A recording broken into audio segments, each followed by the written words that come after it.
Chapter 1. Bijou, otherwise known as tailed beasts. They are 9 titanic beasts given consciousness. They have so much chakra that we simply call them Chakura no Bakemono. Chakra monsters. These huge beasts possess red-colored chakra. Not to mention the ability to scare the shit out anyone with their killer intent, KI. With all these qualities, it has made humans fear them for their strength, hate them for their appearance, and seek after them because of their chakra, and the bragging rights of beating a bijou. But what happens when a beast with a conscious mind and a nasty bite is threatened and backed against a wall? They attack viciously, that's what. The problem with this response is that mankind is notorious for his stupidity, especially when it comes to understanding that he can't get away with oppression. As such, the stories of the demons from hell began. All because they stood up for themselves. They were treated like outcasts. Senseless demons that needed to be controlled and ruled by man. The bijous naturally started to hate man. However, the Kyubi was the last to wish for man's demise. He really did not care for mankind in any way. He just enjoyed being left alone, and of course watching them try to capture or beat him was amusing. All he had to do was growl and shoot them a dose of his Ki, and they immediately left him alone. The best part was that some of them run away screaming like a little girl. That was always funny. Well, that was until Madara showed up and used him as weapon, and the first Hokage shared him and his brothers and sisters like inanimate objects. And the straw that broke the camel's back was being sealed in a human and treated as a mass weapon of destruction by not one but 2 people. And after being used again by Madara, whom he did not even know was still alive, to fight a battle he didn't start nor care about. He was sealed again.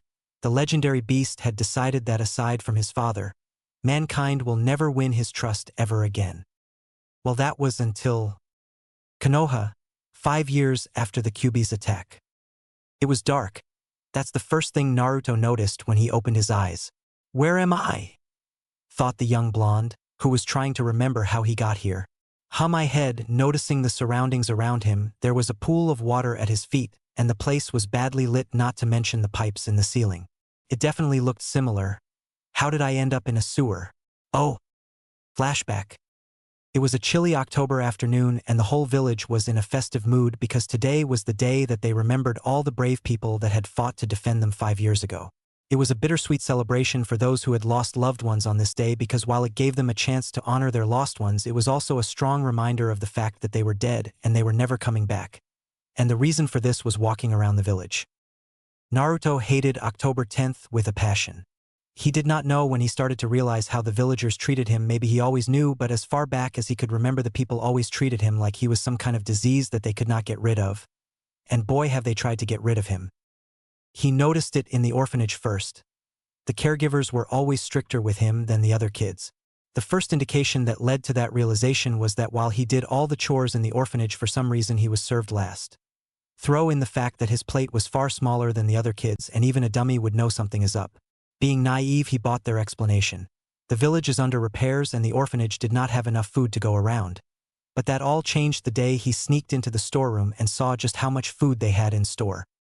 It was still manageable. At least he was fed and he got to play with his toys and stuff. Also, the head caregiver liked him and used to read him bedtime stories. She was also the one who taught him how to read and write. Even though he was a slow learner, she was patient with him. The kids in the orphanage didn't all like him, but still he did have some friends, so despite the fact that he was not being fed properly, he still liked it there. Well, that was until he turned 4 and the head caregiver left to go to the capital to attend to some business on the council's authority. In that same year, his friends got adopted by families and left as well, but it was okay too, because that was also the year that he met the Sandaime Hokage, who took him to Ikaraku's for his first ramen. That was a glorious day for the young blonde. Naruto ate so much ramen that day that he thought his stomach would explode, but another reason why he really liked the place was because of Tucci and Ayam. They were so nice to him. They reminded him of his caregiver who read him bedtime stories, and so despite the fact that his life in the orphanage was slowly taking a turn for the worst, he had his Gigi and Ikaraku's to look forward to, not to mention the ramen, so life was good. It took a bad turn earlier this year when he came back from spending a day at Ikaraku's. Gigi had told Tucci to allow him to eat as much as he wants and send the bill to him. So after spending some time in his favorite food spot and making the Sandaime question if he was in a kimchi, he came to the orphanage only to see his stuff outside. Confused, he picked them up and entered the orphanage to ask what was going on, only to have them kick him out, literally telling him that he was no longer welcome there. A week later, Gigi got him his apartment and he was once again happy. I mean, how many 4-year-olds had an apartment all to themselves? He had not met any, but the happiness was short-lived because the place quickly became too lonely for him. That was when he fully understood that the villagers hated him. They told their kids to never play with him and rewarded them for picking on him. Ikaraka's became his permanent spot this time. It was not just for the food but also because of the company. He also had his Gigi with him, so despite the fact that he was miserable and hurt that nobody liked him, he knew that there were 3 people that he could always count on no matter what. Then there is the issue of October 10th. Even when he was in the orphanage, October 10th was not a good day for him. He used to think that it was because it was his birthday, but over time he learned that they did not want him to be happy at all on that day. Thankfully, so far he had not been touched. The villagers had always ignored him completely, like he did not matter, so that was not new. But as he was walking to Ikaraku's for lunch, he felt like a rabbit passing through lion territory. He could practically feel them killing him slowly with their eyes as he walked, so he jogged and almost ran to Ikaraku's, and the entire time that he was there with his surrogate family, he could feel their ki at the back of his mind, and he was honestly very scared. When he left around 9 p.m. in the night, he noticed that everyone was busy, so he decided to think and try to imagine why he was treated the way that he was. Because nobody in the whole village, as far he knew, was treated like this. That thought brought to something that he thought of all the time: who his parents are. If they loved him, did they hate him just like the villagers did? Or did they do something before they died that was so terrible that he was suffering for now? Gigi had told him the day before that his parents died in the Kyuubi's attack 5 years ago, but aside from that he didn't tell him anything else. That was also partially why he came to the festivals as much as he could, to learn more about the Kyuubi attack. Otherwise he would have rather just stayed at home, but he wanted to see if Tucci knew anything about his parents. Unfortunately he did not. His train of thought on this was simple: since he was recognized so easily, then maybe his parents were popular too. As he was deep in thought, he did not notice where he was going and ended up knocking a cart over, pissing the owner off. "You damn brat, killing us was not enough, huh?" The shouting attracted a crowd. A very drunk and vengeful crowd, but that would have been okay if they just settled on glaring at him while he escaped, but somehow his movement angered them and one of them lunged at him as if to grab him, but he slipped under his arm and going in between his legs he ran away before they attacked him. He did not like the looks on their faces, and boy was he right, because the second he took off they chased after him screaming demon the whole way through. A name that he had been called a lot of times. That of course was when fate decided to be extra bitchy and allowed them to corner him in an alley. Despite his pleading they pounced on him. Flashback end. So they threw me into a sewer, huh? The 5-year-old had not really let his terrible life affect his mood because he didn't still believe that this was happening to him. He had always thought it would end soon, like a nightmare he would soon wake up from, probably when he found his parents, but it hasn't. So all the bottled up emotions inside of him busted forth when he realized that it wasn't a dream but his real life. And the little boy broke down and wept. It was in the middle of his breakdown that he heard something. Naruto. Who is that? After hearing his name again, he decided to venture into the sewer to find who was calling his name. So wiping his eyes, he started to follow the sound of the voice calling his name. That sounds so creepy to Bayo. Meanwhile, the Uchiha clan is one of the 4 noble clans in Konohagakure no Sato and is reputed to be the most powerful clan in the village, producing shinobi that are exceptionally talented and battle-oriented, especially those in possession of the Sharingan. The famed bloodline limit that allows its user to read lips, predict the movement of their opponents, copy jutsu, and enhance genjutsu techniques. With all these strengths plus a drive to succeed no matter what, the Uchiha clan is rivaled by almost no one in respect and honor except the Senju clan. Well, that was until the Kyuubi struck and the villagers remembered that Uchiha Madara had at one time controlled the beast and used him for his own gain. The clan wasn't exactly loved by society, because even before the Kyuubi struck the clan wasn't exactly people-oriented. The clan can be described as a clan of dicks, jerks, and assholes. In fact, the only clan that is worse than them emotionally is the Hyuga clan, who are just total pricks, although there is a debate as to whether they are closet perverts or not. But back to the Uchiha clan. Since their ejection from society, the clan has seen it fit to take every opportunity to prove that they are the best in the village. And there was one person who felt just what the clan will do to prove their superiority. Uchiha Itachi, the 10-year-old prodigy with a mind that can rival most jounin, knew that the clan was so focused on proving that they are the best that they forget that they are part of the village. They can't just expect everyone to bow to their every whim. And as far as he was concerned, if he was the best the clan has to offer just because he believes in hard work and the will of fire, then what does that say about them? Itachi sighed as he made his way to a part of the Naraka River where he trains in seclusion. Nobody in his clan knows where it is, so it is always empty. So who is crying then? The first shocker was nobody in his clan believed in showing emotions, considering them to be a sign of weakness, so there was no way it was a member of his clan. So the question is, who is it? The answer was a girl Itachi's age with purple hair tied in a pineapple style. Sensing someone behind her, Anko turned around to yell at the stupid villager who was probably here to give her crap just because she was Orochimaru's apprentice. What do you want? But it wasn't a villager. It was that prodigy everyone was talking about, Itari or something. She didn't like the way he was looking at her, like she was beneath him or something. So what do you say to a girl who's being crying? What are staring at, you think just because you're a prodigy you're better than me? Huh? Is that it? Huh? What? I thought she was crying, so why is she angry all of a sudden? It's not my fault I had an asshole for a sensei. It's not my fault. That's where things got really confusing for Itachi. Why, you ask? Simple. Anko started attacking him with everything she could reach. Kunai, shuriken, sunbon needle, fist, leg, stone, and hairpin, and that wasn't even the weirdest part. The weirdest was that she still had tears running down her face while looking like she wanted to rip him to shreds, and he hadn't said 2 words to her. Literally.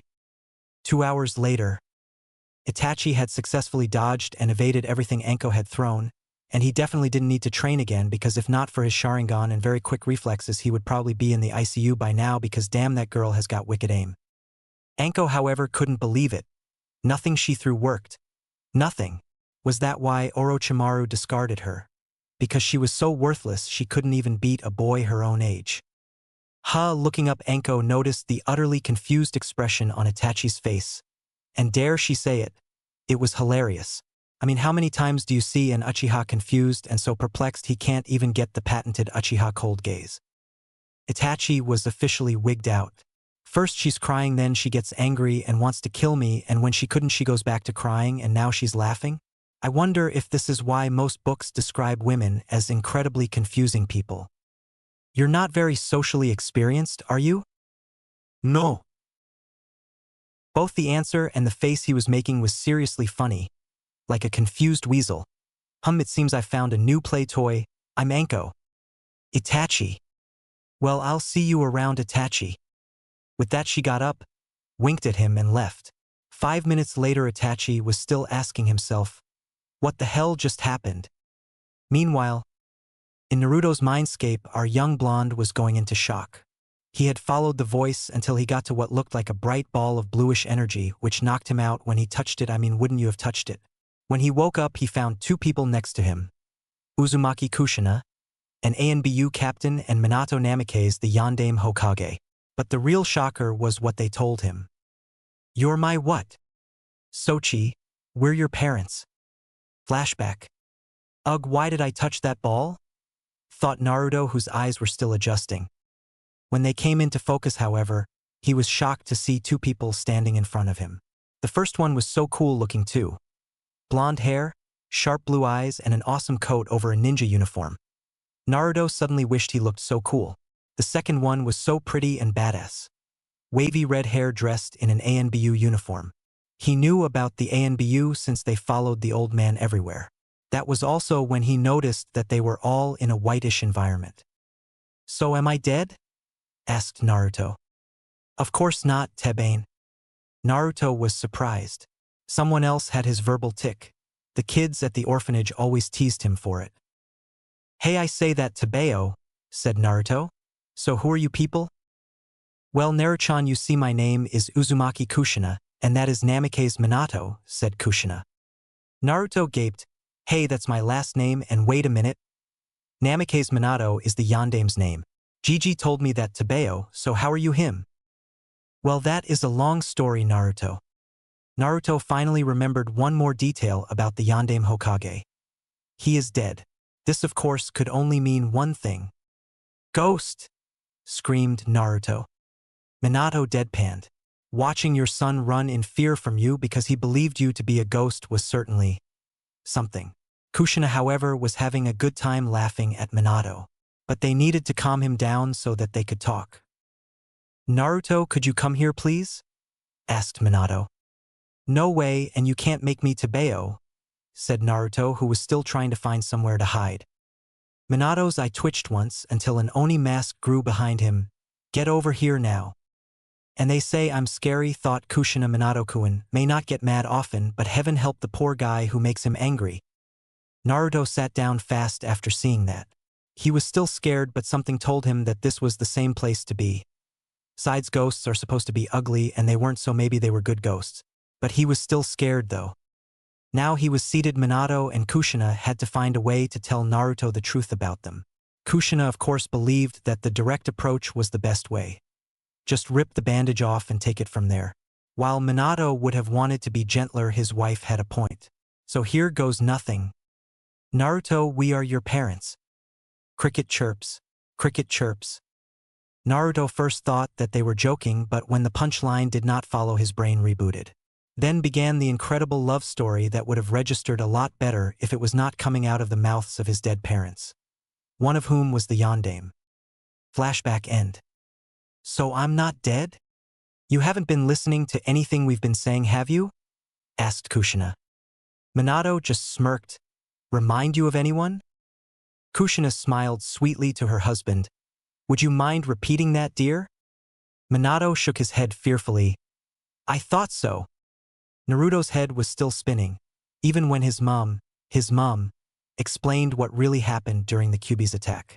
I mean, zombie Uchihas, Jinchurikis, death gods, a giant nine-tailed beast in my gut, my parents being a dead ANBU captain, and the Yondaime Toad Seal keys? Naturally, Naruto responded to all this information in a typical Naruto fashion. Oh yeah, I'm awesome, baby. Yep, just like his mother, thought Minato. Kushina decided to calm her hyperactive son down so that they could spend some time together before chakra runs out. And that wasn't easy, but she did, with the promise of hearing some awesome stories. 3 hours later. Naruto was having so much fun with his family. Family, now that wasn't a word he thought he would ever use in a positive light. In a span of a few hours, his birthday had gone from one of the worst days of his life to one of the most unbelievable. First he got chased and beat up by villagers on his birthday, then he somehow woke up in a sewer, which was creepy by the way. Next he got knocked out by a bright ball of energy, which, as he heard from his parents, was his central chakra core. This brings him to the real kicker of the day, his parents. For someone that has been despised for so long by people whom he had known all his life, finding out that his parents loved him and cared about him was the second best part of today. The first was finding out that he is the son of the Yondaime Hokage and an ANBU captain. How badass is that? Although he was a little downcast about them being dead, but I guess he couldn't have everything. But all good things come at a price, because aside from his parents being dead, he also has a bijou stuck in his gut, which puts him at the bottom of Konoha's social list, far below the dirt they walk on. Because unlike his mother and Mito-sama, the villagers are acutely aware of just what kind of damage the Kyuubi can inflict. This is especially after the citizens of the village witnessed the greatest death toll in history. But if there was one thing he had learned, it was to never give up, no matter what. And now he had 2 goals to achieve. Become Hokage, and destroy his mom's prank record. Oh yeah, that's going to be so much fun. The citizens of Konoha all shivered in their sleep. However, there was something he wanted to find out. But how do I convince them to let me do it? You are not paying attention to us at all, are you, Sochi? Yeah, Dad, of course. Really, so what was the warning I gave to you just now? Oh. Minato just smiled. He has the same attention span as his mother. Knowing what her husband was thinking, Kushina giggled, remembering a time when she was just as bad when it came to paying attention to anything. Kami, she drove her sensei up the wall with that attitude, but it was fun though. Your father was saying that you shouldn't tell anyone who your parents are yet, at least until you can protect yourself. Your father and I made a lot of enemies, and if they find out that we had a defenseless son together, they wouldn't hesitate to kill you or use you for their own gain. I hear you, Mom. But can I ask for something, please? Still not fully paying attention, they decided to leave it for now. Sure. Go ahead, Naruto-chan. Can I see the Kyuubi? Now that wasn't what Minato was expecting at all. Sochi, I don't think that's such a good. Yes, you can. What? Asked a very surprised Minato. You want to take our 5-year-old son to talk to the Kyuubi? Seriously, I know she can be impulsive at times, but what kind of reason would she have for doing that? Yes, Minato, Our chakra is fading and sooner or later, he's going to see him. At least this way we can be there for their first meeting. Please Tuchan, I just need to confirm something. Fine, Minato sighed. Like I have a choice. I'm so going to regret this. Alright Naruchan, let's go. And the next thing he knew he was back in the sewer and his mom was leading them deeper into it. Drip. Drip. Drip. The QB no Yoko was slowly going insane. Why you ask? Simple, he had been hearing that same annoying dripping sound over and over again, and for someone with his hearing ability, it was the worst kind of torture. Evidence of this fact was that the giant menacing fox was currently banging his head against the bars of his cage, to either get out of the seal to destroy that damn leaking pipe or knock himself out, whichever came first. Kamisama, I preferred it in Kushina's cage. Hell, I take being controlled by Madara to this. At least then I can destroy something. By now the Bijou had stopped banging his head against the cage and just sat on the floor with his eye twitching madly. This was the scene that Naruto and his parents found the great beast in. Ka-chan, is that normal? Kushina was just as confused as her son, no Sochi, at least as far as I know. Do you think we should maybe leave him alone and come back later, maybe in a few years? Asked Minato, hoping that they could leave cause the QB seemed especially pissed today. Unfortunately, the QB noticed he had visitors. Finally, you jailer. Yes, QB-san. Fix that damn leaking pipe now before I go crazy and decide to use you as an earbud. Ka-chan, you said that this place is my mindscape, right? Does that mean I can change it if I want? Well, I don't know, Sochi. Listen, Ninjen, I don't care what the place looks like. Just fix the twice-damned pipe. Knowing that his tenant was getting agitated, Naruto decided to change the mindscape. Who knows, he might become less hostile if he has a better living condition.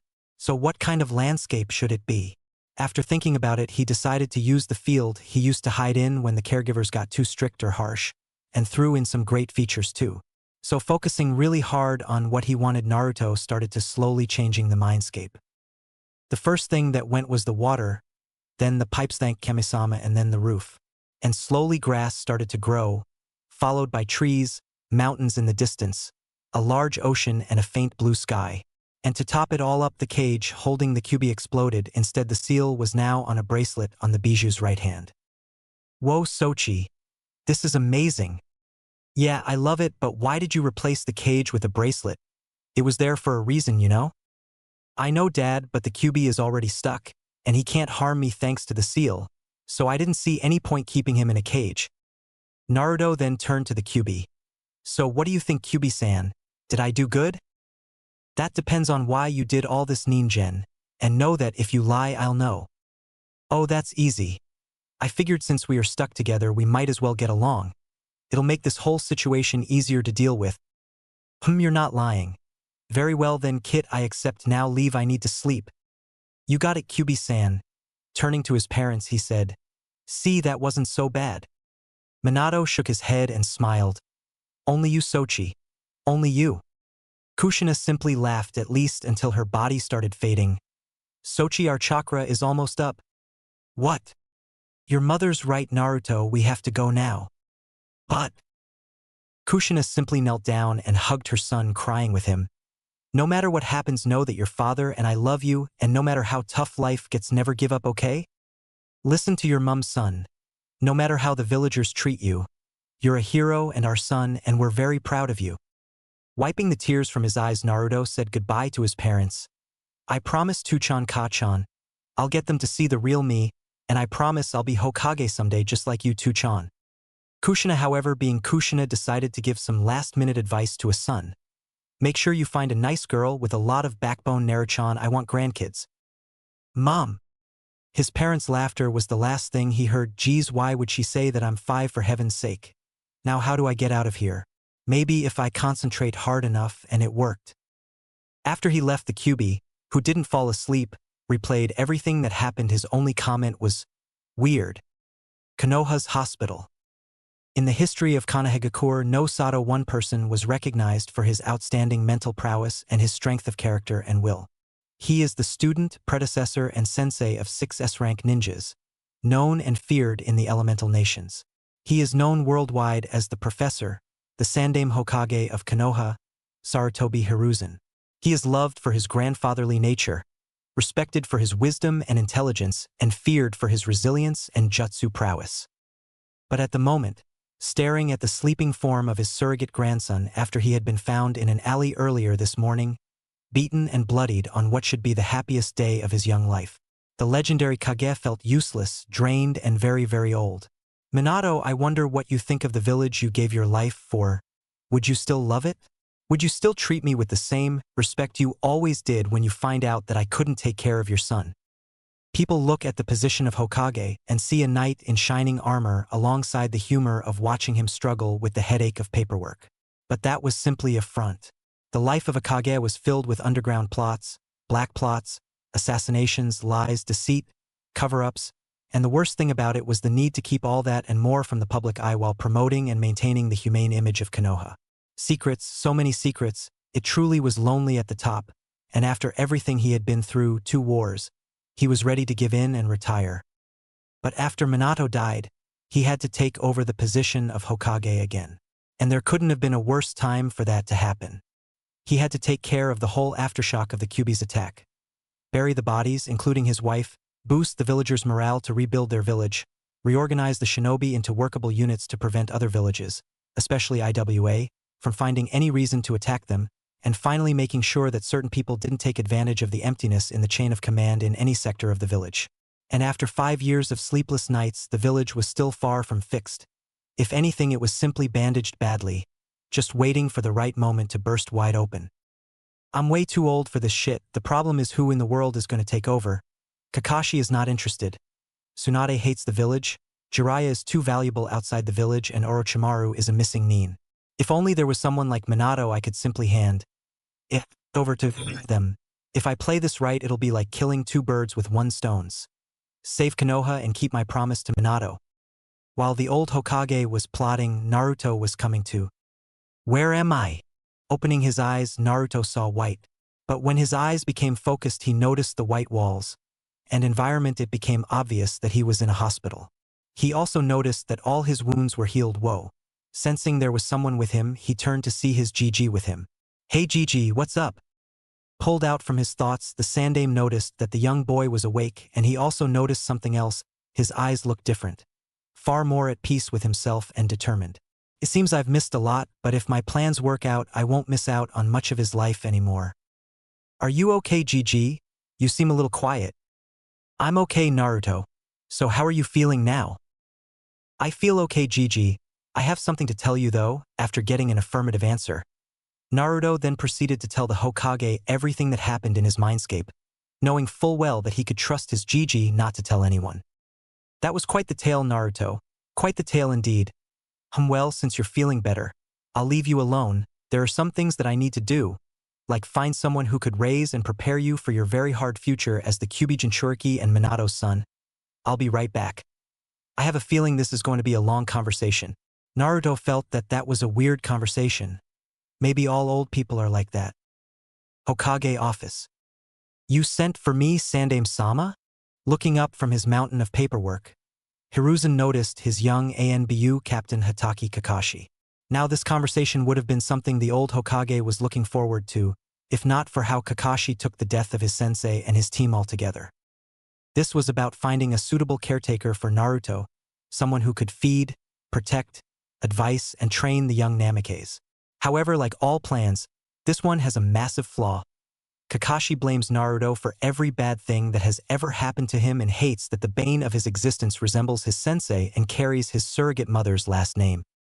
He doesn't know that Naruto is Minato and Kushina's son and the last known living legacy of both their clans, seeing as the Hokage didn't deem Kakashi mentally or emotionally fit to know that particular piece of information. That was the main reason he allowed him to join the ANBU in the first place. Not because he was a prodigy, but because the Sandaime hoped that a few years in the Black Ops would help him come out of his funk. But while he is one of the most promising shinobi in the system, the young Hatake had become far more cold-hearted and logical than before Obito and Rin joined him and Minato on Team 7. The only good thing about the new Kakashi was that on all the missions he had been on, no matter how hard, he never left a man behind and at the same time completed the mission successfully. This was a problem in and of itself because one of these days he will fail to either bring his whole team alive or complete the mission successfully, and he may never recover from the emotional breakdown he will have. I just wish this arrangement works out for Naruto and dear Kami. I wish this will also do good to Kakashi, especially if Naruto inherited his father's heart. Well, there's no sense in waiting anymore, and if he refuses, I could always order him to do it. Have a seat, Kakashi. There's something I wish to talk to you about. Kakashi's mind was racing, trying to figure out what the Sandame wanted to discuss and how he should respond to it.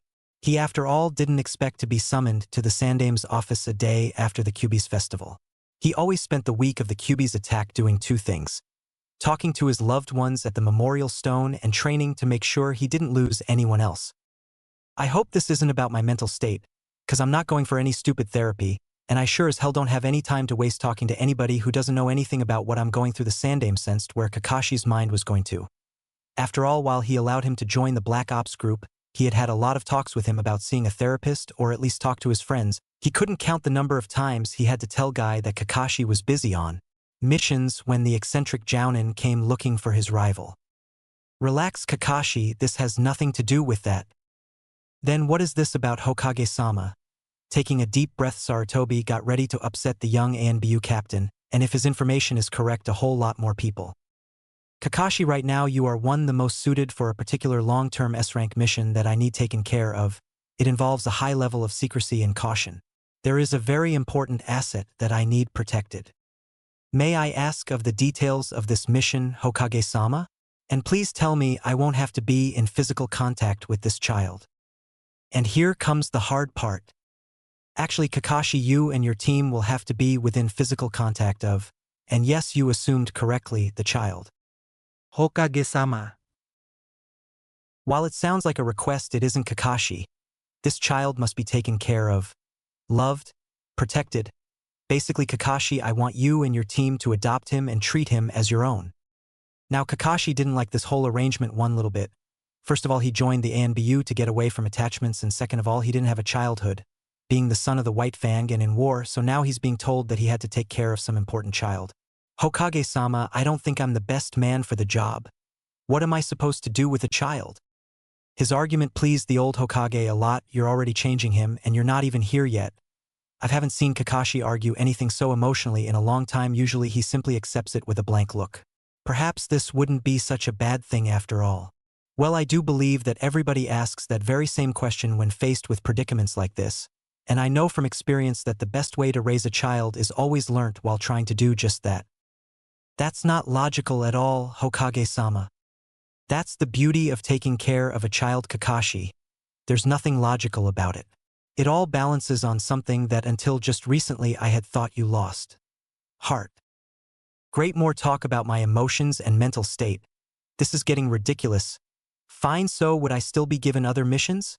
Kami knows if all I have to do from now is guard a child, I'll either go mad or leave the village. Of course, I can't have my best ANBU squad getting soft, now can I? The Sandame knew that this was only the tip of the iceberg. When Kakashi finds out exactly who he is going to be protecting, all hell will break loose. Finding out that the person he despises the most is going to be his responsibility will not sit well at all with young man. But if there's one thing he had learnt from life, it was that things must first get worse before they can get better. Uzumaki Mito once told him, everything you go through in life has a reason behind it, a lesson to learn, an experience to pass on, something to add to wisdom, a test. But even though you feel like you haven't learned anything, learn this: in all things be patient. This was what she told him when he was saddled with the responsibility of being Hokage right after his sensei gave his life for him. And he had a feeling that after the hard times are past, Naruto will be the best thing for Kakashi and vice versa. So when do I get to meet this mystery kid? Soon. I just need you to sign his adoption paper, which will keep him from shrinking his duties. Then I'll inform the council about the development, and then when it is all settled, I'll take you to him. He must be pretty important for you to inform the council about him. Yes, he is, and Kakashi, there is a reason this is such a high-profile mission. Once you sign the adoption paper, you'll have 50% authority over the child, while I'll retain the other 50%. But there are some people on the council who would do anything to ensure that they have complete control over him. You must protect him at all costs. Thankfully, most of the damage from the Kyuubi's attack has been taken care of, and therefore I will have time to protect you from anyone who tries to harm you in any way. I understand, Hokage-sama. Good, here, sign these. When the documents were signed, the The Sandaime instructed Kakashi to go and inform his team of the new mission and resume to his office first thing in the morning to find out exactly who they will be guarding. While he waited for the council to assemble, dear Kamisama, grant me the strength not to kill all of them. Looking out of his window to the first Hokage's head, he thought, of all the ideas and decisions you made, forming a village council was your worst one. Kami, if Kushina was made Hokage, instead of the calm, understanding Minato, she would have eliminated the entire village council her first month in office. The thought of how that meeting would have gone amused Sarutobi to no end. Hokage-sama, the council decided to convene tomorrow. I see very well then, thank you. The next day. Konoha Hospital. You have a broken rib, dislocated wrist, and a mild concussion, said the doctor with a very cold voice, almost as if wishing the list was longer. Could you show just a tiny bit of concern for my friend who got attacked? Your friend is fine, and quite frankly, she should leave. She's taking up bed space for other more important cases. Like whom, you stupid son of? Let it go, Nai-chan, thanks doc. Whatever, just hurry up and leave before I call security. Mitarashi, said the doctor with disdain before leaving. Kurenai wasn't pleased one little bit. Her friend had been attacked by a Chunin who was trying to avenge his sibling who had died as a result of the cursed seal of heaven, thinking that Anko was somehow responsible for it. Thankfully, she got there before any serious damage was inflicted on her. You should have let me show that asshole exactly who he's messing with. To what end? He'd simply inform his friends that the snake whore has corrupted one of the citizens of the village into being her loyal subject. Anko. The best thing to do is just ignore them. Sides with everything that has gone wrong in my life, maybe I deserve it. That comment earned her a slap from a furious Kurenai. How dare you, the mark on your neck alone proves just how strong you are. Out of 10 people you survived, and not only that, you train, eat, and operate like a normal person despite having an unstable chakra pocket in your neck. How many people can do that, huh? I will not let you give up on yourself just because of the opinion of people who can't handle you. Anko was pretty much in shock.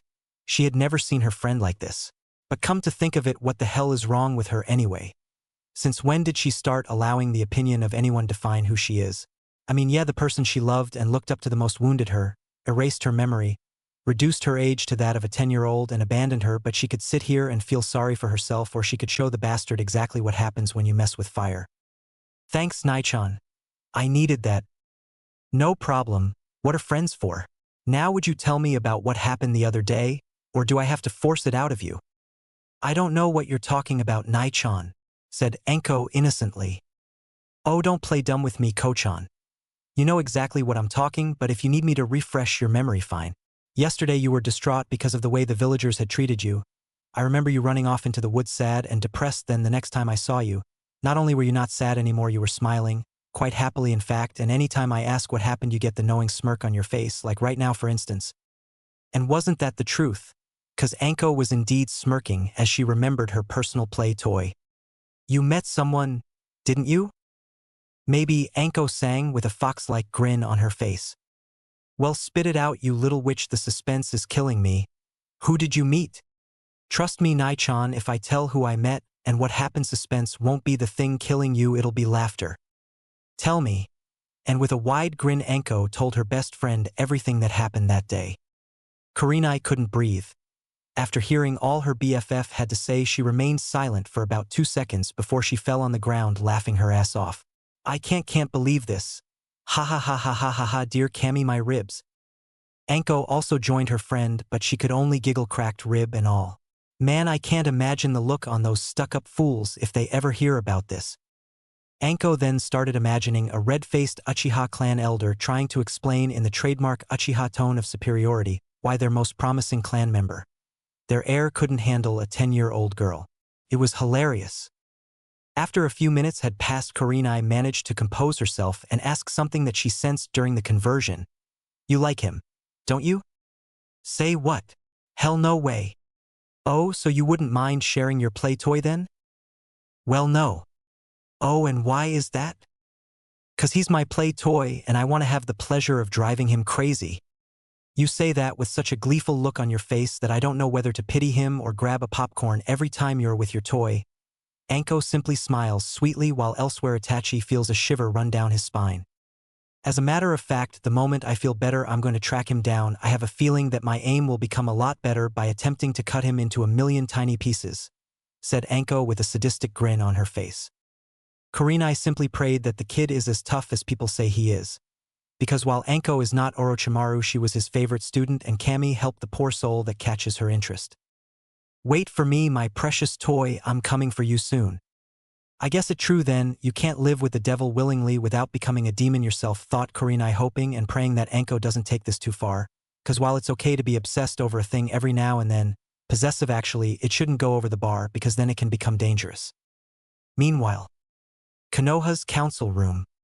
Whoever said that counting to 10 helps calm the temper must have either been drunk or stupid, cause it definitely isn't working for me, thought the Sandame. This was the flow of things since he said that Naruto was going to be adopted by Hitaki Kakashi. This is an outrage. Why would you give our most powerful asset to that child? With all due respect, Hokage-sama, I wanted to adopt the child, and now you hand him to an unstable ANBU. Hokage-sama, how dare you hand that demon to an ANBU captain? What if it gets stronger and kills us all? Hokage-sama, I Fugaku Uchiha insist that the thing be returned to its rightful place. On the street. Hokage-sama, if I may be so bold as to ask if you're going senile, the weapon belongs with me. For the benefit of Konoha, that weapon must be used properly, you old fool. 3 guesses who? It was driving the old Hokage crazy. Right now he was already coming up with a cover story to explain the death of the whole council. If I call Emma, not too obvious, some of them might escape, and using weapons won't be effective enough. I could probably use a Katan Jutsu, yes, if I make a big enough one, then quickly use my speed and Kunai, I'm sure I can kill all of them. Then I'll just blame it on a seal tag that was placed here by an unknown assailant. No one would question it since Fuinjutsu is largely unknown. He was halfway through the hand signs when he noticed the whole room was not only quiet but everyone was staring at him like he had grown a second head. It appears that while he was deep in thought he was leaking Ki and it was freaking everybody out. Also apparently his hand seal movements coupled with a murderous look on his face was scaring the shit out everyone, but weirdly it was pleasing Danzo. I better get this whole situation under control before they regain their mind and start blabbing again. It's a shame though, all my problems would have been over by now. Oh well. I'm only going to say this once, so listen clearly. This council was created to advise the Hokage, so it is my choice to take your advice or to reject it, and right now I'm rejecting it. Naruto is under my protection and I choose Kakashi to watch over the boy because I felt he is the best person for the job. Maybe if you grow some sense I might tell you why. Danzo, that boy is not a weapon and he is officially and unofficially under my protection. Touch one hair on his head and you'll answer to me. As for you Fugaku, keep your hands off the child. Everyone understands me? Considering he spoke with a murderous look on his face, no one could object, not out loud anyway. Good. Meeting dismissed. Later that day. How did this happen? Kakashi was stuck between screaming and indignation, asking someone pinch him or just go back to sleep and hope this nightmare is just a figment of his imagination. The ANBU captain, for all his intellect, could not fathom how the hell he got himself into this mess. The day had started off normally. He woke up at 5 a.m. from yet another nightmare. He went to the bathroom, brushed his teeth, took his bath and got dressed. And then he put his team together like the Hokage requested and informed them of the way things are going to be run from now on. Then of course it was off to the Hokage's office to find out the name of the kid that they will be in charge of. In his mind Kakashi was picturing a clan heir of one. The numerous clans in the elemental countries had been found and was now being raised by Konoha. He'll probably have his plate full with teachers, meetings, and so on. If this is the case, then all the team will have to do is rotate guard posts around the boy's house, giving those not on duty time to themselves. He couldn't have been more wrong. Good morning, Hokage-sama. Ah, good morning, team. I trust you're all prepared for your assignment? Hi. Very well then, yesterday I gave Kakashi a brief rundown of the mission details, but today I feel it's best to tell you exactly what this mission will entail, so that nobody will have any wrong assumptions about what's in stock here. The Sandame asked them to sit since this might take a while. As I was saying, the child you'll be taking care of, like I'm sure you already know, is a very important asset to the village, but not a particularly liked one. As a matter of fact, most of your duties will involve protecting him from the villagers themselves. He'll be moved into a house later today where you all will be staying with him. Now, aside from being completely responsible for his day-to-day living and training, as he doesn't have anyone else, you'll also deal with him at ease, meaning no ANBU masks, no codenames, nothing, and I'll be checking in occasionally to make sure you're living up to the expectations placed on you. And as if taking care of a kid possibly 24/7 and being judged and punished if you do it wrong wasn't bad enough. The name of the child you'll be taking care of is Uzumaki Naruto. This day couldn't possibly get any worse. Unfortunately, life loves Murphy's Law. Oh, and if something happens to the boy staring at Kakashi, it's coming out of all your pays, and you will be demoted depending on what that thing is. Fuck me. There is no way I'm taking care of the beast that took everything from me. I may not be able to touch him, but I can sure as hell ignore his existence, and I know a clan that'll be willing to punish him. Yes, Hokage-sama, you may have me blocked, but I will have my revenge. I swear. Meanwhile, Kami-sama, how does this monkey get himself into messes like this? Thought the QB. This particular mess started ironically like all mess starts with choosing to do something that should be relatively simple. I'm hungry, that was the statement made by Naruto after being stuck in a hospital for 2 days and eating what he suspected to be poison, seeing as it always gave him a tummy ache. He decided to go out and eat after all. His GG still hasn't returned, and besides, what's the worst that can happen? Famous last words, yeah. Flashback. Okay, all I have to do is get out of here, then go to Ikaraku's for some hot steaming ramen. Tabeo, practically drooling, he made his way to the door when a stray breeze reminded him of the fact that he only had the gown the hospital put him in as a covering for his birthday suit. Oh man, there's no way I'm going out like this. There has got to be a shirt or something in here. Unfortunately for the hungry blonde, there wasn't a clothing in sight, not even underwear. Great, now what do I do? Unless... Naruto then remembered that all the people and staff in the hospital seemed to have the same clothing, which also implies that they must come from somewhere, and that was probably also the place where they kept their patients' clothes before dressing them in these robes. So all he had to do was find that place and pick something his size. Now, while he couldn't go outside the hospital dressed like this, it won't make any difference in here. Besides, how hard can that be? Very, very hard. Naruto was hopelessly lost. While he had been in the hospital a couple of times before, he always left with his Gigi, and unfortunately for him, he never really paid attention to the different halls and stairs in the hospital. As a matter of fact, he used to think that they all looked alike, so there was no point paying attention to some boring white walls. Big mistake. Now what? How am I supposed to find that clothing area in here? It's not like I can just ask around. With the way people treat me, they'd probably think I want to infect their clothes or something. I have to find that place on my own. Due to the state of Naruto's mind, he wasn't paying attention to where he was going and so bumped into someone he really shouldn't have, the doctor in charge of taking care of him. What are you doing out, you little demon? Trying to attack the poor babies in the infirmary? Did I forget to mention that he also hated Naruto? Well, he does. Sorry, gotta run. Hey, get back here. Stop that demon, he plans on killing the babies. Oh man, Naruto noticed a small opening inside one of the walls. Not entirely sure what it was, he reasoned that it would be a safe place to hide from the growing mob coming for him. I thought hospitals were supposed to make you feel better and not inflict pain or stress on their patients quickly. He jumped into the shaft-like door and immediately noticed that it had some sort of slide that went far down. Where did he go? Check the laundry chute. What's a laundry chute? Fortunately, Naruto heard the footsteps approaching his hiding spot and decided that whatever's down there can't be worse than what's up here, and so he jumped down the chute. There's nobody there. Spread out and find him before he carries out whatever demonic plans he has. Woohoo, man, that was fun. Thank God there was a pile of clothes here to break my fall. Wait, clothes?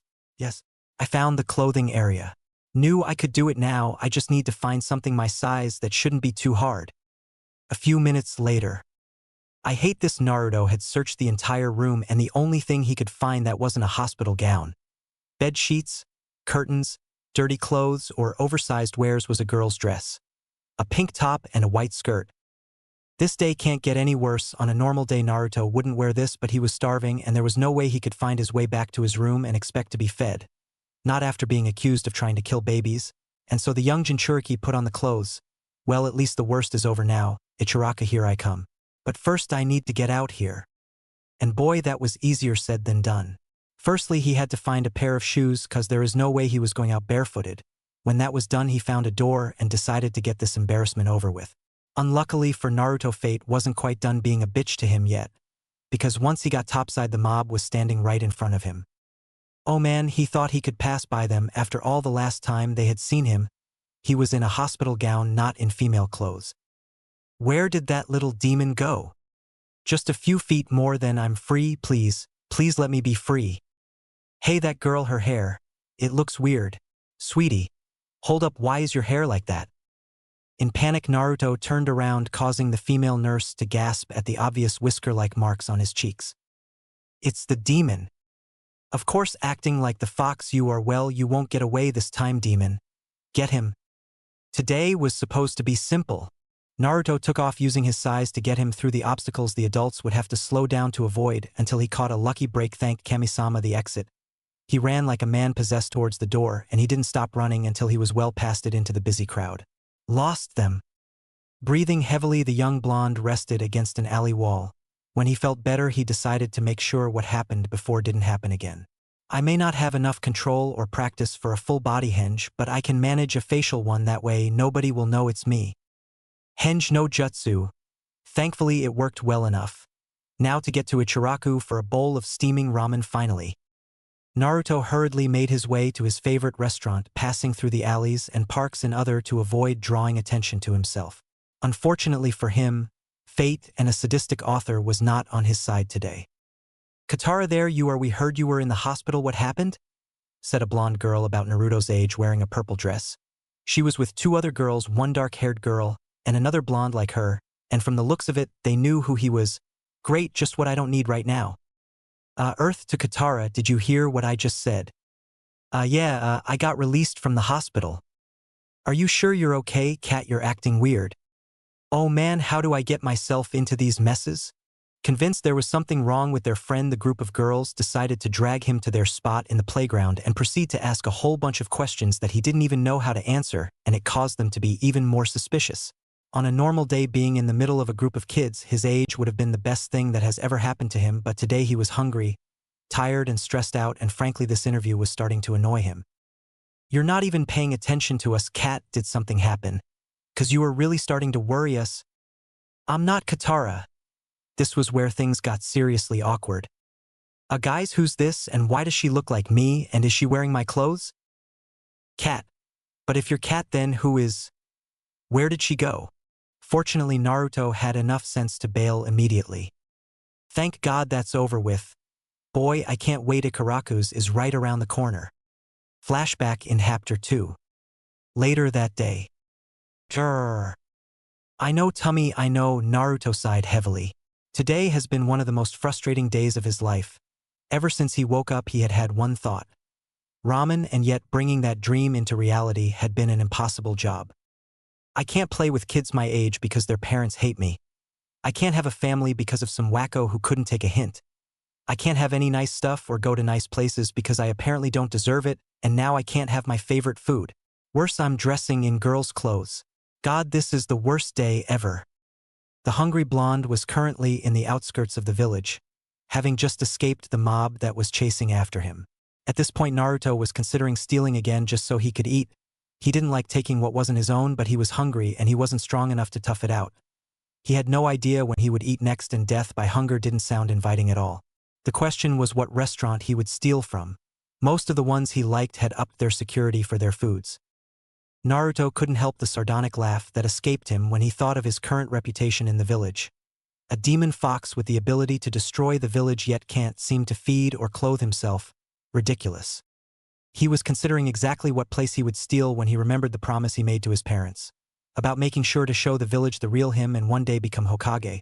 Before meeting them, stealing for food would have been okay, but if he really wanted to change and show this change, he needed to actually change, which meant no stealing no matter what. Kami-sama, I don't know what to do now. I know the path I've chosen is going to be incredibly difficult and I'm going to do a lot of bad things, but please, for the sake of my parents who have given up so much for me, keep my integrity intact, starting with giving me something to eat now. I promise I won't be picky. About half an hour later, he started to hear laughter. Walking carefully in that direction, he noticed a girl and a boy, probably her brother or something if their looks were anything to go by. They looked about 3 or so years older than him. They seemed to be having a lot of fun playing together. Naruto felt an old question in his heart raise its ugly head. Why do they get to be so happy and he couldn't? I can't think like that now, nothing good ever comes from it. I can be better, I know I can. Is there a reason you're watching my grandkids, little one? Holy ramen, don't do that, Tabeo. Naruto thought he had died for a second there, looking up to see who had scared his heart out of him. He noticed an old lady with gray hair tied in a single ponytail with 2 bands framing her face. She was wearing a blue kimono with black sandals.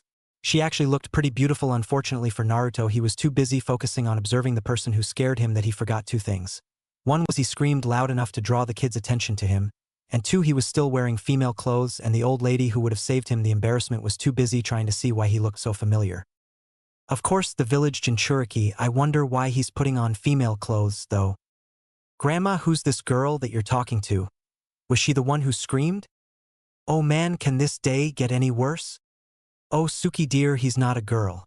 He's a boy who apparently doesn't have any clothes of his own. Wait a second, what kind of boy wears girl clothes? Hush Sokka. Look, you're scaring him off. Naruto-kun, why don't you come with us? I'm sure there are some of Sokka's clothes you can wear. Come on. The fact that she knew his name means that she knew exactly who he was, and yet instead of turning him away or giving him the evil eye, she actually wants him to come into her home. I guess dreams do come through. Like all grandmothers, Carrie didn't do things halfway. She took Naruto to the guest room in the house, had him take a shower, brought clothes for him to wear. A blue shirt with an orange sleeveless hood, a white shorts, and black sandals. Wow, you look absolutely precious. Since it was just them in the room alone, Naruto felt he needed to talk to her. Why are you doing this? You know who I am, so why are you being nice to me? I see you know what really happened all those years ago. Well, I am not going to judge you the way the village does. I think you've suffered enough, and I think it's time you had someone in your corner supporting you. You can stay here all you want. Naruto's tummy thought now was a safe enough time to reveal its needs. Looks like you're starving. Come on, let's get you something to eat. After making sure Naruto had eaten, and the kids were properly introduced, Carrie left them to their devices and decided to visit a certain old friend and get some things straightened out. Hokage-sama, Miss Carrie is here to see you. Should I let her in? Yes, of course. Now that's a name that brings back memories. So how's the life of Hokage going these days?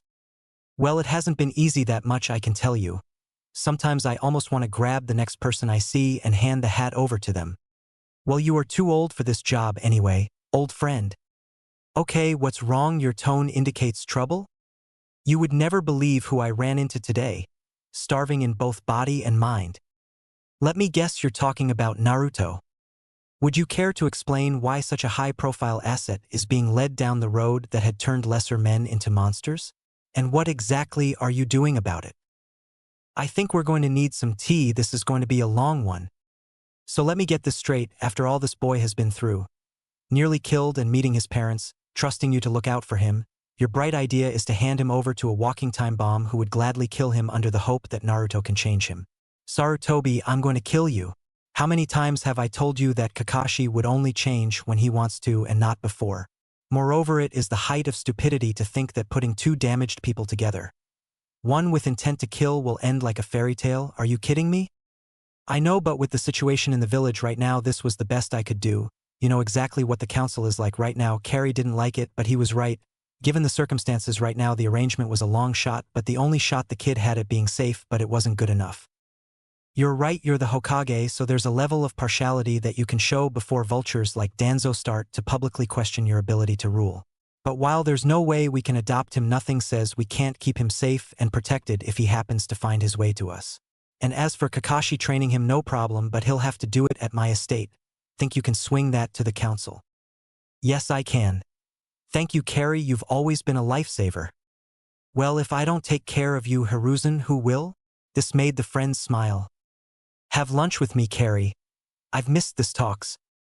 Well, my schedule's a little tight, but okay, fine, I'm sure I have a few minutes, she said slyly. It took about 3 days before everything was settled with the council, and let's just say Kakashi wasn't happy for the intrusion in his plans, and he wasn't the only one who didn't like it. The demon brat has gotten Kari-Suzen to protect him now. What are we going to do, Fugaku-sama? We wait. Sooner rather than later, the brat will move away from the people around him. When that happens, our man on the inside will bring him to us, and then we will make him pay, after which we'll finally return to our position of power in the village. Are you sure that you can trust Kakashi to deliver? If he fails, we will simply add him to our list of targets that must be eliminated on our rise to total power in the village. Elsewhere. Danzo, it seems Sarutobi is far more cunning than we give him credit for. Aligning himself with Carrie is truly a brilliant plan. No matter what that old fool does, the Kyubi Jinchuriki will be mine to control, All we need is someone to break up the connection the weapon has to the Suzan clan, then he will bring him to me and I will train and condition him to be the perfect weapon. Meanwhile, Anko was bored, and anybody who knew her knew that a bored Anko is equal to disaster. Simply because she'll find a way to entertain herself and you do not want to be there when she does. God, this is hopeless. I can't believe I'm reduced to counting ceilings all day. Why the hell did Kurenai have to go on a mission and leave me with nothing to do? Now, am I supposed to entertain myself? It's not like I have a play toy or something. I mean, if I was allowed to work for the IT department, then the screams would at least keep me entertained. And hopefully I get to torture some cuckoo. She then of course laid in bed smiling at all the people she would get to break, and best of all, nobody would accuse her of anything. Heck, they'd even pay her to entertain herself. God, I wish I had someone to torment right now. Wait a minute. Jerking off the bed, she suddenly remembered that she did have a new play toy. Time for some fun. Itachi, on the other hand, was not happy. In fact, he was actually pissed off, which was rare for him since he is practically known for his composed personality, but not today. This was emphasized by the fact that he was currently attacking a tree in his secret training area using taijutsu. The reason for his bad mood can be traced back to what happened earlier today. Flashback. You sent for me, father? Yes, I did. Sit down, there is something that I require of you. Itachi did not like where this was heading, especially since he knew that his father had been in meetings with the elders of the clan and they had been pushing him to train harder than usual. You made the clan proud by making Chunin, and now the village is looking at you, but making Chunin is poor for us. I want you to make ANBU by any means necessary, and this is not an option. Do you understand me? May I ask why, father? I will let you know what I want you to know. But with that said, the clan has been ignored for far too long, and this village needs to be reminded just how powerful we are. Your duty is simply to get into the Hokage's inner circle and make sure to report anything of interest to me. And then when the time is right, you will help us remove that old fool from the picture, so that our clan will take over this pathetic village and rule it our way. Fugaku smiled sickly. We will also turn that demon into a memory, and finally Sasuke will come in handy. Itachi had a serious feeling that he won't like this. Sasuke is his pride and joy, and he loved him, and already he felt angry that after so long his father is finally realizing he has a second son.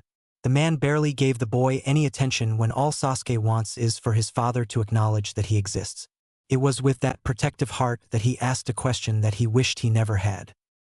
Father, if the demon is as dangerous as we suspect, then won't that put Sasuke in danger?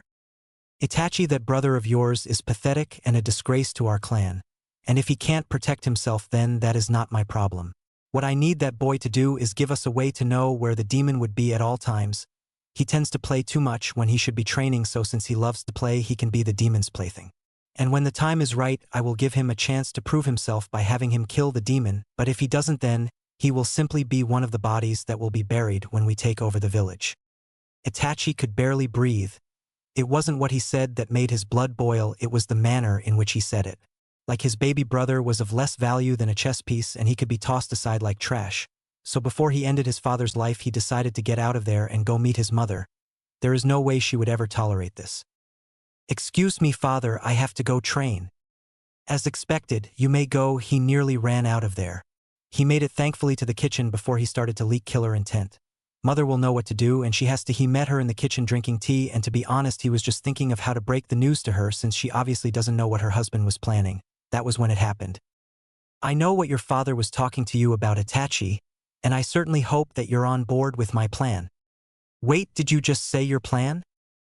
Yes, strong your father may be, he definitely does not have the cunning to take over a village. So everything was your idea, including how to take care of the demon. But of course, since Sasuke continues to prove too stupid to live up to his clan name, he might as well prove his worth doing something for us. This way we can put that childish heart to good use. At this point, Itachi's mind was blank. Excuse me. On his way leaving, he ran into his little brother. Aniki, you promised you would come watch me train with my new bow and arrow. He looked so precious, so innocent, with such a big heart. Itachi decided he couldn't look at his brother right now, not with the anger burning inside of him. Sasuke deserved better than spending the afternoon with an angry brother. Maybe next time, Otudo. Flashback end. The tree was not sufficient anymore, not just because he had destroyed it, but because it was not moving. Right now he needed a sparring partner, and he didn't know how to get one. Another reason why I hate the fact that I don't have any people who understand me and want to train with me. Damn Tachi-chan, what did that tree do to you? That voice. Turning around, Itachi noticed the girl who he met here crying a week ago. What is she doing here? Anko, however, noticed the look in his eyes. Damn, he's pissed. She felt annoyed that she wasn't the one who got him that mad. Maybe I can help him out. Judging from his stance, he needs an outlet for his rage that can actually keep up. I was in the mood for a spar anyway. Oi Tachi-chan, I need a sparring partner now. Well, move your ass, I don't have all day, you know. Show me what you got. I'm not in the mood for a spar right now, Mitarashi-san. The last thing I want to do is take out my anger on an innocent. Look, I may not know a lot of stuff about you, but if there is one thing that I know a lot about, it's anger. Trust me, you need to let off some steam. Besides, you're the only person my age that can actually keep up with me, so get in your stance. Focus on what's pissing you off and keep up. Seeing that she wasn't going to go away, he decided to go with it. It will just be for a few minutes. I really do need to blow off some steam after all. A few minutes turned into 4 hours of hard training that left both combatants sore, bleeding, exhausted, and yet strangely satisfied. Itachi learnt that Anko fought like a snake. Misleading, slippery, and quick on her feet, not to mention the snake-related jutsu she had at her disposal. She was also very good at using weapons, especially kunai. He couldn't count how many times he nearly got sliced if not for his Sharingan. She was also very unpredictable. It was refreshing. And he was not the only one who noticed things in his opponent's fighting style. You fight like a stiff. What are you talking about? They were currently resting on a large tree enjoying the evening breeze. I mean, you take into consideration every little detail, planning, replanning. It's like you create this perfect fight in your head that requires you to use every ounce of energy or time perfectly. And that's a bad thing. Exhausting myself in the middle of a fight isn't ideal for shinobi in battle. Every ounce of energy and chakra counts. Passion. What? Your fighting style is great and all, but it lacks fire, passion. It's like fighting a block of ice. I see. God, you're so adorable when you're confused. Look, all I'm saying is that you need to stop fighting from your head and start fighting with your heart. Trust me on this, it makes a spar or a battle enjoyable. Enjoyable? I really actually don't like fighting, to be honest.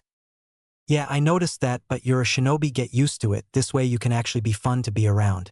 Life is bleak enough to kill. Don't make it worse than it is, laugh, and be passionate. Trust me, it'll save you from dying young and alone. And with that, Anko left, leaving Itachi with a lot to think about. His clan praised control and power, but Anko was able to match him, and yet she was everything his clan stood against, just like Sasuke. That made him realizes that it was time to break away from traditions and be the person he is on the inside, and if his clan didn't like it, then that was their problem. The thought of rebelling against his father was terrifying and exciting at the same time. And I know just where to start. It's time I stop keeping my brother at arm's length, and there's no way I am allowing him to be mixed up in my parents' plans. I need to protect my brother by myself. Advancing in rank be damned. With that thought in mind, Itachi made his way back to his house and hopefully a new life with his brother. The next day, Sasuke was having the time of his life. This morning he woke up expecting the same thing that happens whenever his brother goes on a mission. Get up, get dressed, have an awkward breakfast with his father ignoring him and his mother being cold to him. After breakfast he would have his sessions with his teachers, attend the academy. When he was done with that, he would stay at the back of the house and train to get stronger, only to come back to the same atmosphere during dinner and fall asleep hoping that his brother would be there when he woke up. On weekends it only got worse because he was stuck in the house doing nothing, and today was a weekend. However, today was different. His brother had been the one who woke him up, and then he told him that they were going to train today after breakfast. He nearly choked on his breakfast a couple of times because of how fast he was eating. He knew that his brother was very important to the clan and that he could be called away at any time, especially by his father, but just maybe if he paid very close attention to what his brother would teach him, he could finally make his clan proud and stop being the other son and be recognized as a true Uchiha. And as if his day couldn't get any better, his brother took him to one of the training grounds in the village without telling anyone that they were going out, which means that until they came back no one would disturb their day together by calling his Aniki to attend to some silly clan meeting. He had his brother with him for a whole day, and he was not about to let something as stupid as a clan meeting disturb that. However, he was curious as to what exactly his brother was going to teach him, Since he was just 5 years old, his teachers always said he was too young to learn anything too complicated. Bah, what did they know? Finally they arrived. So what are we going to learn today, Aniki? Flicking his forehead, Itachi smiled at his brother's eagerness to learn. He really is the best one out of all of us, and it is high time I showed him that. Patience, Otuto, I will tell you if you calm down. Good, so I know from your teachers that you've learnt how to use your chakra. Correct. Hi. I'm proud of you, Sasuke. Not everyone knows how to use chakra at your age. Sasuke was already on cloud 9 before. That's why I'm going to teach you the clan's grand fireball jutsu. Every kid in the clan knew exactly what that particular technique implied. It meant that you're no longer a child and you're well on your way to becoming a respected member of the clan. It meant that people would start treating you with respect, and best of all, not only do you get to go outside the clan compound, you are then permitted to wear the Uchiha clan crest on your back. His brother had learnt and mastered that technique by the time he was 5, and if he does the same, then there was no way that his parents would not love him. But what really made all the difference was that his beloved brother was teaching it to him. Itachi never behaved like the rest of the clan. He always treated him differently, and he always made sure that he was well taken care of and properly trained and respected. All this was definitely the reason why his eyes welled up with tears, that at least one person knew him and loved him, and Sasuke will never do anything to make his brother's efforts seem useless. Above everyone, the one person he really looked up to was Itachi. You really would do that, Aniki? Damn you, father. Damn you and every member of this cursed clan for doing this to him. Putting his hand on his little brother's head, he said, I believe in you, Sasuke, and yes, I'm going to teach the technique to you. Sasuke uncharacteristically hugged his brother fiercely, while sobbing, and Itachi simply held his brother, while he cried, cementing his promise to take care of his brother, and to make sure that he never feels alone and useless ever again. Enough is enough. Yes, he didn't want his brother to be thrown into this life so soon, and yes, he wanted him to be allowed the gift of an actual childhood, but this was too much. He would train his brother, he would keep him out of the hands of the clan and his evil parents. This time he wasn't going to do anything for the clan. This time it would be about keeping the things he loved safe and protected, and the clan wasn't part of that, and Kami helped them if they hurt a hair on his brother's head. After Sasuke finished crying, the brothers went to a pond on the training ground, and Sasuke cleaned his face up, after which Itachi sat down and told Sasuke to do the same. That way he could explain exactly what the technique entailed, and then he could teach him the technique. Okay, Otudo, there are 3 things that you need to learn before you learn this particular technique. The first thing is the hand signs. There are 5 of them, but with enough practice and skill you can use the technique without the hand signs, since your chakra would have memorized the technique and it would simply mold the technique for you. The second thing is chakra control. If you don't have control over the chakra you use during the technique, you won't like what happens. Seeing the confused look on his brother's face, he decided to tell him what could happen if he messed the technique up. Else he was sure that Sasuke would try something out of curiosity just to see what would happen. If you mess anything up, if you're lucky, you will only burn your throat to the point where you would be able to eat anything at all, not even tomatoes.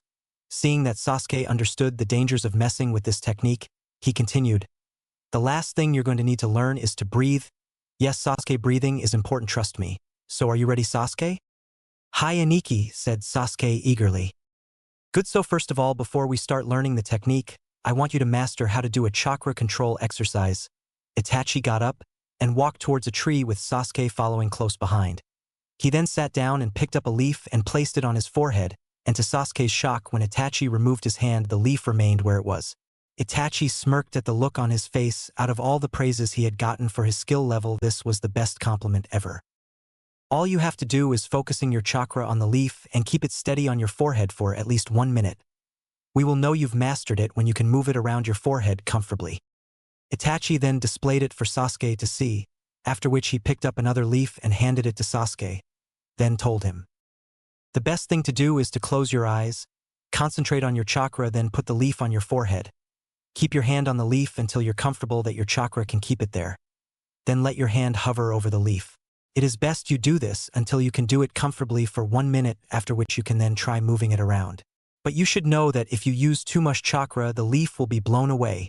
If the chakra is not enough, it won't hold, so you can begin when you're ready. Naturally, Sasuke thought the exercise would be easy after all. How difficult is it to stick a leaf to his forehead for 1 minute? But he found out when he closed his eyes and tried to concentrate on his chakra that focusing his chakra on his forehead was like trying to remove a drop of water from a bowl full of water, and it was frustrating, and it only got worse when Sasuke in annoyance tried to force the chakra to his forehead. The result was a serious shot of pain to his forehead, causing him to cry out. Crummers, why can't I do this stupid technique? All I have to do is focus, and I can't even get my own chakra to listen to me? Otudo, the best thing to do is calm down. You can't do anything if you're agitated. Now the thing about chakra is that you can't force or command it to do anything. The only thing that you can do is create a channel for the chakra to pass and guide it to the place that you want it to go. So in other words, calm down, breathe, close your eyes and relax your mind. We have all the time in the world to do this, so breathe. And when you want to rest, we will focus on getting you to learn the hand signs and on how to breathe. Don't worry so much, Sasuke. I believe in you now. Let's get back to work, okay? Sasuke took a deep breath. Aniki is right. I need to calm down and get this done. Guide my chakra, okay? I can do this. Closing his eyes and concentrating on how his chakra moved, then carefully tried to get his chakra to change its course an inch. While his brother was busy, Itachi had a thought. What would happen to Sasuke when he went on missions? I mean, while he was around, he could keep him safe, but inevitably he will get called away on a mission and Sasuke would be vulnerable to his parents' plots and schemes, and he couldn't warn him on the account that he was too young and too innocent to learn that his own parents saw him as nothing more than an expendable pawn in their game. Wait a minute, that's it. What Itachi was considering was very dangerous, and if handled poorly, then it won't end well for him and Sasuke. It was time to make allies. 2 days later, Sasuke woke up feeling very happy about himself. This weekend was the best he had ever had. Not only had he mastered the leaf exercise, he also learnt the hand signs and his breathing was perfect. His brother told him that when he picked him up from school, they would go to the training ground so that he could start practicing the actual technique, and Sasuke was optimistic that he could do it. But the best part of the weekend was that he got to spend it with his brother without any interruptions. It was on this high that he got ready for the day, and since his brother gave him his full attention, his lessons in the morning were cancelled. After breakfast, both boys made their way to the academy. Itachi knew that Sasuke was just 5 and the academy started at age 6, but because his father wanted another prodigy, he enrolled Sasuke in earlier, but now that he didn't do what his parents wanted, they turned their back on him. The whole situation really pissed him off, and now it was time for him to start making moves too.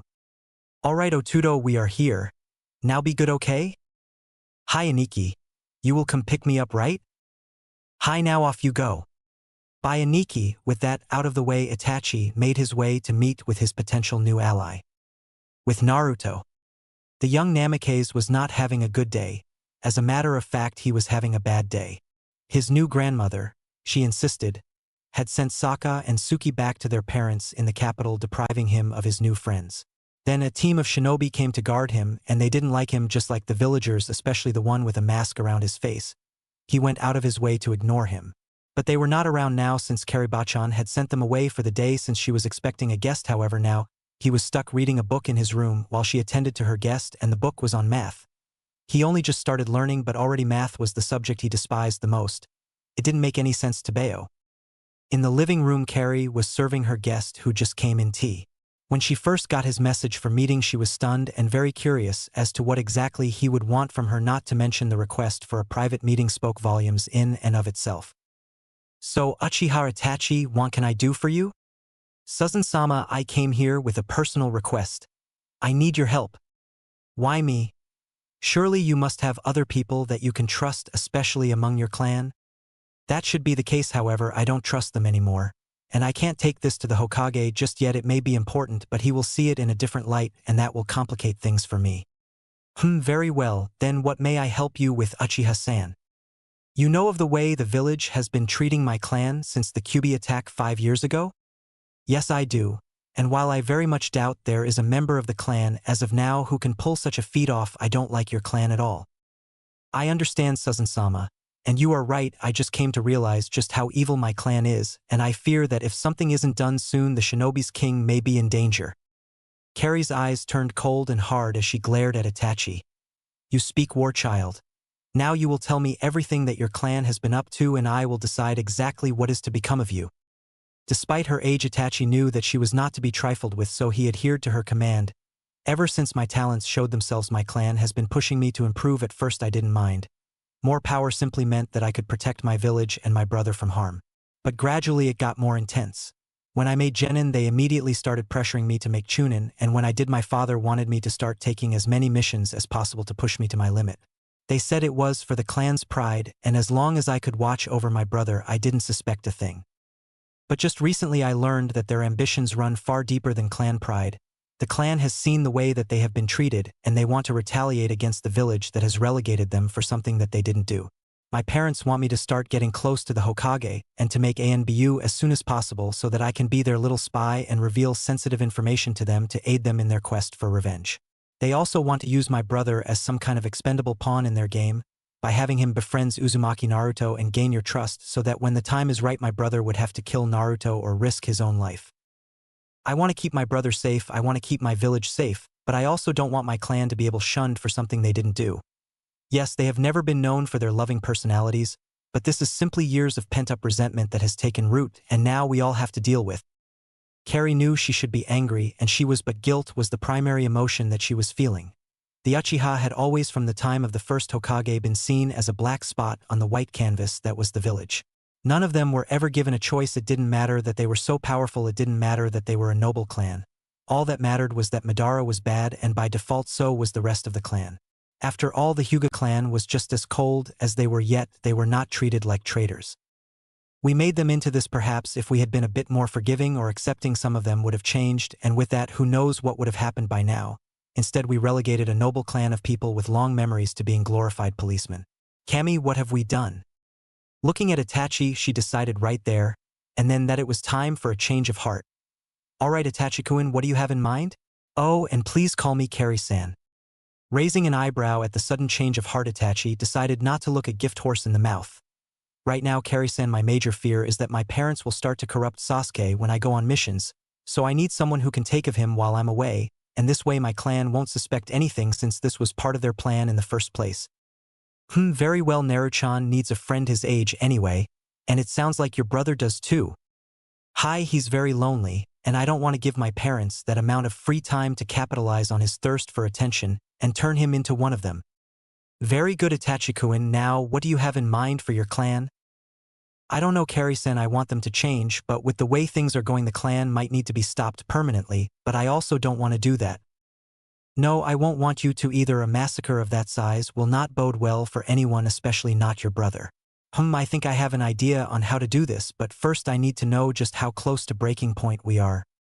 If I were to guess, I would say 2 years. Why do you ask? Simple, because what I'm thinking will take time and a lot of effort to accomplish, but at the end I think that it will be very beneficial to us. 2 years is just about enough time for the first phase, which should buy us some more time. Also, I agree with you, don't tell the Hokage about any of this, otherwise he will be bound by law to take such a sensitive matter to the elders, and you will not like their view on this particular matter. This is going to be a long and dangerous game. Are you sure you want to do this, Itachi-kun? Because if you are not fully committed, then this won't work. Life is bleak enough to kill. Don't make it worse than it is. Laugh. And be passionate, trust me, it'll save you from dying young and alone. Anko was right, he needed to start being passionate about the things around him, no matter the cost. Hi Carrie-san, I am committed. So what's the plan exactly? Carrie immediately got a devious smile on her face, and as he listened to her plan that she only just thought up, he was suddenly very grateful that she was on his side. Damn, she is one hell of a scary lady.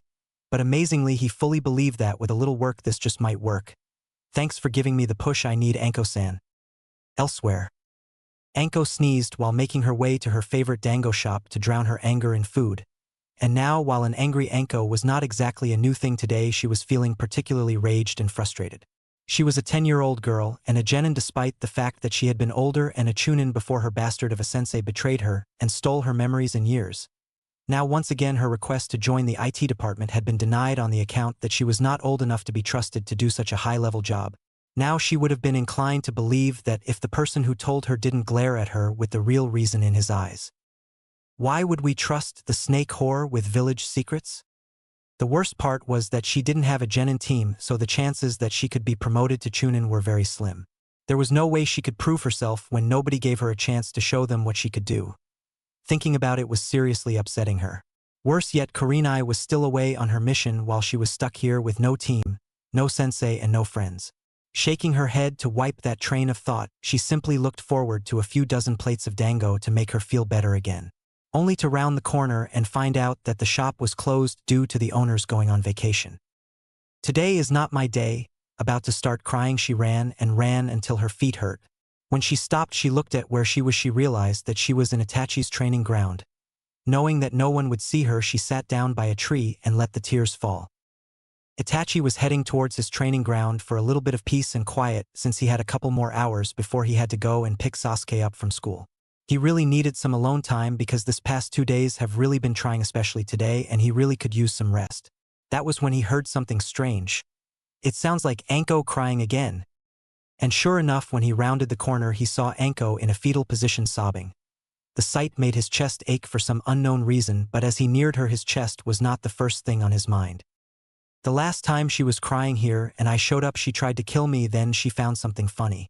But how do I help her? I mean, should I go and get someone, or should I offer the love of... How do you comfort a crying girl with homicidal tendencies without making things worse? I mean, I don't even know what she wants or why she is crying in the first place, but leaving her here is not an option. Anko, however, had noticed someone was in front of her, and she raised her head, preparing to politely tell them to leave. That was when she saw Itachi standing in front of her with a conflicted look on his face. It was so obvious that he wanted to comfort her but didn't know how. "Itachi," Anko said, softly snapping him out of his funk. "Sit down next to me." He did it so stiffly that she actually felt sorry for the socially deprived Uchiha. But right now it was about her bad day and she needed someone to hold her, that's all. So when he sat down, she curled into his arms and rested her head on his shoulder, relaxing into him and smiling when she felt how stiff he was. He's probably never held a girl before who knew that the Uchiha clan prodigy was so innocent, unlike me. Itachi noticed that her bad mood was returning, and while he would have preferred to just hold her like she wanted a part of him, felt that she would feel better if she talks about it. "I just hope she doesn't take my head off for this. Anko, I would love to ask you something, please?" "Sure. Why were you crying? Why do you want to know?" "I just want to understand and help if I can." Anko really did not want to ruin this moment, and if she told him, there was a possibility that he won't like her anymore, and while she appeared to be some tough as nails girl, she only had 2 friends and one of them was Itachi. She didn't know if she could tell him about her past.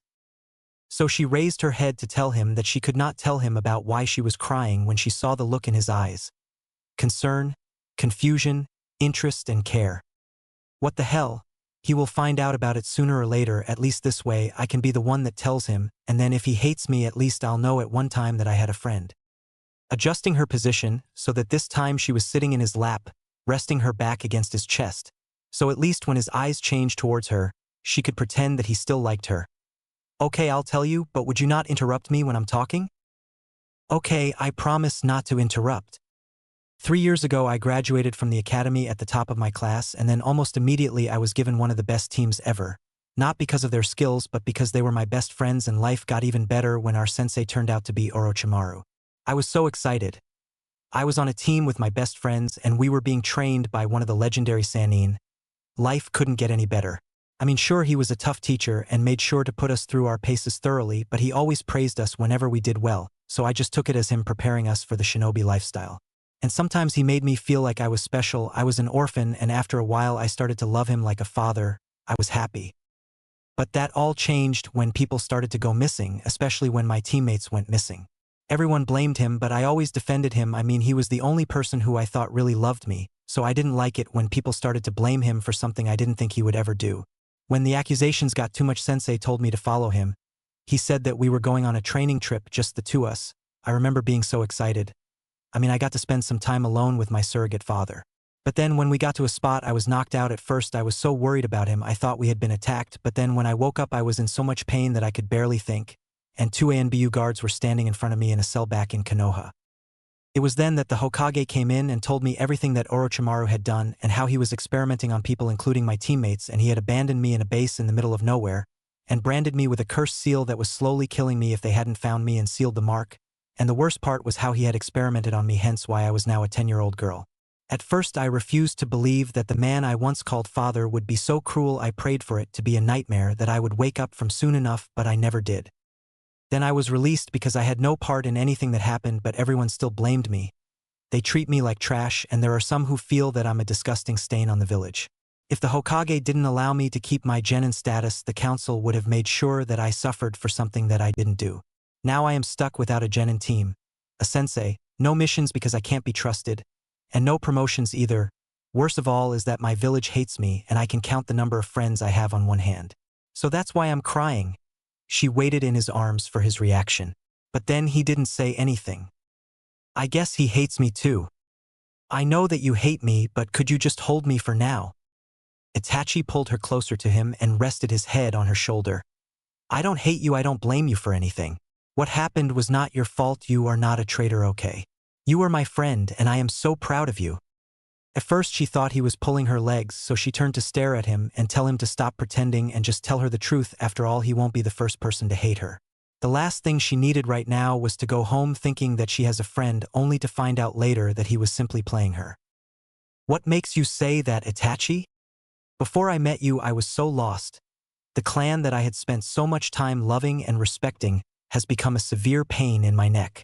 I was so angry and so vengeful that if I didn't do something soon, I was afraid that I would explode from rage. And then I found out how stupid I was for pushing my brother away and my emotions because I was trying to honor my clan any way that I could. I was so down that I didn't know where to turn. Until I met you. You were here crying, and then you went from sadness to anger, then to murderous intent, and finally you were so happy that I was beginning to think you were bipolar or something. Yet what interested me the most was that you were so strong and yet so emotional. The next time I saw you, we sparred and talked. That was when I realized what I should do. You're my inspiration, Anko. No one else understands me like you do, and you have so much fire in you that I always feel strong whenever I think about you. You told me that I was too stiff, that I needed to liven up a little, and ever since then I've been trying. You're my friend, and I'm so proud to be close to you. Throughout the time that Itachi was talking, Anko was silent. She was so moved that she actually started crying, only this time it was happy tears. Finally, someone who doesn't have a stick up their ass. Did I say something wrong? Raising her head, she looked him in the eye, smiling. No, you didn't, I'm just happy, that's all. Seeing the confused look on his face, she knew he was probably wondering how anyone who was supposed to be happy would be crying. She smirked. He was so naive that it was hilarious. Would you do me a favor, Itachi? Sure, what is it? Would please just hold me for a little while, I really just need someone right now? Sure. Itachi, however, created a clone to go and get Sasuke, so that he didn't think he had abandoned him with no explanation, because he had promised to never abandon his little brother again. Looking down at the purple head in his arms, he realized that the list of people that he needed to protect just increased. But instead of feeling overwhelmed, he felt strengthened because his reason for getting stronger just changed, and unlike with his clan, this time he won't mess it up. He had a responsibility to his brother and Anko, and he would keep them safe or die trying. 1 week later. Naruto did not understand why he needed to start studying. His bachan had been forcing him to sit in the house and catch up on his studies.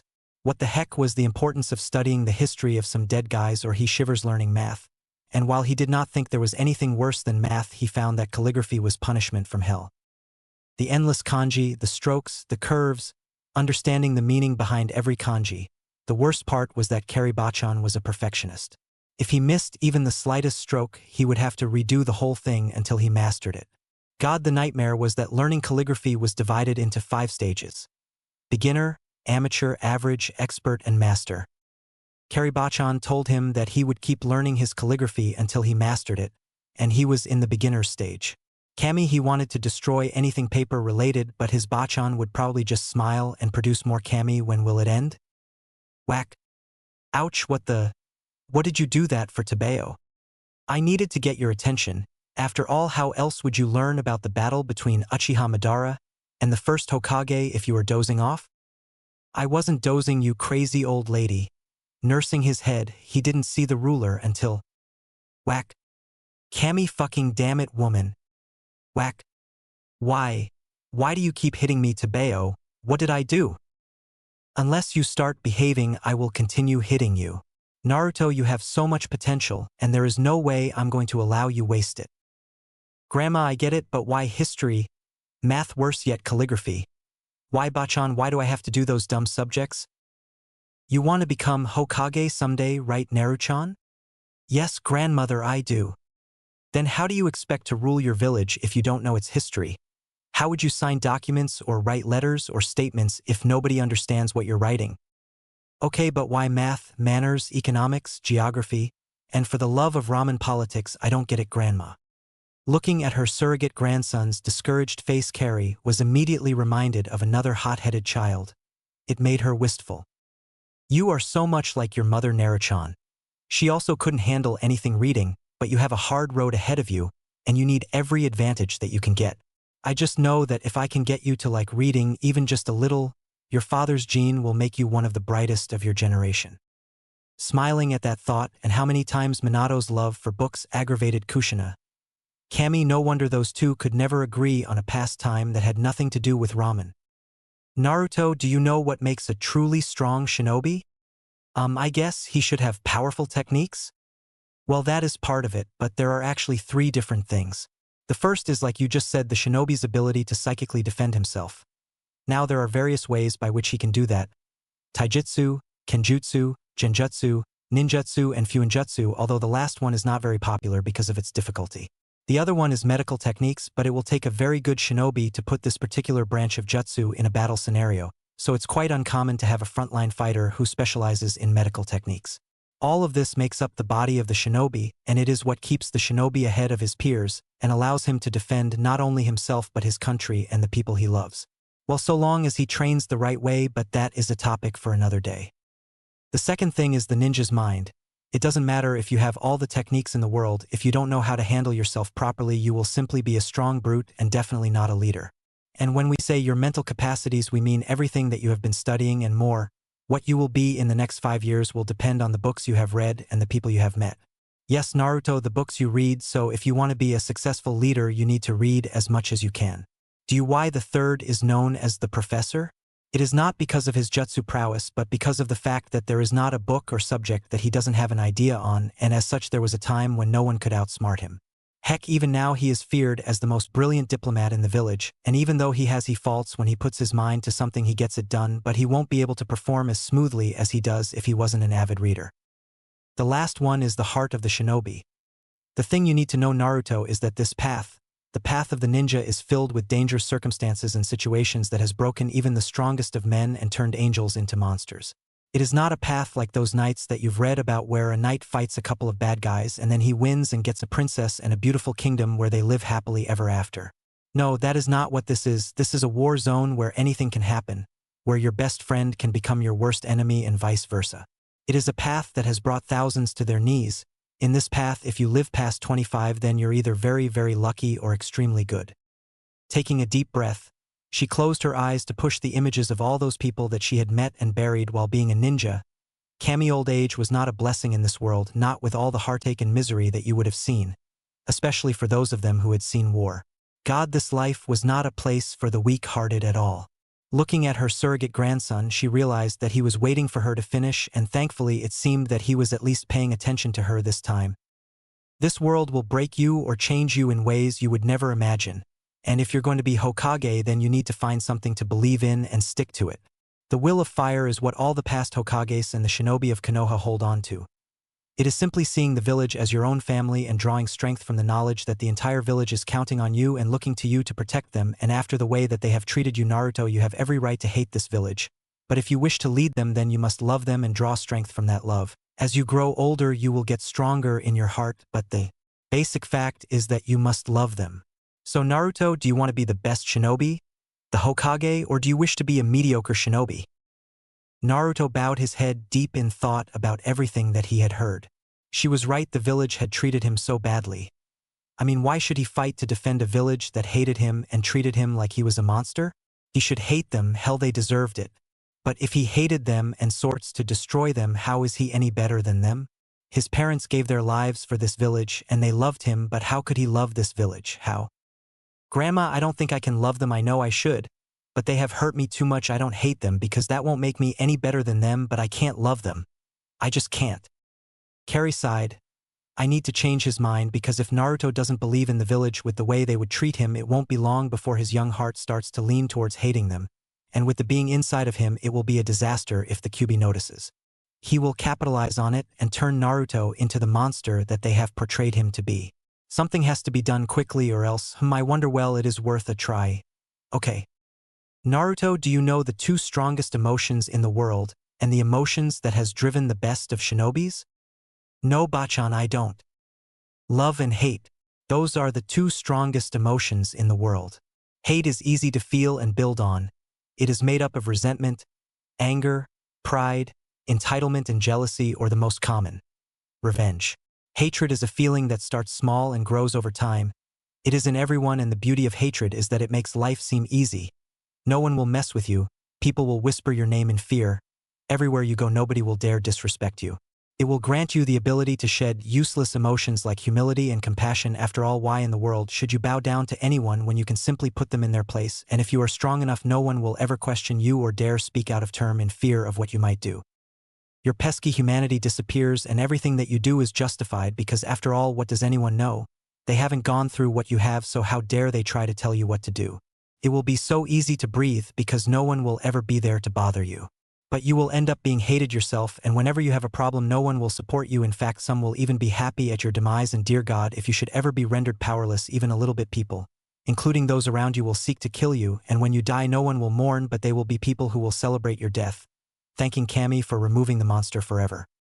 Love, however, is a different story entirely. It is the hardest emotion to maintain in times of hardships. It always comes back to bite you in the ass because love is comprised of compassion, forgiveness, loyalty, and gentleness, all of which are seen by a lot of people as a weakness. Love will make you look like a fool to everyone around you, and it will make you stupid.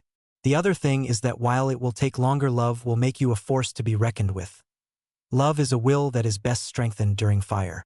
Steel, before it becomes strong and useful, must pass through the furnace, and I'm sure you can guess just how hot a furnace is, but it must pass through it if it desires to become everything that it is supposed to be. That is the thing about love.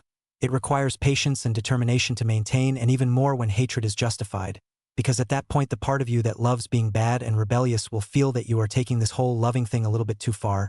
Can't you just bend a little? And you would be inclined to bend, thinking that it is just a tiny slip, that you can still control yourself, but unlike love, hatred is born in tiny slips. Lastly, when you are down, love will bring someone to pull you up and keep you safe. You will always have someone who will look up to you, because when people see leadership in its truest form, they won't be able to resist following you, and some will gladly give their lives just because of you. It will be something similar to being Hokage. Naruto, I know you don't like them, but this is where you have to choose. So choose, my boy, love or hate. Naruto started crying at his grandmother's words because when she first started speaking, he wanted to choose hatred. He could feel the emotion rearing its head, and even though he heard the bad sides of following that path, he still wanted to hate. It was so easy. But then he remembered that if he felt this way, then what would his parents say, and won't he just prove the villagers right by becoming a monster and god? When she started talking about love, he realized how foolish he had been. He had promised his parents that he would make them proud, but he couldn't. Carrie saw he only needed a small push, so she put her arms around him and pulled him close. She let him cry for a few more minutes, then she said, I know it is hard, Naruto, but you need to understand that just because you love the village doesn't mean that you can't outdo your mother's prank record. After all, as a civilian, certain rules of behavior don't apply to you. The comment made Naruto laugh. Okay, grandmother, I will love my village, I promise. I am so proud of you, Naruto, and I just know that your parents are too. Thank you, grandmother, I really don't know what I would have done without you. And boy, did he mean it. So are you ready to take your studies seriously now? Taking a deep breath, Naruto looked his Bachan in the eyes. Hi, no more mediocre. Meanwhile, Kyuubi saw the whole thing, and while he should feel angry that his chances of corrupting the boy have been greatly reduced, instead he was curious to see just how the Ningen will handle the big bad world, especially with the old lady manipulating him, and he had to admit that the pranks definitely aroused his interest. Let's see what you're made of, Kit. Meanwhile, another week later, Enko was suspicious. She had been called in by the civilian council and the village elders, who apparently had a mission for her. Now she would have been inclined to trust the council and the elders, but she knew that they didn't like her at all, and they were the first people who protested that she should be locked up instead of being reinstated as a genin. And now those same people had a mission for her that the Hokage couldn't hand to her? She was definitely suspicious, all right, but it didn't matter what they thought, she was going to prove them wrong. Anko Mitarashi reporting for duty. Hello, Mitarashi-san, said the head of the civilian council, Saki, and if Anko didn't know any better, she would say that she looked a little bit too happy to see her, and after scanning the faces of the people in the room, she noticed that they were all giddy for some reason that she couldn't fathom, and it put her on edge. We have a mission for you, Mitarashi-san. It is also a test. Did you say a test? Indeed, continued Koharu.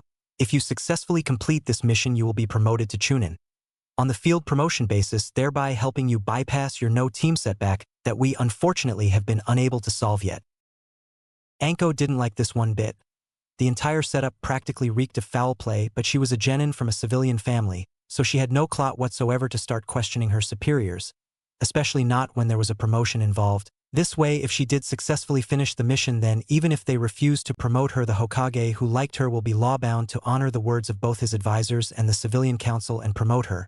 So the way she saw it, it was worth the risk. What do I have to do? The people in the civilian council all had devilish smiles on their faces as Koharu gave Anko a briefing on her solo mission. Saki, head of the civilian council who had lost her children to Orochimaru and her husband to the Kyuubi, felt that justice was finally being served. The Hokage and that old hag may have taken the Kyuubi brat under their protection, but the snake's whore will pay, and finally our village will be one step closer to getting its revenge on these abominations that walk our streets. Itachi frowned when Anko told him of what happened and her mission specs. It was too easy. She was supposed to go to Wind Country and pick up a package from a traveling merchant and transport it to Konoha all by herself, after which she would be promoted to Chunin. It was far too easy. I don't like this one bit, Anko. Believe me, Tachi-chan, I don't either, but it is my best chance at getting promoted. All I have to do is make to Wind Country and back. No sweat. I'm coming with you. If I take a leave now, I can follow you without anyone asking questions. That's sweet of you, Tachi-chan, but we both know that you won't leave Sasuke here by himself on a leave. I can handle myself. Itachi definitely didn't like this, and as much as he wanted to escort her, he knew that Sasuke needed him here. He had finally been able to make a small ball of fire 2 days ago, and he would not appreciate being left behind. Plus, if his father came across Sasuke practicing a C-rank technique with such efficiency, it will not end well. Unless the idea was crazy, but Anko was always saying he needed to start thinking outside the box, and the idea was just crazy enough to work. I just wish Kurenai wasn't doing back-to-back missions, Anko said while the two of them sat under the tree in their private training area, unaware of Itachi's thought process. You are supposed to leave first thing tomorrow morning, right? Yes, what about it? A tradition in the Uchiha clan is that when an adult Uchiha feels the need to train his fire affinity to its utmost level, he goes on a trip to the clan's sacred compound outside the village. Okay, what does that have to do with me? He is also supposed to take a member of the clan with him, a member of the clan head's family. I still don't get it. I think it is time I start to train my fire affinity to its utmost level, something I'm sure my family would approve of, but my father and mother are too busy to escort me, and since I must take a member of the clan head's family with me, I have no choice but to bring my little brother along. I think we can leave tomorrow morning too. And then outside the gate, I could simply decide to head over to Wind Country to train, and come back home after I miss my way to the compound, of course. Seeing where he was going with this, Anko smirked. Yeah, but there's a kink in your master plan. What happens to Sasuke when you get lost? That's easy. I believed that I could find my way without an escort, so I decided to hand him over to Susan Carey, who is more than capable of handling him while I go train and return. She also promised to keep his location a secret. After all, I wouldn't want to get my escort in any trouble. Anko couldn't take it anymore. She doubled over laughing. I think you have been spending too much time with Carey if you can come up with shit like that on command. Oh, I was just thinking out loud, but since you heard all that, do you think the Valley of End is a good resting place? Pardon the slip, I would want to honor the patriarch of my great clan. Anko couldn't for the life of her provide an answer. She only nodded because she was too busy laughing. But after she was done, she gave Itachi a genuine smile. Thank you. Totally worth it. You are welcome. I should probably get going. There is someone I need to ask a favor of. Anko smirked as she watched him go. You really are a good friend, Tachi-chan. Ino and her mother were doing some late shopping, not because they really needed anything, but because her mom was worried about her. For the past few weeks, Ino had been obsessed with finding Katara's twin. Apparently there was a female who looked just like Katara and dressed her like, but behaved so strangely and refused to answer any of their questions, only to vanish when the real Katara showed up. Ino had nearly driven herself crazy when Katara informed them that she did not have a sibling, let alone a twin. So Ino's questions were, who was the mystery girl, and why did she wear Katara's clothes and come to the playground where they usually meet? Was she trying to pretend to be Kat? But even if she was, why not behave like Kat? Wouldn't an imposter at the very least behave like the person who they are impersonating so that they can avoid being caught? Why would a spy behave like they didn't want to be where the friends of their subject were? Was she or he trying to use Kat's body to do something bad so that Kat would be blamed for it, and if so, what? To be honest, Mito was proud of the detective in her daughter that was determined to find out the details of any mystery that was presented before her. It showed that she had a talent for unraveling puzzles which would suit her well, as not just a Yamanaka but as a kunoichi in the future. After all, a good head for solving problems and being a good investigator is exactly what a Yamanaka is supposed to be, just like her husband. But this was going too far. Just this morning, Ino had decided to go around the playground roughly questioning all the children, both male and female, looking for any guilty person, and when that failed, she started questioning the parents. The only reason she is questioning everyone instead of just the young females was because her father had told her about what the henge was and exactly what it was capable of doing. I just wish she would realize that if the person was a spy, the higher-ups would have known about it by now at least. But she could definitely understand the need to find out exactly what this new entity was. She herself was also curious to find out who would do something like this. When she first heard it, she thought it was probably some kid trying to be naughty, but then Ino told her that she didn't notice him or her having fun. In fact, she could have sworn that the person didn't want to be there. "Hey mom, can I check around by myself for a while?" "Absolutely, sweetheart. About you, come find me at the nightgown section when you are done." "Mom, what happened to your own nightgown?" "It got ripped up." "How did that happen?" "Ino, just go, would you?" Because there was no way she was going to tell her what really happened to her gown. But she definitely wasn't complaining about what torn it up. Damn Inoichi and his devious imagination. Just the thought of it was getting her hot. Shaking her head to clear her thoughts for now, she said goodbye to daughter while she went to browse for new nightgowns. Adults are so weird, thought Ino. Ino decided to head to the shoes section to find a pair of new shoes just for the heck of it. She was already planning on giving up on trying to find out who the fake cat was when she heard, "Look at those shoes, they remind me of when that damn demon fox dressed up like a girl." "What are you talking about? I know that Beast is a male. Don't tell me he can change his body too?" "No, we were chasing him and then we lost him. Only for me to notice a child with blonde spiky hair wearing a pink top and white shirt with pink shoes on. Damn, he must have gone crazy or something." "He is a fox, what did you expect?" "Naturally, I noticed something was wrong. Then, when he turned, we knew it was him. Stealing a little girl's clothes. I hope you guys taught him a lesson." "That's just it. The godforsaken fox got away around 4 blocks to the playground." "Please tell me that you're joking. How could you lose that beast so close to the little children? What would have happened if he got one of them?" "Believe me, I didn't like it either. I really wish that damn fox would just die already. You and everyone else, sister, just make sure that next time you don't let him get to places like the playground ever again." "Oh, don't worry, next time he won't survive. I will see to it myself." "Ino." Ino jumped up at the sound of her mom's voice. Turning back, she noticed that the women had left and were walking towards the exit, and while she wanted to follow them and ask them some questions, she knew that her mom won't allow her not to mention the fact that they may not even talk to her. No one takes a 5-year-old seriously after all. "Ino, I'm talking to you, are you okay?" "Yeah, mama, infine." "What happened?" I leave her for a few minutes thinking she would come and meet me soon, only to find her so focused on 2 people talking, and now she is so deep in thought one would think that she was deciding the fate of an entire village. Ever since she met that unknown girl, she has changed. Where is my playful little girl? "Ino, why don't we go home? We can do our shopping some other time." "Okay, mom, let's go."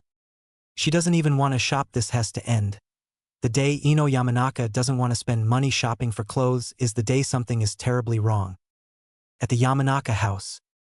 While resting in bed with her husband, Mito decided to tell him about Ino, so that they could do something if they had to wipe her memory of everything. She would not mind. She just wanted her little girl back.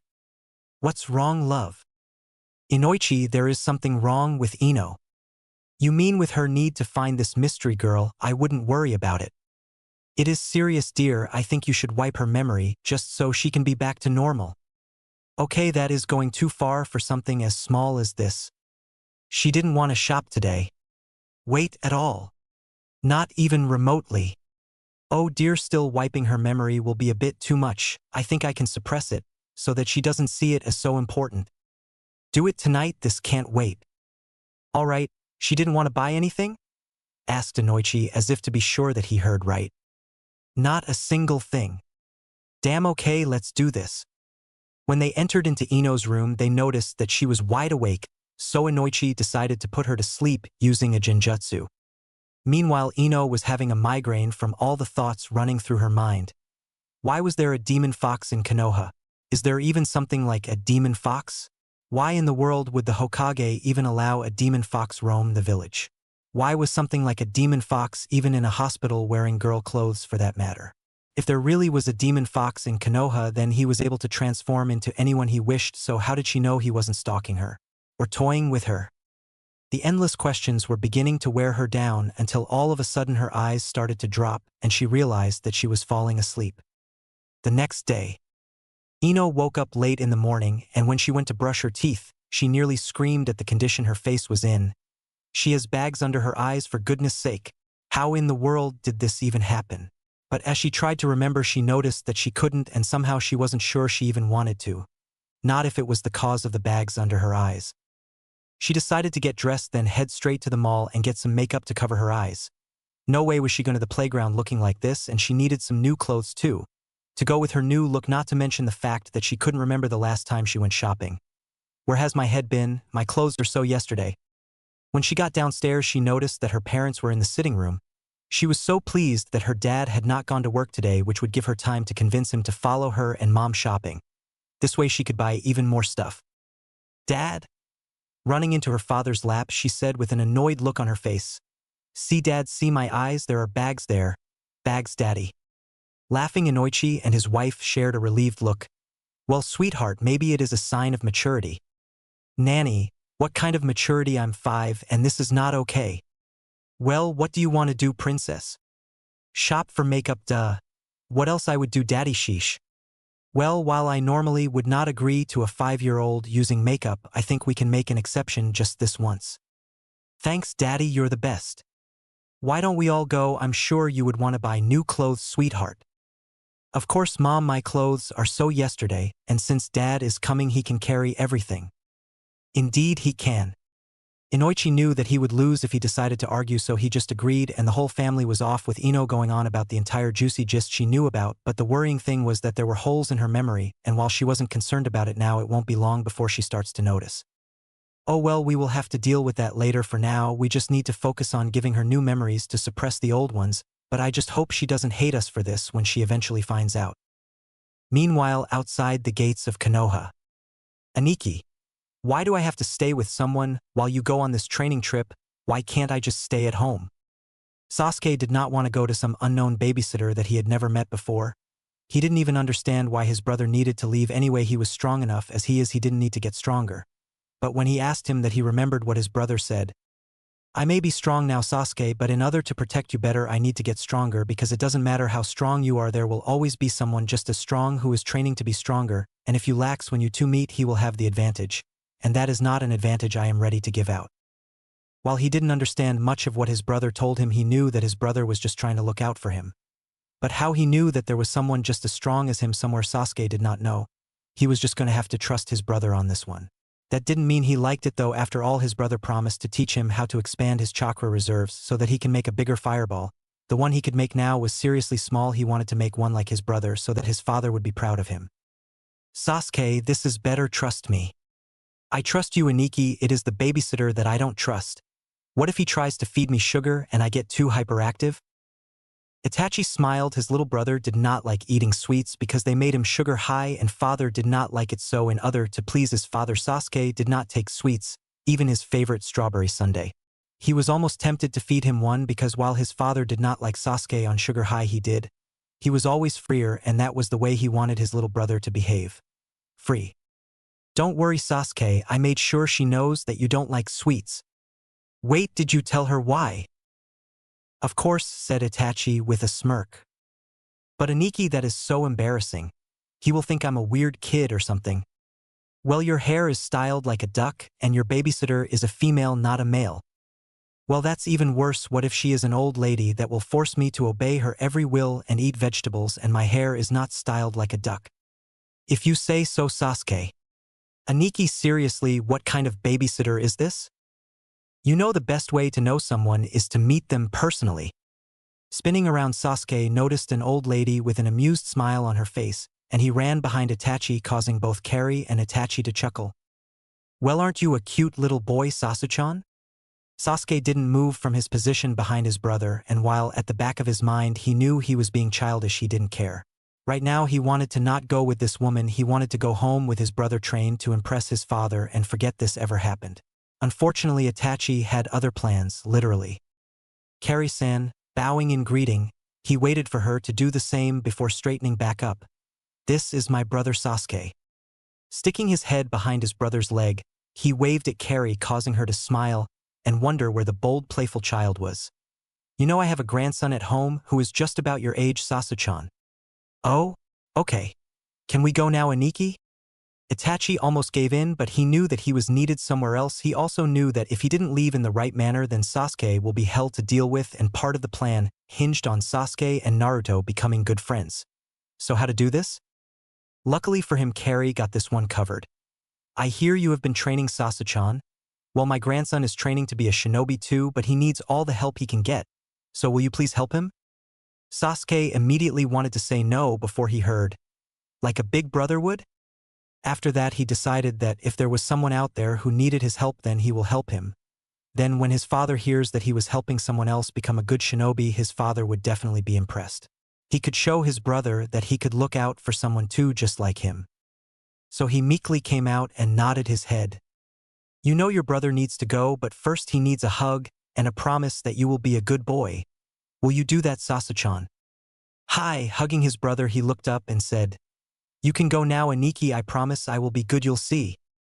I know you will. Thank you, Carrie-san, for being awesome. I will be back soon. Kissing his Otudo's head, he said, I will be back as soon as I can. Wait for me, okay? Hi, Aniki, and beat that guy, whoever he is. Laughing, Itachi turned after bowing one more time to Carrie and took off to the Valley of End to meet with Anko, who I hope is not pissed at me for being late. Wait a minute. Stopping on a branch, Itachi focused on a chakra signature to his right. Anko? You got it in one, Tachi-chan. Your little brother is cute. I thought you were supposed to meet me at the Valley of End. Anko started fidgeting and mumbled something under her breath. I'm sorry, what? I said I don't know where the Valley of End is. Itachi raised an eyebrow, but he knew that teasing her right now will not end well for him. So how to do this delicately? Okay, come on, let's go. Think you can keep up? Anko raised her head and smirked when she saw the changeling smile on Itachi's face. You are going to regret that, Tachi-chan. And with that, the two of them took off, not knowing what they would meet, but they were assured that whatever happens they would face it together. Route underground. Danzo's office. You sent for me, Danzo-sama? Ah, Shin, my favorite solitaire. How are you doing today? Waiting for you to die. I am doing fine, thank you for asking, Danzo-sama. Yes, and how is your health? Just get to the point, you disgusting war hawk. The doctors tell me that I'm more than fit for duty. Just the way I like it. I have something here for you, but first, how is your little brother Sai? God, no, why is he asking after Sai? He is fine, Danzo-sama. Excellent, I actually don't think he has any friends. Does he? No, Danzo-sama. Because you refuse to allow him outside the base. How awful, this needs to be corrected at once. Now I know a certain blonde child who is Sai-chan's age. I think they will make good friends. You should know him, the Kyuubi Jinchuriki? Why? It sounds like a great idea, Danzo-sama. Yes, every 5-year-old should have friends his age. But I'm worried that he might get hurt playing with his new friends, so would you please watch him for my peace of mind? Yes, Danzo-sama. Thank you, Shin. I trust that you will fill me in on little Sai's adventures. Right? Instantly Shin understood. He wants Sai to be his little spy, and he would then get all the info back to Danzo. His little brother was the only thing that kept him going. He wasn't about to let Danzo control him, hell no. I trust one don't have to ask Sai-chan about his day myself, do I, Shin? Asked Danzo in a tone that spoke of true cruelty. No, Danzo-sama, I will report his day back to you. Thank you so much, Shin, you have eased this old man's fears. The Kyuubi Jinchuriki is staying with Cousin Carrie. I'm sure you know where she stays? Hi, Danzo-sama, I will make sure to follow your orders. That's why I like you, Shin. Oh, and I almost forget here, these are drugs that will help with your dreadful condition. Thank you for your kindness, Danzo-sama. You are very welcome. Well, off you go. Bowing, Shin got up and left. Cammy, what am I going to do? Wait, Cousin Carrie, that's. Smirking at the thought of finally getting ahead of Danzo, Shin relaxed. I will see you destroyed, Danzo, I swear I will. Entering his room, he saw his little brother sitting on the ground drawing. He was so proud of Sai. A 5-year-old with such a gift for drawing and calligraphy that was far above his years, and while he hated Danzo's guts, he had to agree with the bastard on one thing. Sai needed friends his own age. Hey Otuto. Turning around, Sai noticed his brother. Hey Aniki. See my new drawing, is it good? It was an old hawk, and it immediately reminded Shin of Danzo, and he chuckled. I think it is very good, Saikuin. Tell you, what would you like to go to the village with me? There are some friends that I want to introduce you to. Really, Aniki, we get to go into the village? Yes, Otuto, now get dressed, then we will go. A few minutes later, Shin teleported them to the village, and from there they made their way to Carrie's home estate. I hope she is around and she accepts me, because while the seal on my tongue prevents me from speaking anything bad against Danzo, if she asks the right questions and pieces together the story, then I will have an ally against Danzo. If not, then at least Sai will have a friend. All hinged on how smart Carrie really is. Meanwhile, Kakashi was tearing his way towards Wind Country to look for a poison to kill Naruto. Since the day he and his team had started watching, the little devil Kakashi had slowly been losing his sanity. He couldn't take it anymore. That beast dared to show mannerisms similar to his surrogate parents, and he even dared to bear the name that Sensei had wanted to call his child who died during the QB attack. I hate him, that disgusting vermin, that beast. The fact that he looks like Sensei's son is blasphemy. He must die. I don't care what happens to me. I don't care what the Uchiha clan wants anymore. I am going to sneak into Suna, find the strongest, most painful poison I can find, and watch that beast die a slow and painful death, which is exactly what he deserved. Back with Carrie and Sasuke. So where do you stay, Carrie-san? Well, I stay in an estate with my surrogate grandson. What is the meaning of surrogate? Well, surrogate means someone who is not your family by blood but by bond. How can someone be your family by bond? What do you mean by that? I thought family was family. Well, you are right, family is family, but you have a family that you are born into. You share a lot with them, especially the fact that you are all from the same bloodline, just like you are an Uchiha. However, when you start to like other people who are not your family by blood and you wish to protect them, people who are there for you through everything and depend on you just as much, then they become your surrogate family. Family that you choose and stick to no matter what. So I can have two families? Yes, Sasuchan, you can. You can have a surrogate father, mother, sister, and brother. All you have to do is choose to. Sasuke started looking incredibly shy. What's wrong, Sasuchan? Will you be my surrogate grandmother? I don't have any. The request warmed Carrie to her core. Of course, Sasuchan, I will. When she said that, his face lit up, then he looked ahead and saw something. Is that Naruto Bachan? Looking ahead, Carrie noticed two people that she was sure she had never seen before. No, Sasuchan, but remember what I said about surrogate family? Good, because I have a feeling that that little boy and Naruto need a brother like you. What do you say? Hi, Bachan. That's my boy. Standing in front of the two kids, she asked. So what are your names, please? My name is Shin, and this is my little brother Sai. Hi, my name is Sasuke, and this is my surrogate grandmother. Sasuchan, why don't you and Sai-chan go inside and find Naruchan, then tell him to show you guys around. I will join you guys soon, okay? Is it okay if I go, Aniki? Sure. Come on, Sai, let's go find Naruto. After the boys were gone, Carrie adopted her cold face. You are with Danzo, aren't you? You are well informed.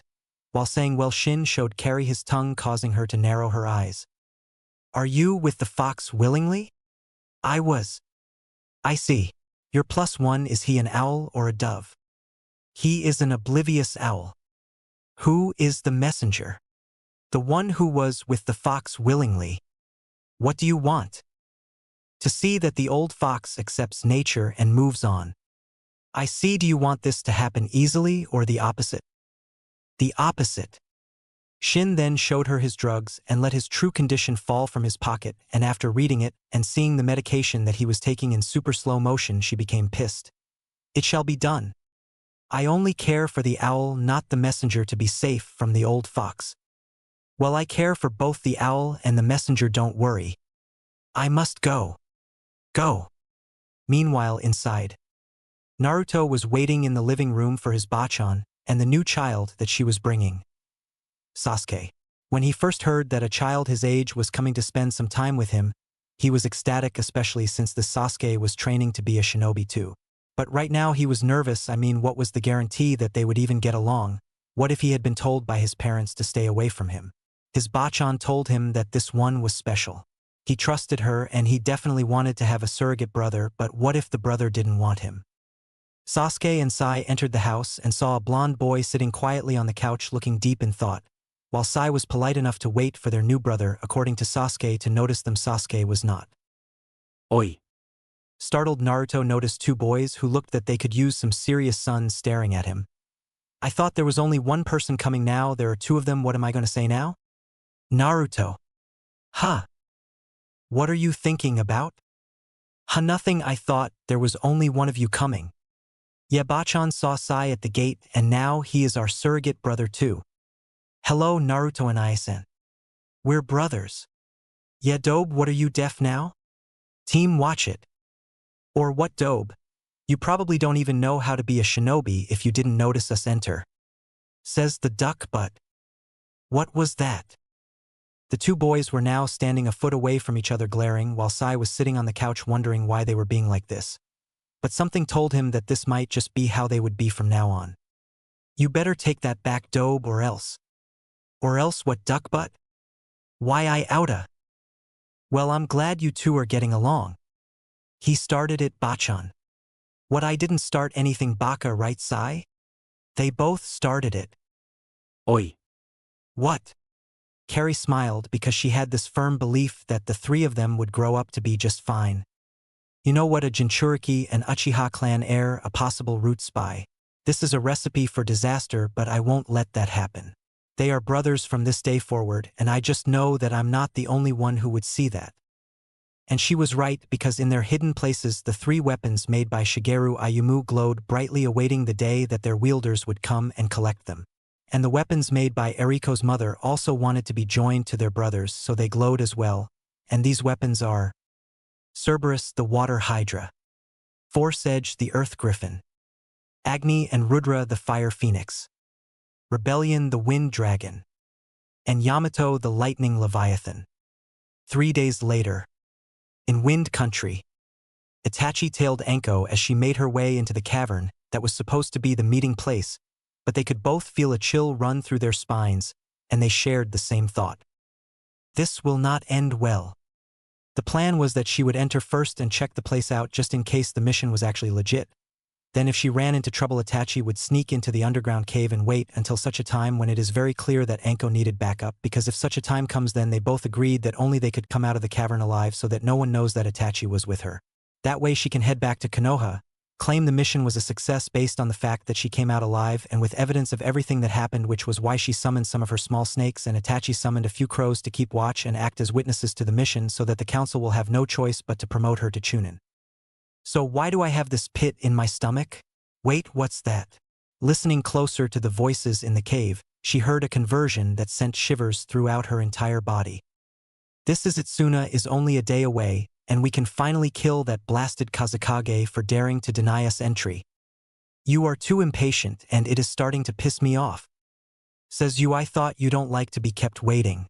Moreover, this new body of yours is slowing us down, Sasori. A hunched-back puppet wearing a black cloak with red clouds on it said in annoyance, "Keep talking, Ichigo, and I will make you my new body." When he said this, a scorpion-like tail came out from the back of the robe. His companion, an orange-haired 6'1" Kusa-nin, simply glared hard at his partner. I don't even know why I'm here waiting for this freak. My blades of chaos are screaming for blood. That bastard's blood who dares think that he can deny me my chance to serve Jashin-sama with my sacrifices. How will I attain immortality if I can't offer sacrifices to the great Jashin-sama? Oh, he will pay, and then I will bathe Suna in blood.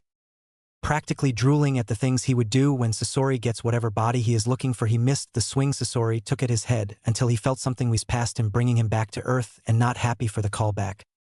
What the hell is wrong with you? You fucking cocksucker, I should kill you for doing that. Why the hell do you even need a new body anyway? Simple, I need her because of the blood in her veins. With the seal on her neck, if I can extract some samples of her tainted blood, I will be able to make a poison that will be legendary in both its potency and the amount of pain it can cause. I like it already. If you can do this, I will join your so-called Akatsuki. Why else would I have not killed you by now? Thought Sasori. He then focused on a spot to his left and smirked. Well, well, looks like we don't have to wait anymore, do we, Anko-san? When telling the story later, she would swear she had died and gone to heaven because 1 second she had the attention of 2 S-rank criminals, and the next second the landscape changed to a plain open space and she noticed she was breathing heavily and on the verge of passing out. When she felt a hand on her shoulder, she started crying, pleading to Kami for a quick death, until she heard a voice that she from that day forward called the voice of her savior. Damn, Anko, you can run fast. Turning around, she fell into Itachi's arms and held him so tightly that he wondered if she was somehow coping Tsunade Senju. She started sobbing heavily into his chest, and while he didn't know what to do before he did now, so he wrapped his arms around her and held her close. I wonder what happened in there to make her so scared she's practically shaking. About half an hour later, Anko stopped crying and jumped out of Itachi's arms, startled and frankly a little crazy. Where are they? Itachi, they are after me. Please don't let them find me. Itachi. Itachi grabbed her and her close. Whoever they are, Anko, you lost them. If I didn't have my Sharingan on, I wouldn't have seen you blow past me. With you going at that speed, I knew something was very wrong, so I set up a string of genjutsu that will confuse them for a while, and by the time they break out of it, my crows would have eliminated our tracks, making it difficult for them to track us. And if we leave now, we can ditch them for good.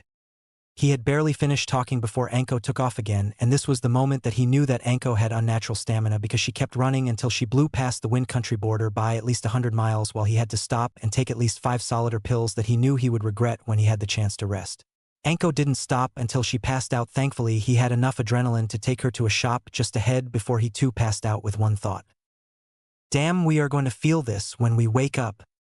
However, while the dango shop owners took the strangers in and cared for them until they got strong enough to go home, there was one other strangler in Suna that was lost.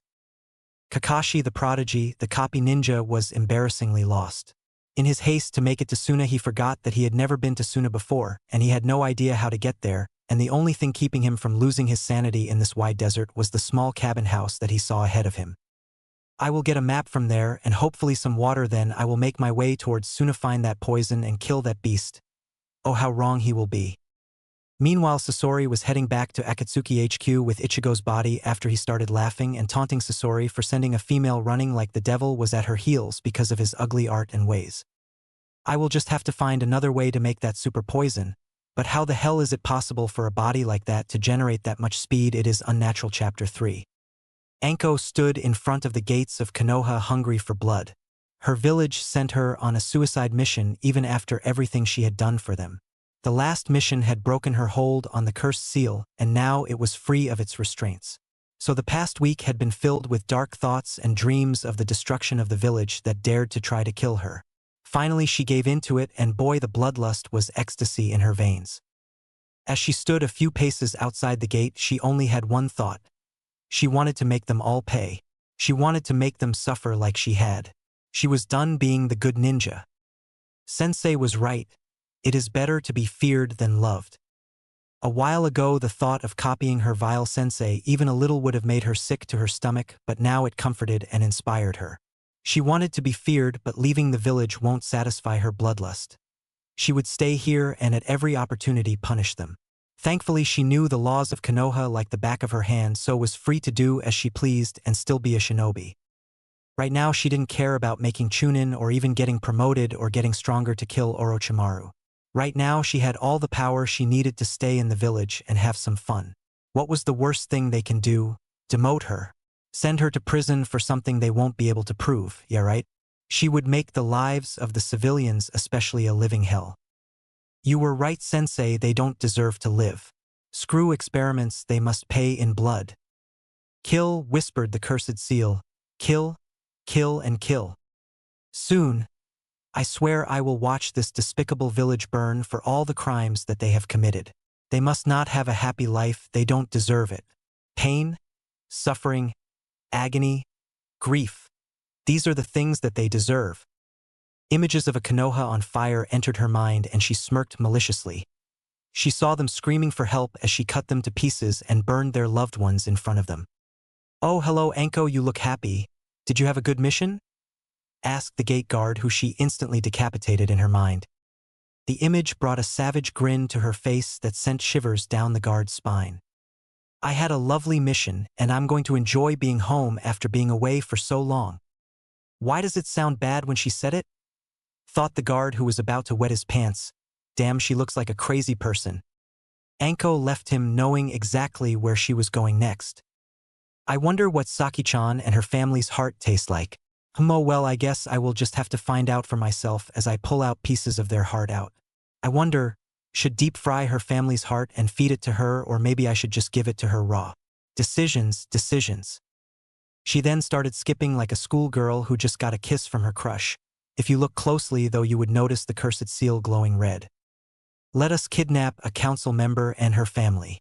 This is going to be so much fun. A few miles away, Itachi was racing on the ground as fast as could. He had to make it to Konoha in time. In case you are wondering why he was running in the ground at civilian pace, well, that is because Anko poisoned him. A couple days ago, when he woke up from his solidar pill-induced coma, it was to a sight that he won't forget in a hurry.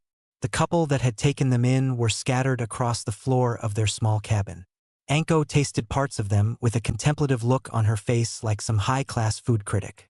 There were black marks across her face and upper body, meaning the cursed seal was free. He was ashamed to say that the sight caused him to throw up and faint. When he woke up a day later, Anko was standing over him with a sweet smile and a cup of tea, all cleaned up so much so that he thought that he simply had a nightmare. The tea was delicious, and it came with a feast for his hungry stomach. After eating and freshening up into a new set of clothes, he decided that he wanted to go outside to have some fresh air. That is before asking Anko what exactly happened during the mission. When all of a sudden he became dizzy and almost fell if Anko hadn't guided him to bed. When he was about to sleep from what he thought was exhaustion. After all, there was no way Anko would poison him. She said something that made his blood freeze up. The couple was just a test. Anko-chan and I are going to Konoha. I need to see those lovely civilians who granted me access to my lovely student. Of course, I will show them my sincere appreciation. Rest well, Itachi-kun. Forcing his eyes open, the last thing he saw was Anko with those black marks across her face and her eyes. They resembled a snake, a deadly snake. That was why he was in such a hurry, because while he didn't fully understand what was going on, he knew that Anko was not in her right mind. He needed to help her before she did something that she would regret later on. That is, if she was still capable of remorse. No, damn it, I can't think like that. Shaking his head, Itachi forced his mind not to go there. He refused to believe that his friend had become a sociopath overnight. She was his friend, and every cell in his body wanted to find her and keep her safe, even if had to protect her from herself. I can't lose her, I simply can't. I don't have anything without her and Sasuke. It is because of her that I actually started to get closer to my little brother. If I can't keep her safe, then how the hell am I supposed to keep Sasuke safe? Kami, I need help. Forcing his chakra to move, he increased his pace. Kami, let me make it in time, please let me make it in time. What he would do after he finds her, he didn't know, he just wanted to find her. He will cross that bridge when he got there. One thing was for sure, though, he will never give up her or the village. There are some good people there after all. Maybe if Anko met some of them, then she would know that not everyone sees her as a stain on the village's honor. One thing left Itachi at a serious loss, though. How did Anko become so bloodthirsty so quickly? He knew about Orochimaru and his experiments. Anko also filled him in on the cursed seal details. How it fed on negative emotions and heightened them. And that it somehow possessed a piece of his soul. How that was possible he didn't know. But only a week had passed, and somehow the restraints that were put around the cursed seal had been broken. In that time frame, it had also taken over Anko's mind. Someone who never wanted anything to do with Orochimaru a week ago, and she didn't even resist. That was what scared him. Anko told him that the cursed seal was held back by both her will and the seal that Jiraiya had put on it, since the cursed seal could not be removed. But now she had given into the seal's influence, meaning the villager's worst nightmare was about to come true. If he did not stop her, then this will go from bad to worse. She would overdo it, get caught, and when that happens, the council will see to it that she is killed. There is no ways that he was going to let that happen, not if he could help it. Back in Konoha. Now, before Anko took Saki from her house, she needed to buy some supplies first. So she headed for a weapons store to see an old friend and possibly invite him to the feast later today. Walking in, though, She noticed that the store was almost empty. Where did all the customers go? Oh, that means I won't have an audience. Oh well, the show must go on. Hello, anyone here? Asked Anko, who was pleased to hear an I'm coming. So she smirked and waited. Kuro had been expecting a lot of things when he went to answer the door. A couple of genin looking to buy weapons, civilians looking for some extra protection, heck, even a hot girl to flirt with. But what he didn't expect was to find Mitarashi Anko at his doorstep. He went to the academy, but he never graduated. That was probably why he didn't notice her mood or the fact that she was leaking Ki. This is why he did what he did.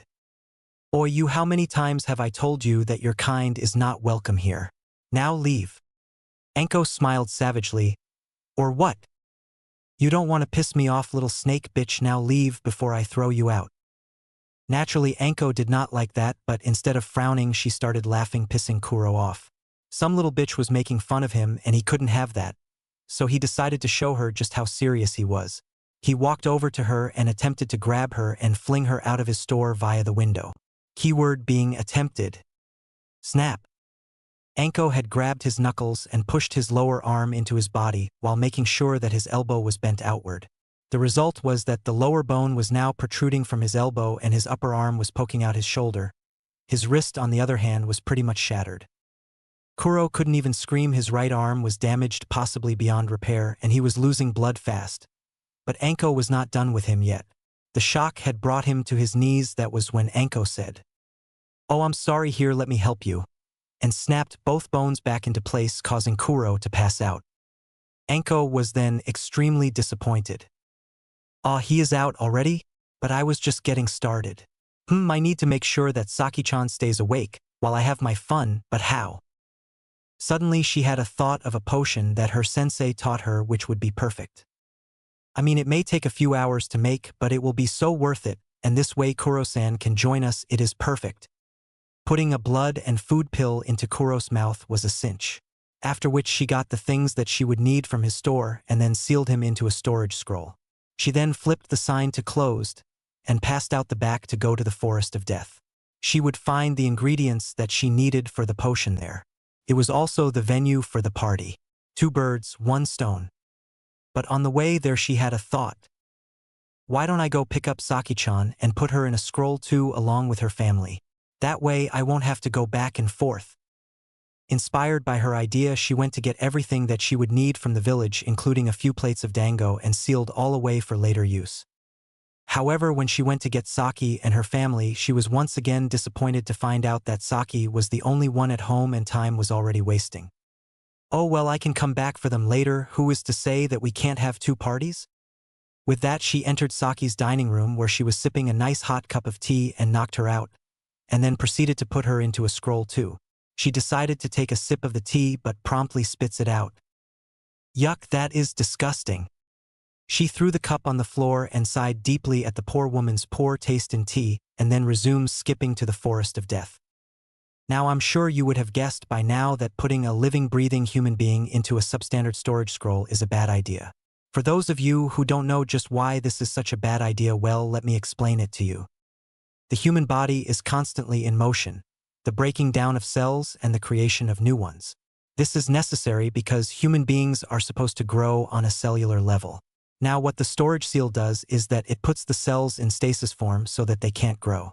Even people who go into coma don't have frozen cells, only slow ones, but the fundamentals don't change for them. This means that their body can still function, only it is going to be remarkably slow, that's all. But putting a living human being in total stasis is hell on earth because every cell and nerve, every brain wave or blood circle will be brought to an abrupt halt. The person will be in total darkness until the stasis is removed. Depending on the length of time they were in stasis would determine how banged up they will be. Now, given how long Saki and Kuro will be in stasis, the moment they are released, every nerve and cell will be supersensitive, making every pain and pleasure they feel 10 times worse. Not to mention the headaches and heartburns that they will get from the long stasis period. Anko knew all of this, which was why she was taking her sweet time preparing the potion and the party venue. Warning. It is about to get worse, so again, reader discretion is strongly advised. If you can't stomach it, scroll down to the next notification and read from there. You have been warned. 5 hours later. The preparation for the party was done in grand style. You had everything that you could ever need for a torture party. A table full of sharp and pointy things, hell, even things that were not pointy but definitely painful. Of course, the creme de la creme of everything was the serpent's kiss. To understand the poison better, we must go back to how it came to be. Years ago, before Orochimaru betrayed village, when he was still a loyal shinobi of Leaf, he developed a potion that would make an injured ninja last a lot longer, so that he or she could get medical treatment instead of dying on transit like a lot of them did, especially during the war. The reason it was called the Serpent's Kiss was because it used poisonous plants and actual venom from a very rare snake to increase the insulin and adrenaline in the body. When mixed with a cocktail of blood pills and food pills, the poison became a potion that greatly increased the survival chances that the ninjas had. Of course, Konoha ruined it by demanding more and more, and since the snake that made the poison work was rare, it quickly became endangered. It was the first poison that was actually very sought after, but the cost was too much. So when Orochimaru refused to make more in order to save the snakes, he was treated like a traitor. If not for how important he was, he would have been removed from the shinobi force. Thankfully, they simply couldn't do without him, so the issue was forgotten well by everyone except Sensei. Anko chuckled as she prepared to remove Kuro from the storage scroll. She remembered the other ways that Orochimaru had taught her of how to use the poison. You see, when Cobra's venom is applied to the Serpent's Kiss, it not only keeps the injected person alive, and it also keeps every nerve super sensitive. So if you took the poison and sustained a paper cut, you won't get a sharp and fast pain, you would feel a slow ache that will last for a long time. That wasn't all. When applied, it makes blood stop flowing into that particular area, so no blood loss and no mess. That is what she wanted right now. She went to the table and placed the scroll containing Kuro on top. This one is for you, Sensei. When Kuro landed on top of the table, he immediately started screaming from pain that seemed to envelope his entire body. But a strong Ki stopped his screams and forced him to look up.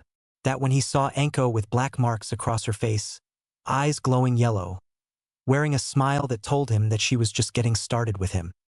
Please, please, please. I beg of you, please let me go, please.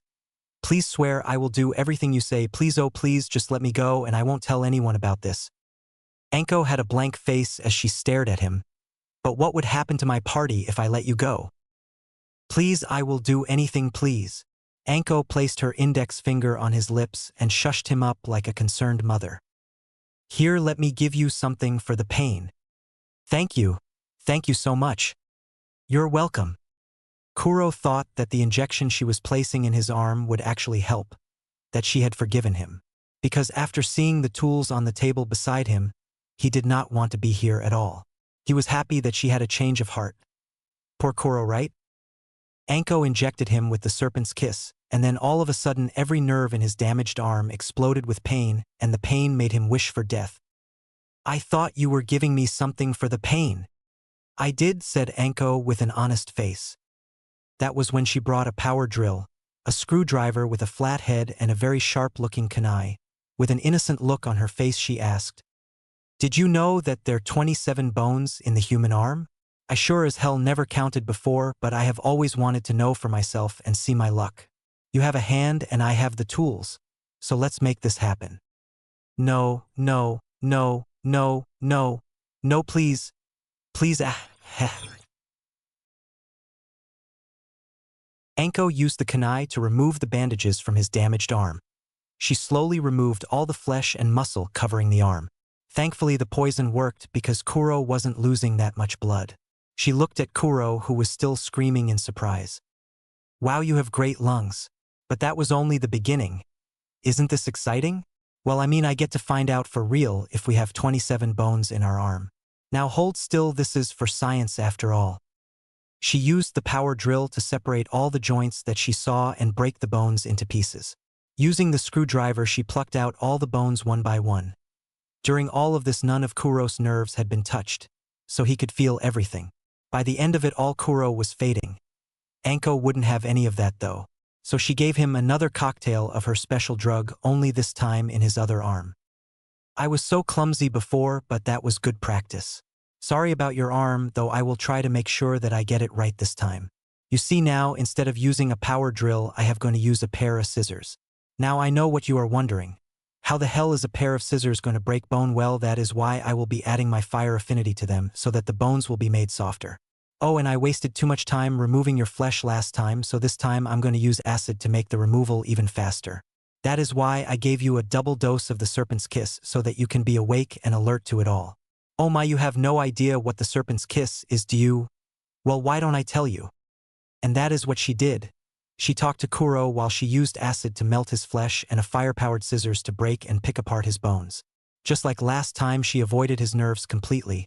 When the whole thing was over, she decided to use all of her instruments to pick Kuro apart. He died not from blood loss or pain, but from having nothing left to live with. Anko had taken a fork and knife to his heart. By the time she was done, she was soaked with blood, and a tiny part of her that was still her was so horrified at what she had become she couldn't even move a muscle. All she could do was beg Orochimaru to stop, but all he said was, "Don't stop the fun," and then he started laughing. This was the scene that Itachi walked in on, and he did not know what to do. The only reason he was able to find Anko in the first place was because he knew her chakra inside out. He had followed it around the village until it led him to the forest of death. He thought that he was prepared for anything, but right now he wondered if Anko was there anymore or if she was really gone for good. Even if she wasn't, how was he supposed to deal with this? Dante, alright, the bad stuff is over. You guys can look now. Have you ever thought you knew someone so well only to wake up one morning and realize that they were not what you thought they were? That even though they look the same and smell the same, all you see when you look at them is someone else? In Itachi's case, it was literally someone else. His shinobi instincts were telling him that Anko had become a problem to the safety of the village. The evidence was the mess on the table in front of her that looked like a person's body parts. He should put her down now, if not because of the crimes that she had committed, then because one of Konoha's top missing nin had completely taken over her body. That was because according to the facts she let him do it, and that was considered treason.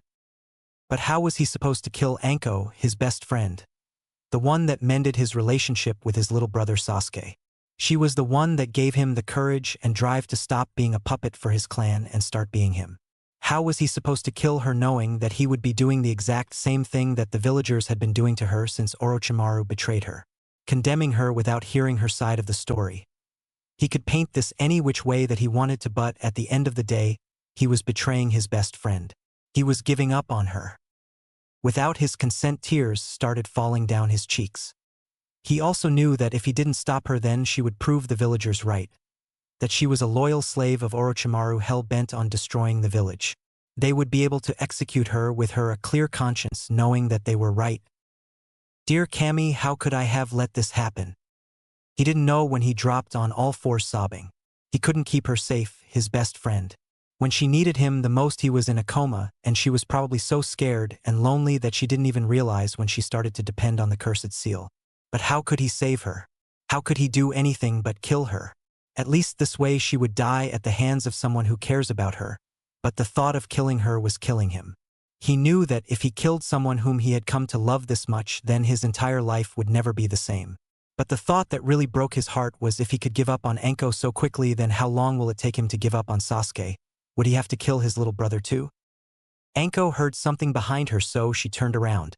When she saw Itachi on his knees weeping, her heart shattered. The cursed seal, on the other hand, was so happy for the sight. If it could remove Itachi from Anko's life, then she would no doubt give up her humanity. Her body and soul will be its to mold any way it saw fit. Of course, when it was done with the civilian council, it will return to Orochimaru. Together they will plot the destruction of Konohagakure no Sato. What have I done? Thought Anko. Oh Itachi, I'm so sorry. I wasn't strong enough. I was so scared that those people would come get me that when I remembered how much power the cursed seal gives its victims, I couldn't resist the extra protection. Now I know I was foolish. You have always protected me and kept me safe even when you didn't have to. I know that I need to die for what I have done, but please forgive me, please. Rising up his head, Itachi looked at Anko's face. His precious person had been turned into a monster, all because of one man. With that one thought, all of Itachi's agony and grief boiled into white-hot rage. You! The look on Itachi's face startled CS. Cursed seal. So badly that it stumbled backwards in shock. It thought that Itachi would be an easy kill because of the state he was in. Now though, he looked ready to kill, and with his Sharingan blazing. CS actually felt fear for its life. You took the girl who means the world to me and turned her into a monster with no remorse or guilt. You made her into what the villagers think of her. You have justified their paranoia and stupidity by making her into what she is not. You took advantage of her when she was scared and took over her body. You broke my best friend, and while she doesn't have the will to fight back. Ido. The scary part was while he was talking, Itachi didn't raise his voice an inch. But the sheer amount of rage and hatred embedded into his words were enough to force CS to a tree where it was shaking like a leaf. What are you going to do? You wouldn't hurt your best friend, right? Itachi zipped to its location and said, I know that you are in there, and I'm sure you know how skilled the Sharingan is at mind techniques. Please don't hurt me. I am just a messenger. Orochimaru is the one you want. And yet you are the one inside my best friend. You are also the one that has turned her into this thing. Not Orochimaru. You. What are you going to do to me knowing that I am tied to Anko? Anything that happens to me will also happen to her. The knowledge gave the cursed seal some confidence. At least he won't intentionally hurt his best friend, right? But the smile that spread across Itachi's face sent that renewed confidence down the drain. Oh, you have no idea what I can do. Right now Anko's mind is submissive to yours, and my Sharingan can put you in a world of hurt and pain so strong your master is going to need stitches.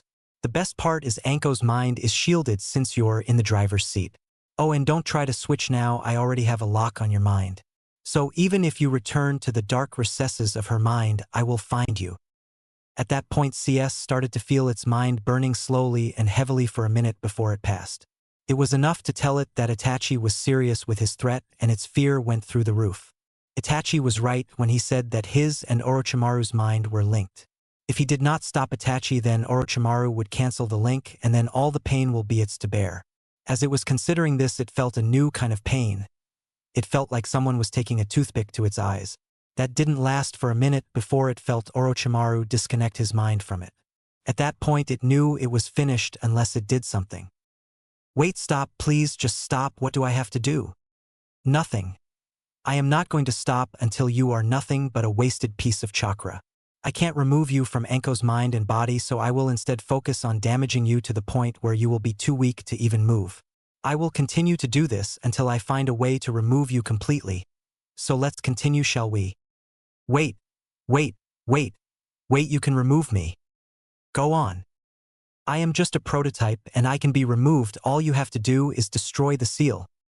Now it wasn't lying, it was however greatly exaggerating. The only way to kill it and remove it from Anko's body was to destroy the center, aka it. Then the seal will collapse, but destroying the seal would kill both it and Anko, which is what it wanted. I see. What? Itachi smirked. Didn't anyone tell you about the Sharingan's psychic powers? CS lost all color in its face when Itachi said that. Oh no. Oh yes, goodbye now. Itachi used half of his chakra capacity to destroy the center. He watched in amazement as the yellow eyes turned brown and the black marks vanished. He looked as Anko blinked up at him in shock and fear. He knew what she needed to hear. You were my best friend and I care about you. I forgive you. I know what happened on the mission from your memories, and I promise you that I will keep you safe. I just hope that you can forgive me for falling to be there for you this time. Anko was shocked. She grabbed him and sobbed into his shoulders, saying thank you over and over again. Thank you, Kami, I have her. After crying herself to sleep, Itachi created 2 clones. One to return Saki back to her house and report the mission specs to the Hokage, in hopes that Anko gets promoted, and another to report the entire story to Carrie, while he carried her home. When they entered into her apartment, he cleaned her up. Then he had a clone dress her for bed while he took a shower. However, when he took her back from the clone, his other clones dispelled, informing him that the Hokage was pissed. He wanted to see them both tomorrow, and Carrie promised to keep watching Sasuke until this all blows over. He decided to sleep on the couch, but first he needed to put Anko in bed. When he did and tried to remove his hands, she held him in a vice grip. Regardless of how he tried to move, she held him tight, so he decided to lay next to her. Only for Anko to curl up in his arms. The scary part was that he liked it. Is this how friends feel? Shaking his head, he decided he didn't care about the sleeping arrangements. Anko was his friend and nothing else, and with that thought he went to sleep. The next day. Anko had had such a full week. She was nearly killed, was possessed by an evil seal, committed manslaughter and kidnapping. She had the seal that been the bane of her existence removed, and despite the fact that Itachi had every right to hate her or at least never fully trust her again, he didn't. Instead, he forgave her and even asked her to forgive him for not being there for her when she needed him the most. He still loved her. When she heard all that he said to the cursed seal on her behalf, her heart soared and ached at the same time. She woke up that morning to a feeling that she had come to love, safe in Itachi's strong arms. The truth was that she didn't deserve someone like him. He had cured her of a seal that no one else could beat. He had cared for her even after seeing her in her darkest moment. He had defended her, loved her, and as she woke up she noticed that she was clean and in new clothes. Instantly she started crying. She held this angel closer to her, not knowing how to repay him for loving her even when she didn't deserve it. Itachi woke up to the feeling of his chest getting wet. When he came to, he realized that Anko had woken up and she was crying her eyes out. He didn't know what caused it, so he did the only thing he could do. Pull her close to him and start stroking her hair. She always loved it when he did that. After a while she calmed down, and he asked her what happened, only to hear something that broke his heart. "I don't think we should keep being friends anymore. I don't think that this is going to work out." Itachi didn't know what to think. He had no clue where this is coming from, but he knew that his heart couldn't take it. "Why? Did I do something wrong?" Anko had to force down the tears that were threatening to break free. She knew that she would cry forever once he left. Even though she was trying to separate him from her, Itachi was still her greatest source of strength. The pain that she could hear in his voice, though, was ripping her to shreds. "No, you did not do anything wrong. I just don't want to be friends with you anymore, okay? Look me in my eyes and say that." Anko knew that if she looked into his perceptive eyes, then he would know that she was lying through her teeth. So she left his arms and, closing her eyes, sat up straight on the bed. "I don't have to do anything. I just want you to leave and never come back. Is that so hard to believe?" "Yes, because I saw your eyes last night, Anko. I know you and this isn't you." "Well then I guess you don't know me as well as you thought you did. Now please leave." Now he knew something was very wrong. Anko was not polite about anything in her life, so he sat up straight as well and stared at her. He had a hunch as to why she was doing this, but he needed to be sure. He put his arm around her and turned on his Sharingan. Then he slowly started pulling her close to him. She did not resist, almost like she was getting the last bit of comfort that she could before he left. So quickly he put her in between his legs, and she instantly started resisting and forcing her way out, but he held her close. After a few minutes she stopped struggling and started crying into him. "Why won't you go? Please, you will be so much better without me in your life. So what are you still doing here?" Now he knew what was really going on. "I am not a saint, Anko. I have my sins too. I know you're hurt and that you think that I am better off without you, but I am not. I need you in my life, Anko. I don't think I can survive without you. I am not going to let you push me away. Why do you have to be so goddamn stubborn, huh? Can't you see that it is better this way?" "Actually, I can't see. All I can see is the girl I love pushing me away because she doesn't think that she deserves to be happy." "Well, you are wrong. You deserve to be happy, Anko, and I am not going to stop until you are. I don't care what anyone thinks of you or us. I am not leaving you." Anko actually smiled. "The girl you love? You are getting soft, Tachi-chan." She looked at him for the first time that morning, right into those hypnotic red eyes. "I'm never getting rid of you, am I?" Itachi smirked. "Well, you can try, but no, you are not, so the real question is what are going to do about it?" Anko smiled and placed her head on his shoulder. "I'm going to stop trying to push the guy I love out of my life." Itachi felt his heart burst from her confession, and then he wrapped his hands around her and placed his cheek on her forehead when she made a comment that made him laugh. "I am hungry." After getting dressed and having breakfast, the duo made their way to the Hokage's office. Knocking on the door, they heard a "come in," and when they entered they noticed that it was the Hokage and Carrie that were present. "You sent for us, Hokage-sama?" "Yes, Anko, I did. First of all, I am so sorry for what happened to you. The reason I called you here was that I called a council meeting and I want you to join me. It is time I explained to some people that this is my village, not theirs. Will you come with me?" She looked at Itachi and he gave her a nod, so she turned back to the Hokage. Hai Hokage-sama. "Good, then let's go." When they left, Carrie faced Itachi and smirked mischievously at him. "So I see that your girlfriend is okay." Itachi instantly turned a bright shade of red. She's my friend, not my girlfriend. We are too young for that. Oh, so where did you sleep last night? With her in bed. After saying it, he knew that he shouldn't have. It wasn't like that, I swear. So what is it like then? We are friends, nothing more. And yet you guys slept in the same bed, and looking at the two of you, you are comfortable being close to one another. That is what friendship is, isn't it? Carrie shook her head and looked at Itachi. Listen to me, Itachi-kun, I have eyes and I know that there is a strong bond between the two of you, and it isn't friendship. So if you don't want to lose her, you better find out exactly what Anko means to you before she finds someone else. As for your age, you are both shinobi. Age doesn't apply. But promise me that you will think about it, okay? I have to go back to the boys. I will. Good, see you later. At the council room. The council members were getting impatient waiting for the Hokage and were about to start leaving when he walked in, looking very pissed off. When he sat down on his seat, he said, "Now I have something to tell all of you. But before that, Nara-san, please enlighten me on what this council is supposed to do." Troublesome, well, the council is supposed to be an advisory body to the Hokage. They are also in charge of some minor parts of the village, thus taking part of the Hokage's workload, freeing him up for more important things. Thank you, Nara-san. Saki-san, please tell me, what is the duties that your side of the council is responsible for? We are in charge of the lives of the civilians. She said it so arrogantly that Hiruzen nearly attacked her. I see. Nara-san, one last question. Can the council falter? Yes. Good, and on that note, Saki, you and the rest of the civilian council are hereby under arrest. What, you can't do that? Ki exploded in the room that sent the civilians to the ground. The god of shinobi was pissed. His rage radiated throughout the room like a violent predator just waiting to strike. Would you care to repeat that? Saki could barely breathe, let alone talk. I am disbanding the council and the elders, and I am creating a brand new one. If anyone has a problem with that, then I invoke the Hokage's challenge.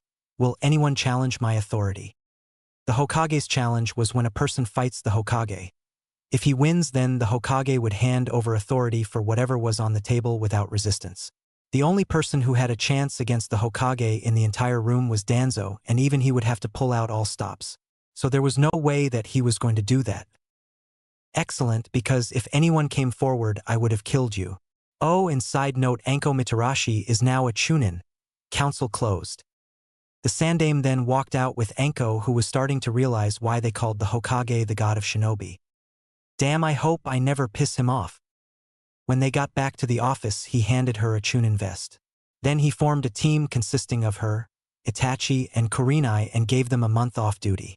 Things were starting to look up, but Itachi still had a lot of things to think about. Meanwhile, Kakashi was home. A changed man with a new agenda and also a new friend that he couldn't wait to inform the Hokage about. However, when he entered the Hokage's office via the window, he saw how angry he was. He almost left, but the Sandaime turned to face him. After staring into his eyes like a scanner, he smiled. His smile made Kakashi very fearful for his life. Ah, Kakashi-kun, perfect timing. Kakashi did not like where the Sandaime's tone was going. It made it seem like he was going to regret setting foot in his office. Damn, I have to have offended somebody up there who is probably laughing at me right now. Although maybe it's not as bad as I think. Why is it perfect timing, Sandaime-sama? I mean, surely I did not come on any important dates, right? The freaky thing was that the Sandaime Hokage just kept on grinning like a cat. A very happy cat. No, Kakashi-kun, you didn't come on any important dates. As a matter of fact, nothing special is happening this week. Well, nothing of great importance. Then why does your smile and tone tell me that I just walked into a minefield that is going to blow me sky high, and that there is no way out? It appears your commander was right when he said you have very sharp instincts, and where do you think you're going? At this point, Kakashi was halfway out the window when the Sandaime caught him. I was actually on my way to see Guy. I promised him the second I came back from my leave I would come find him, so that we could engage in some bonding activities to, help me regain some of my lost emotions. I could really use a friend right now. Really, Kakashi, you want to hang out with Guy of your own free will? Wow, I'm so proud of you. Smiling Kakashi put all his effort into jumping out the window only to find himself tied securely to a chair. How? Oh, Kakashi-ku, I thought you were going to see your friend. What happened? He knew he was doomed anyway, but he decided to try his luck one more time. Maybe, just maybe, the Sandaime will let him escape. If that happens, then he will make sure never to get stuck in this position ever again. Since his opponent was the professor, his best bet would to move to Kiri. A civil war was preferable to being in this room right now. Well, you see, Sandaime-sama, I appear to have gotten myself into a rather precarious situation here. Yes, I can see that. Would you like me to assist you there? After all, one should not waste someone's time. It is quite rude. Kakashi gulped. Maybe you don't have to. Katon. Gokayu no Jutsu. A ball of flame grew and reached an inch in front of Kakashi's face. But that was not the worst part, not by a long shot. The worst part was the fact that the fireball shrunk and hovered over a very sensitive place. A place that the sun definitely did not shine. After that, it vanished. Whoops, it seems my aim is a little off.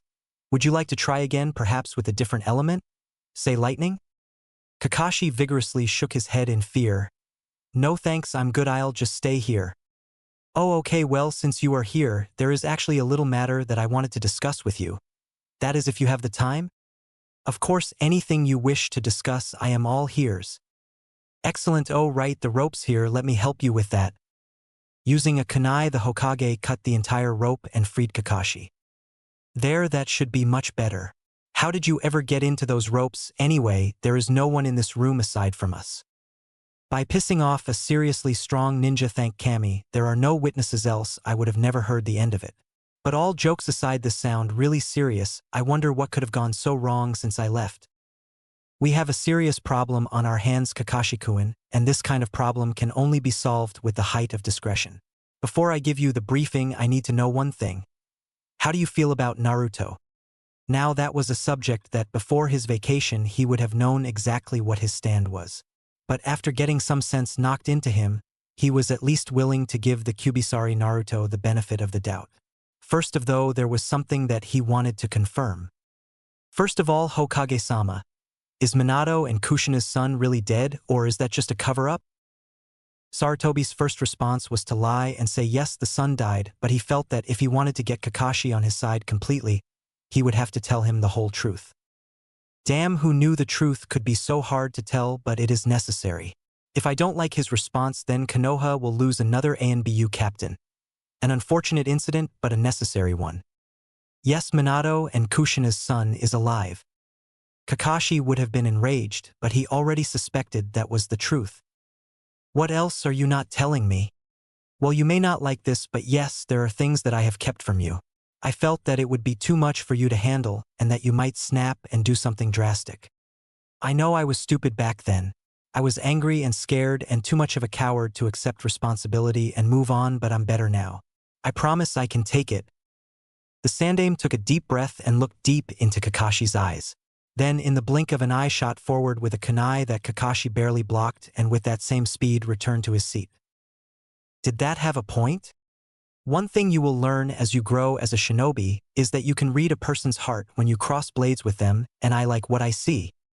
Wait, is that something a lot of people know? Well, yes, I suppose it is. Why do you ask? Nothing. So that's how she knew.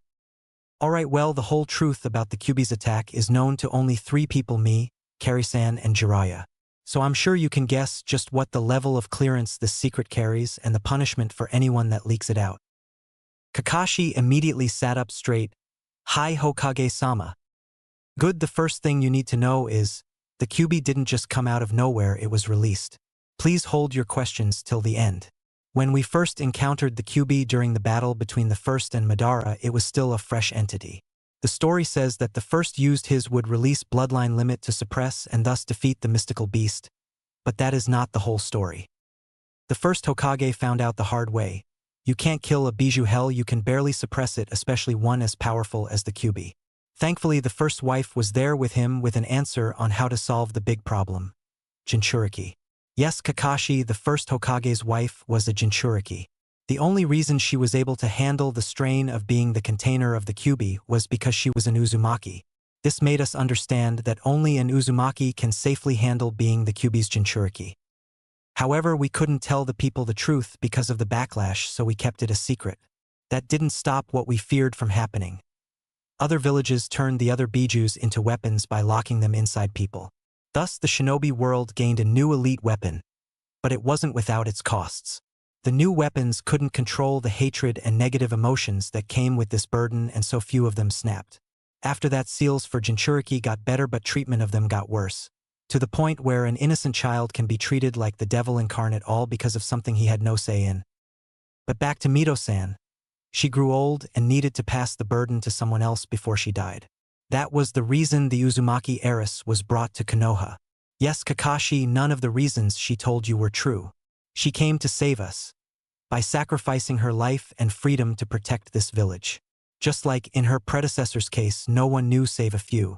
But disaster was on its way. The seal on a female Jinchuriki weakens during childbirth.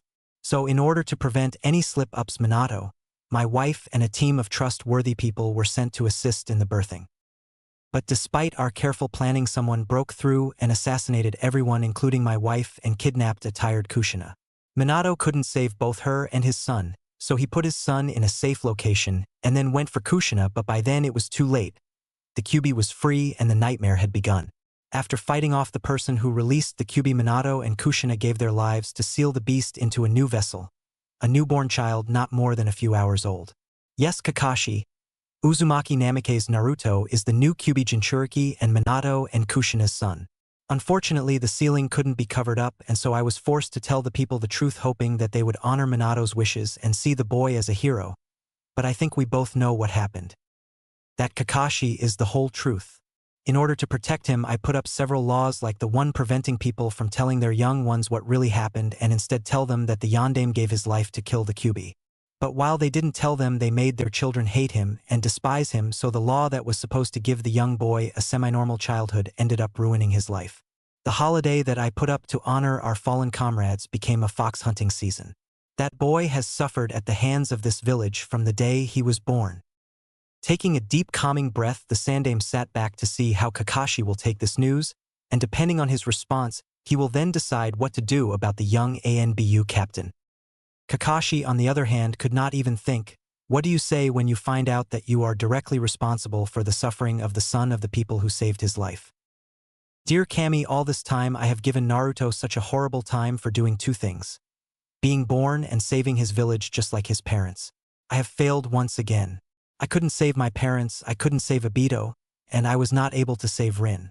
I could barely help Sensei, and now I have caused agony to a child I swore to protect with my life.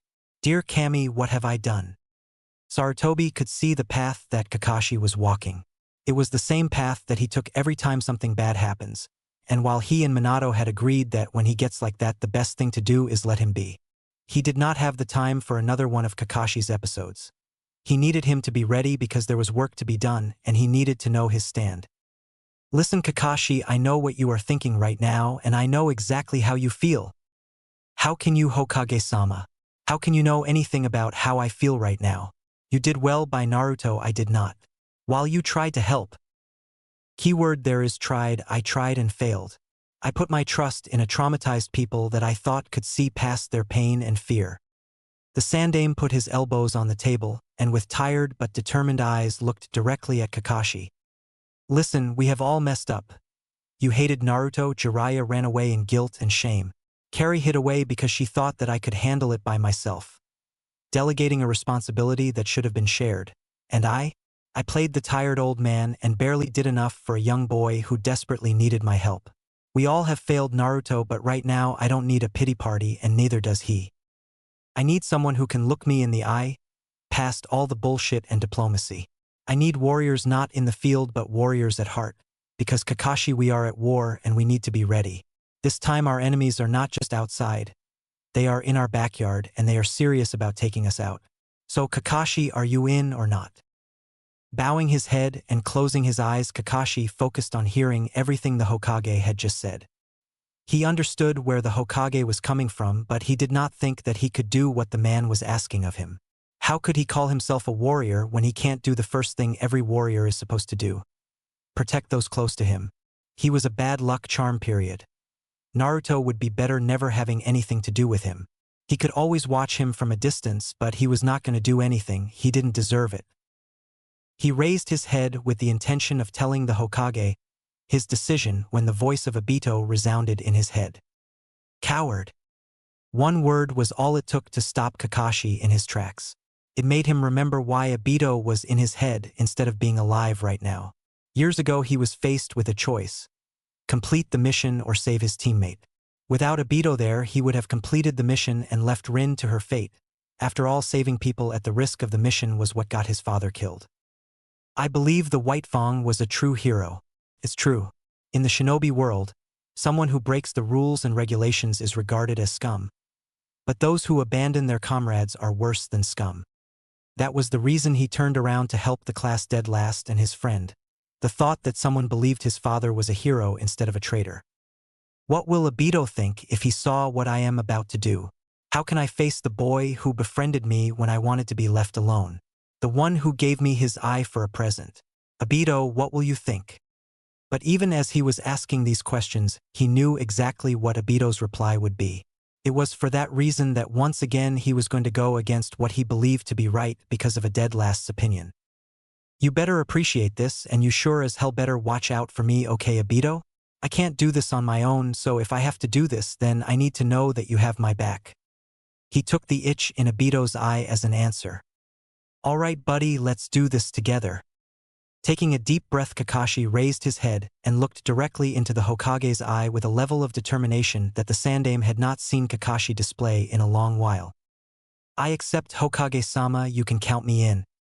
Excellent, Kakashi, it's good to have you on board. Thanks for trusting me, Hokage-sama. I promise I won't let you down. I know you won't. Now we need to get to the real issue at hand. Hi, you said that we have enemies in our backyard, right? Well, who could they possibly be, and do the elders know about this? That is the problem, Kakashi. Our enemies are the elders, the civilian council, the Uchiha clan, and of course my old friend Danzo. With each mention, Kakashi's eyebrow went up and his jaw went down until his eyebrow shot past his headband and his jaw was hanging loosely around his neck. Damn, how do we deal with that? And moreover, how did it get to this level? Because I allowed it. What do you mean, Hokage-sama? Surely you didn't start this? I may not have started it, Kakashi, but I saw it happening and I simply didn't give it the attention it needed. I was scared of rocking the boat. We had just come out of a war and we had just barely survived a bijou attack. The last thing we needed was division among us, but in trying to play the peacemaker, I created the very thing that I was trying to avoid. At that point, I decided to just let it all be because once again I was too worried about diplomacy and popularity, and not about doing the right thing. But I thought diplomacy and politics came with the job? And you will be right when you say that, but there is a time for politics and there is a time for a more cutthroat system. Sometimes you need to cut an arm to save the body, and the Hokage must be able to do just what he needs to do to save the village. But just how did it get to this level? I mean, how the hell did the elders become a threat? Not to mention the Uchiha clan. The mention of the Uchiha clan had Kakashi's full attention because that was Obito's clan and the clan heirs were Obito's cousins. He did not want to think about what will happen if the entire clan became a liability. I mean, that will mean either a civil war or total elimination. He refused to consider either. He will not be able to handle that kind of strain on his conscience. How he will ever be able to face Obito if he couldn't save his clan? Sarutobi lowered his eyes. The QB happened. What does a 10-story-sized fox inside a 5-year-old boy have to do with this?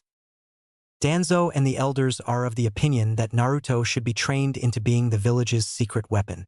If Danzo has his way, he will use this new weapon to start a war and dominate the shinobi world, with Konoha as the leading nation. You see, Danzo loves Konoha dearly. That is why the elders are so taken with him. But the main attraction Danzo has is that he is willing to do anything. I mean anything, not for the people of Konoha, but for the name and territory, Konoha. He will kill his student and sacrifice his own child. He is of the opinion that shinobis are supposed to not have any emotions, as that will make them liabilities in the field. It is for that reason that he created Root, an organization that answers directly to Danzo and only Danzo. He trained his own ANBU and uses them to do missions that are beneficial to Konoha. But if anyone ever found out, our reputation as a humane village will be destroyed. I let it go on because I felt that stopping him will just be unnecessary. That is until he had spies in my ANBU and started his campaign for Hokage. By presenting me to the elders as a tired old man who has lost his edge, the Kyuubi Jinchuriki simply added fuel to fire. He is desperate to have Naruto under his thumb, after which I won't be surprised if he tries to either kill me or discredit me completely to the entire village. Then he can remove a notion that he considers the bane of his existence, the will of fire. The civilian council has also become a liability. After the Kyuubi attack, the village was in shambles. We had lost so many good people, including my wife. In my grief, I gave the civilian council more power than necessary under the excuse that I needed them to be more efficient. I handed over power to control things that usually came to my desk, and of course by the time Konoha was on the right track towards a better future, they refused to give back their power. I was too much of a coward to demand for it back. All that's good and all, but I fail to see just how the Uchiha clan comes into play here. Well, you know Uchiha Madara and the things that he did, right? Yes, but what does that have to do with this? Everything. The second Hokage relegated the clan. He didn't trust them with anything. When I came into power, I didn't do anything to stop it. I just went with the flow because I had a war to handle. Basically, I had better things to do than the treatment of a clan. When the Kyuubi struck, a lot of people remembered that the first time the Kyuubi was here an Uchiha was involved. So the Uchiha clan became the prime suspect behind the Kyuubi attack, which was the last straw. But hold up a minute, the clan isn't exactly friendly. Heck, they are the most hated clan in the village, not because of some century-old story, but because they are absolute dicks. They are hateful, arrogant, jealous, and vengeful. Well, you try telling that to a clan with an ego bigger than the Hokage mountain, and abilities that make it easy for them to copy anything they see. So what do you plan on doing about all the problems that you just shared with me? Because from where I'm standing, it doesn't look like there is a way out of this. Well, that's where you are wrong, kid. There is a way out of this. It will require some serious work in order for us to pull it off. And what do you need me to do? This looks like something meant for an official who is not in ANBU, unless we are talking assassinations. No, we are not, at least not yet. The first thing that we need to do is remove at least half of the civilians' power, and also give the Uchiha clan some recognition. That will stroke their egos and give us the time to calm them down. However, none of these new changes can be made by me. Well, not publicly, of course. We are going to also remove the elders from place. That way, with both those set of people gone, we can breathe easier. But first, I want to know just how many people knew about your hatred for Naruto, among the higher-ups, I mean. A few of them knew. In fact, now that I think about it, the Uchiha clan asked me to monitor Naruto and report back to them. I'm going to have to tell them that I am no longer interested in doing that. No, this is exactly what we need to turn this around. Huh? I thought you were trying to help Naruto and the village. How does me hating one and being indifferent to the other help? Because that is exactly what we need you to be. The Sandaime said that with such enthusiasm that Kakashi started to believe he had finally gone senile. There was a running bet in the ANBU HQ about how long it will be before the third becomes senile, and it seemed the day has finally come. You know I can have you arrested for questioning my mental capacities, right? No, I wasn't. I was just thinking about how innovative you have become. Age really is your best color, did you know that? Because I didn't. How the hell did he know? Nice save now about the plan. Put yourself in the council's shoes. If someone with the personalities you mentioned became Hokage, what will happen? Ah, I see. It will give them free rein to do as they please because he won't care. Wait a damn minute, you want to make me Hokage? Have you lost your mind? I thought you were willing to do whatever it takes to help Naruto? Well, yes, however, there is no way that you can make me Hokage. I can't handle that. Exactly my point. I see, so you have gone senile. Well then, let me make this easy for you to understand. I am not going to become Hokage. I won't do it, not for you, not for Naruto, and certainly not because of some crazy plan that you hatched in that loopy head of yours. Are you done? Yes, my answer is no. I won't be making you Hokage permanently just until you implement the laws and rules that I want you to. I will then remove you and announce my joy at seeing the way you left things and how much I will like to keep them that way. In other words, all the laws that you made I can then not only implement but I can fully see them through. But why don't you implement the laws yourself instead of going through the trouble of bringing me into the scene? Simple, I need the council and the elders to let their guard down for a moment, and after the meeting that we had this morning they will be on high alert. If we don't act fast, they will form alliances among themselves with the sole purpose of destroying me so that they can be free to do whatever they want. That is the kind of break that Danzo will be joyous to see happen. A happy Danzo. Now that's a scary thought. If I'm getting this right, you want me to implement laws that you thought of in your place as temporary Hokage. Because it will be easier for the laws to be made if they are made by someone the council believes to be in their best interest. Indeed, it will also go a lot smoother since the elders will not consider you a threat to their plans. Thus, they won't bat an eyelash at you until it is too late. First of all, I don't think those people should be batting eyelashes at anyone. Second, where will you be while all this is going on? On vacation, where they will never believe that I was ever a part of this.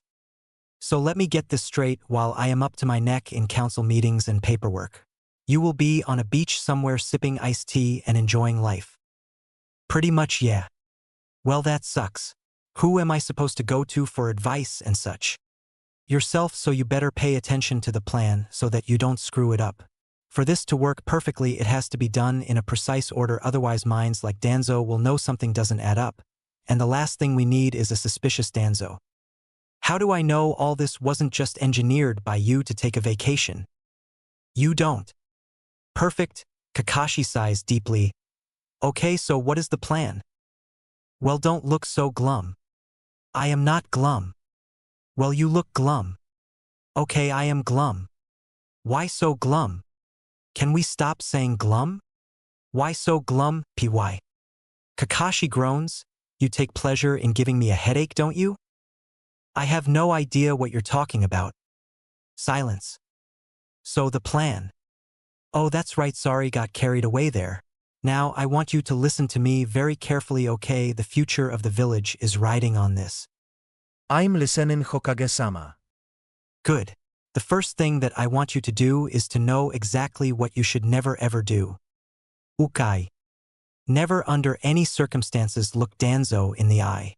I don't care what bullshit you have to spew. I don't care how you do it, just make sure to avoid looking Danzo in the eye. Because he will read you like a book and the whole plan goes straight to hell. We only have one shot at this. If you miss, then things will become a whole lot harder for us. So please, above everything else, Hatake Kakashi, don't miss. I won't, Hokage-sama. Good, because you are going to create a whole new system. The first thing that you are going to do is remove the academy from the hands of the civilian council. And so the planning began. Meanwhile, oh Naruto, how did this happen? Laughter filled the entire kitchen. To understand why Sai and Sasuke were on their backs laughing and Carrie was struggling not to join them, let us rewind this back to a few minutes ago. Naruto, Sai and Sasuke had in a rare moment decided to come together and deal with their hungry stomachs. Their grandmother was busy in the study and told them to go prepare something in the kitchen.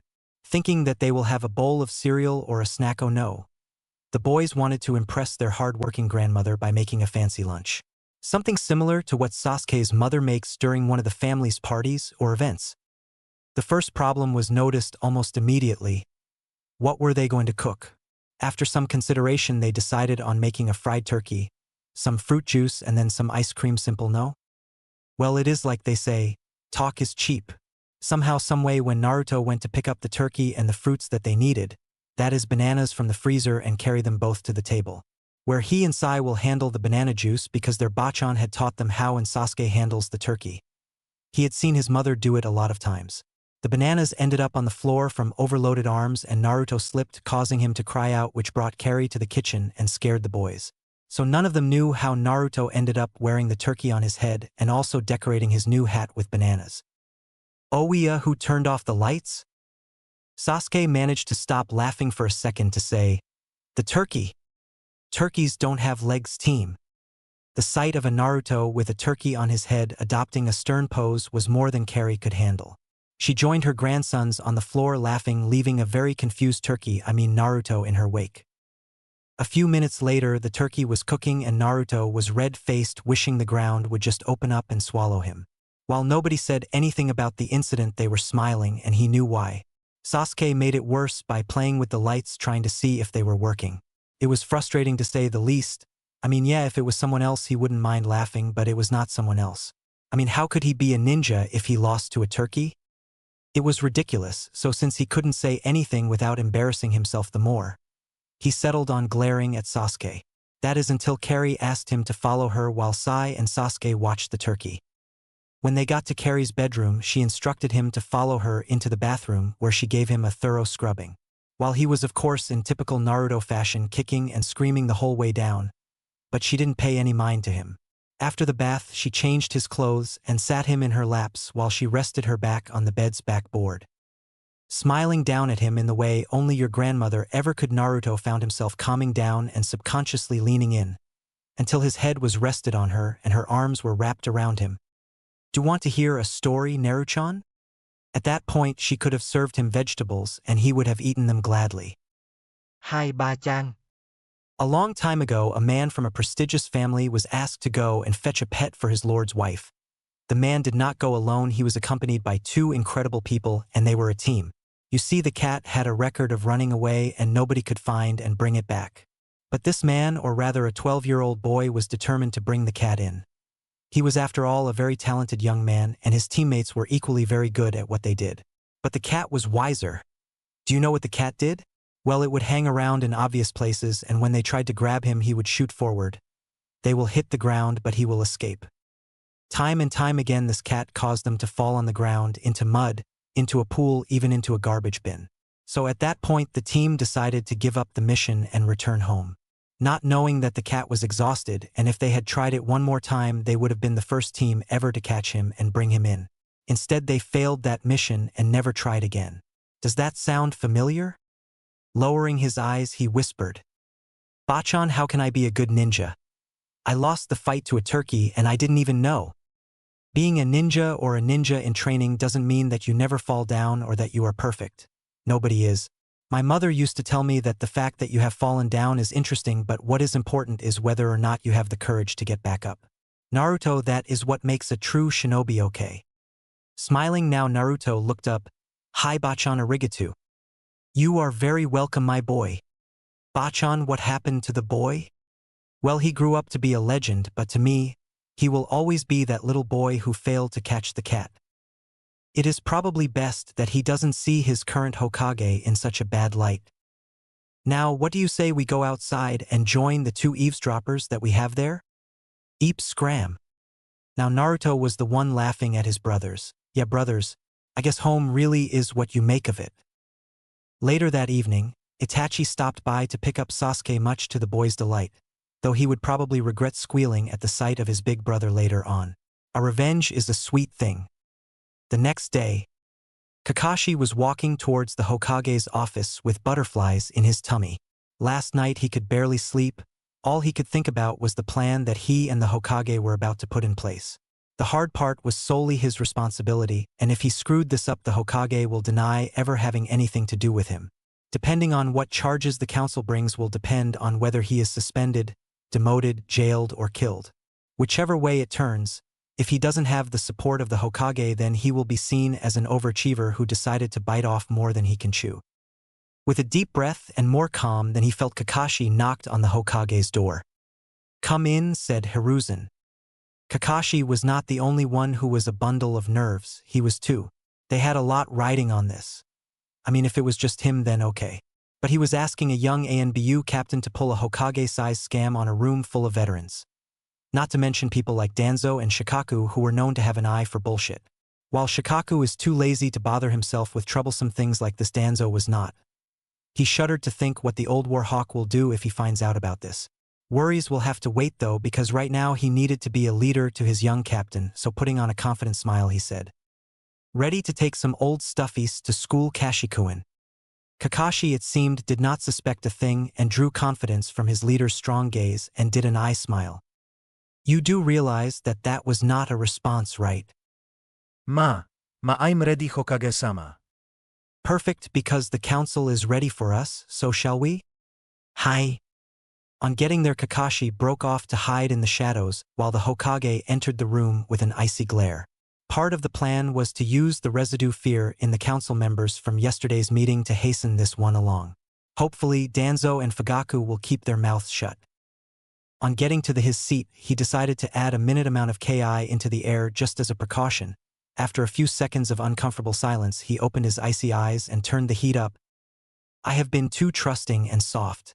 Yesterday made me realize that this council perhaps has somewhere along the line forgotten exactly what it was created for.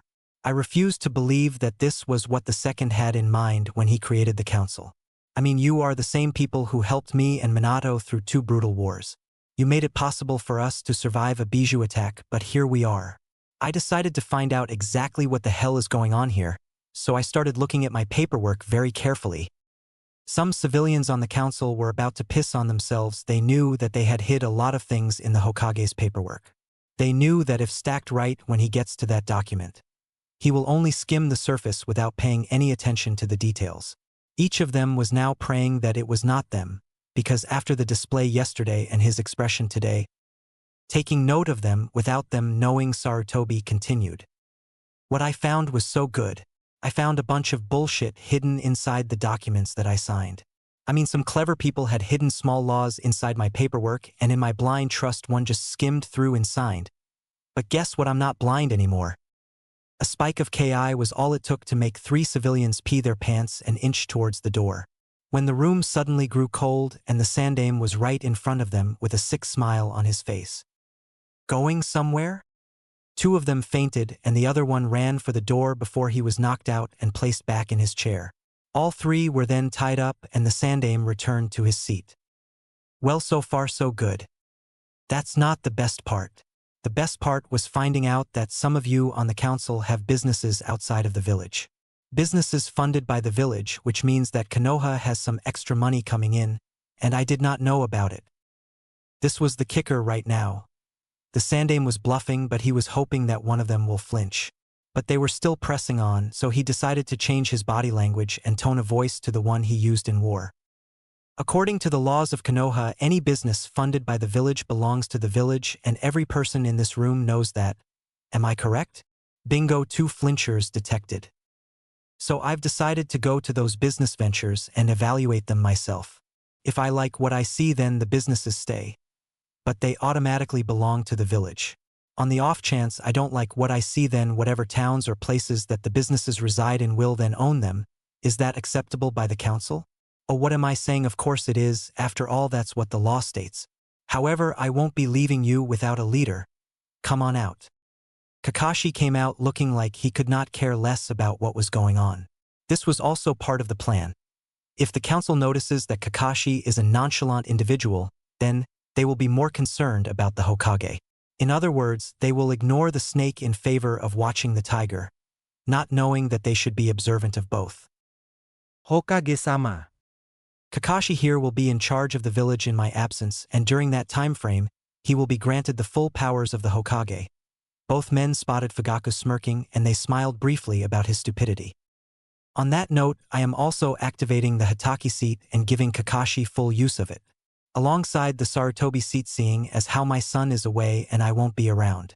Also, he is in charge of the Namikaze seat as well, seeing as how he and Jiraiya were registered as Minato's next of kin. Any questions? The purpose of giving Kakashi this much power was to allow him do as he pleased, and for another dastardly reason.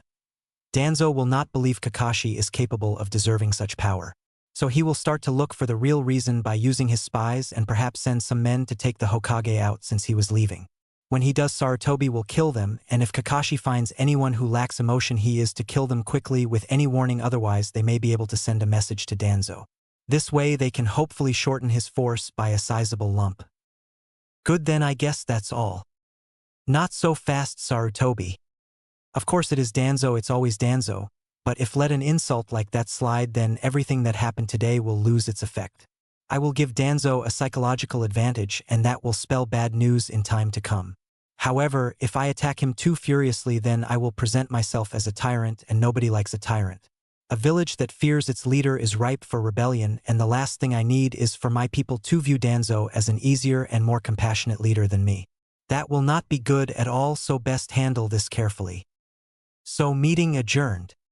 Sarutobi. Have a wonderful day, everyone, and I hope to meet you all in excellent condition when I return. I just hope this old bones can handle such a long trip. The joke plus the grandfatherly smile was more than enough to dispel the tension in the air and remind everyone that he did not hate them, he was just angry at some people justly. They could still definitely trust him to be their humane leader. They were only just reminded that his patience should not be tested. Well played, Sarutobi, well played indeed. Hokage-sama, a word if you please. Oh, of course, Danzo, what is it? Take that, you old war hawk. Perhaps the council should know why you trust a child with the duty of ruling a village the size of Konoha. Do you not trust your council to handle things? Of course I do, but I am trusting Kakashi to do this because we need to think about the future of Konoha. I would like to step down and let someone younger take charge at some point, so this is training. I trust my council to guide him while I am gone and hope that they don't take advantage of him because of his age. After all, he is the youngest ANBU captain for a reason. I see. Tell you what, why don't we release the council so that they can go about their daily lives? All right, everyone out with you, trust me, once Danzo and I start, we will be here all day. Instantly, everyone cleared out. All right, Danzo, you were saying? Forget it, we will talk later. Sarutobi smirked as he watched Danzo walk out, then he turned to Kakashi. Find me everything you can about the 5 people we tagged. It will buy us the time that we need to do everything that we need to do, and if Carrie comes over, tell her that we are working together and that's all. If she pushes, say he wants to catch the cat this one more time, okay? Hi Hokage-sama, I will see you when you return. Good luck, Kakashi-kun, you are going to need it. And with that, he left, leaving Kakashi in the council room alone and in deep thought about what he had ahead of him, unaware of the eyes watching him in the dark. Boss will want to know about this. Meanwhile, in the Uchiha clan head's household, Itachi was getting very nervous. This morning had begun in typical fashion. He woke up, trained a little, ate breakfast, took Sasuke to school, bought some Pocky, and then returned home to pick up his gear and go and train for a while. Then do something new to his schedule. Go and see Anko when he got home, though he received the shock of his life. His stoic, stuck-up father was grinning like he just got the keys to the village in his back pocket. That made him very nervous. Frankly, he almost asked who died, but instead he got his gear and was about to vanish when his mother called him. Yes, Ka-chan. Where are you going, Itachi-kun? To go and train, father. Leave that for now, no training today. What the fuck? Itachi, watch your language, I thought I trained you better. This is a happy day for the clan, so if your father says there is no training, then there is no training. There is more to life than training after all. Your mother is right. Again I ask, what the fuck? Have you both lost your mind, or is this some sick test to check my determination to our cause, because I am? Shaking her head, Mikoto looked at her son with love in her eyes. Itachi almost puked. Listen, Itachi, today is a free day, so why don't you go and have some time off, okay? He was so dumbfounded and angry that he didn't know when he walked out and suddenly found himself walking until he came to his secret training ground where Anko was sunbathing. When she heard someone coming up, she smirked and was about to make a cheesy comment when she turned around and saw the expression on his face. So instinctively she got up and approached him. Itachi, Itachi, Itachi, snap out of it. Itachi. What the heck? What the fuck is going on here? His shout scared the life out their surroundings and sent Anko to the ground on her, but as he started pacing. Who the hell do they think they are? Go have some time off, they said. When have they ever given me a time off? Something is definitely going on. I mean, people like that don't just wake up and flip their switch. I need to go check the graveyard. Somebody was killed today and that's why they're happy. Yes, somebody died, that has to be it. But if somebody died, then who killed him and why haven't we heard about it yet? This is a shinobi village. A dead person is not something that they can just cover up unless they are about to kill him, but then who is about to die? Slap. Can you start making sense now? Anko, what are you? Wait, how did I get here? I think it was with something called your legs. I must have been really out of it. You know, Cheese, so you want to explain the craziness that you just displayed? I don't really think. It's cute that you think that that was a request. Spill now. Come on, let's seat. When they were seated against a tree, Itachi narrated what happened to Anko as she listened patiently. Wow, that's really messed up. I know they are happy. No, I mean, you think that only the death of your parents' enemy can make them genuinely happy and give you a day off. That is some pretty messed up shit, Tachi-chan. This is serious, Anko. We need to find out why they are so happy. I mean, now someone may either be dead or well on his way to being dead. Can't the reason be that they are celebrating, maybe their anniversary or something? I mean, why even think it's not just a normal thing that you haven't noticed before? Itachi gave a blank stare. Are you stupid? Anko glared at him. I am beginning to think that the stupid one here is you. I mean, come on, your parents are happy all of a sudden, and the only thing that you can think about is that they are going to kill someone or that they already have. These are your parents, you know, the people who gave birth to you. The person who carried you for 9 months and the person who raised you, so before you accuse them of murder, maybe you should be happy for them. Will you be happy if you see a genuinely happy Orochimaru? After all, he taught you everything you know, so seeing him happy should bring you some amount of joy, right? Shocked and hurt, Anko could only stare at the person she called her best friend and guardian angel. I can't believe you just went there. What Orochimaru has to do with this? Itachi knew he should not have said that it was a low blow. He was angry and hurt and maybe a little scared of what his parents could have done. So when he noticed that Anko was making sense, he decided that she was the enemy. He needed to regain control of the situation. I guess your father's ability to cut people wide open runs in the family. Anko stood up and started to walk away, but before she left she turned around and said, I can only hope Sasuke won't get on his brother's bad side or heaven forbid disagree with him. Only Kami knows what you will do to him. He may find out that he was safer with his father than with the one he looks up to, and with that she left. Itachi could not stay there. He had messed up and he knew it. Right now solitude was not a good idea, so he made his way to see a friend of his. Knocking on the door was hard because he felt that he had lost Anko. He needed help. I'm coming. Oh, Itachi, what's wrong? Hello, Kari-san, can we talk? Of course, my boy, come on in. Would you like a cup of tea? I just brewed a fresh pot. That sounds heavenly, thank you. Have a seat, I will be right back. Hi. I wonder where Naruto is. A few minutes later. Here now, it's hot, so be careful. Helping her set the tray down, Itachi poured them both a cup and gave Kari hers and sipped his. Lovely as always. So what is wrong, Itachi? You look like hell warmed over? Where is Naruto? Oh, he is in school. I decided he needed to interact with other kids. So I sent him to civilian school. He is not yet grounded enough to be in shinobi school. I see. Well, you surely did not come all this way to talk about Naruto, did you? No, I did not. Good, so what is the problem? Me, I am the problem, Kari-san. Why don't you tell me everything, sweetheart, okay? Okay. So Itachi repeated all that happened today, including everything that happened with Anko, as well as his feelings on the issue. After speaking, he bent his head and held his cup in his hands and waited for Kari's response. Boys, she sighed. She raised Itachi's head up so that he could read her expression clearly. You know what you did is wrong, right? Hi, Ido. And you know that she was right when she said what she said, right? This one took a few seconds, but eventually he nodded his head in agreement. And you also know that you have to apologize, right? I know, Kari-san, I just don't know if she will take me back. I said some very bad things to her. She didn't deserve that at all. I am glad you know that. But the thing about forgiveness is that you can never know you can have it unless you ask for it. But what if? Itachi, simple question. Do you love this girl? You have asked me that question before and I don't know. Think about it. How do you feel right now? Horrible. Like someone just ripped my heart out. I don't like feeling like this, Kari-san. Nobody does, sweetheart. Next question. How do you feel when you are with her and you guys is having fun? Free. I feel so free and happy. Have you guys cuddled before?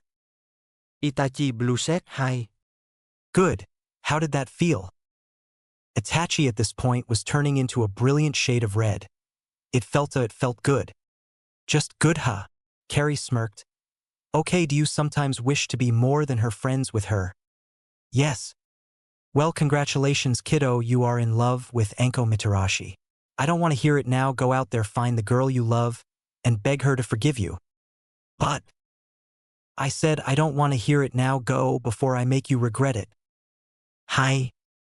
Itachi practically ran to Enko's place, and when he got to her window and saw her tear-streaked face, his heart melted. "Please let me make this right, please, oh please let me make this right." Entering the house before she could say anything, Itachi knelt down in front of her. "I messed up big time. I said things that I shouldn't have said. I should be happy for my parents, and it is messed up that I don't. I care, no, I love you, Enko. I know I have a lot to make up for, but please let me make this right." "When did you get so emotional?" "Around the time that I met a girl who changed my whole life, and I am praying that she doesn't hate me." "Do you have dango?" "An entire pack."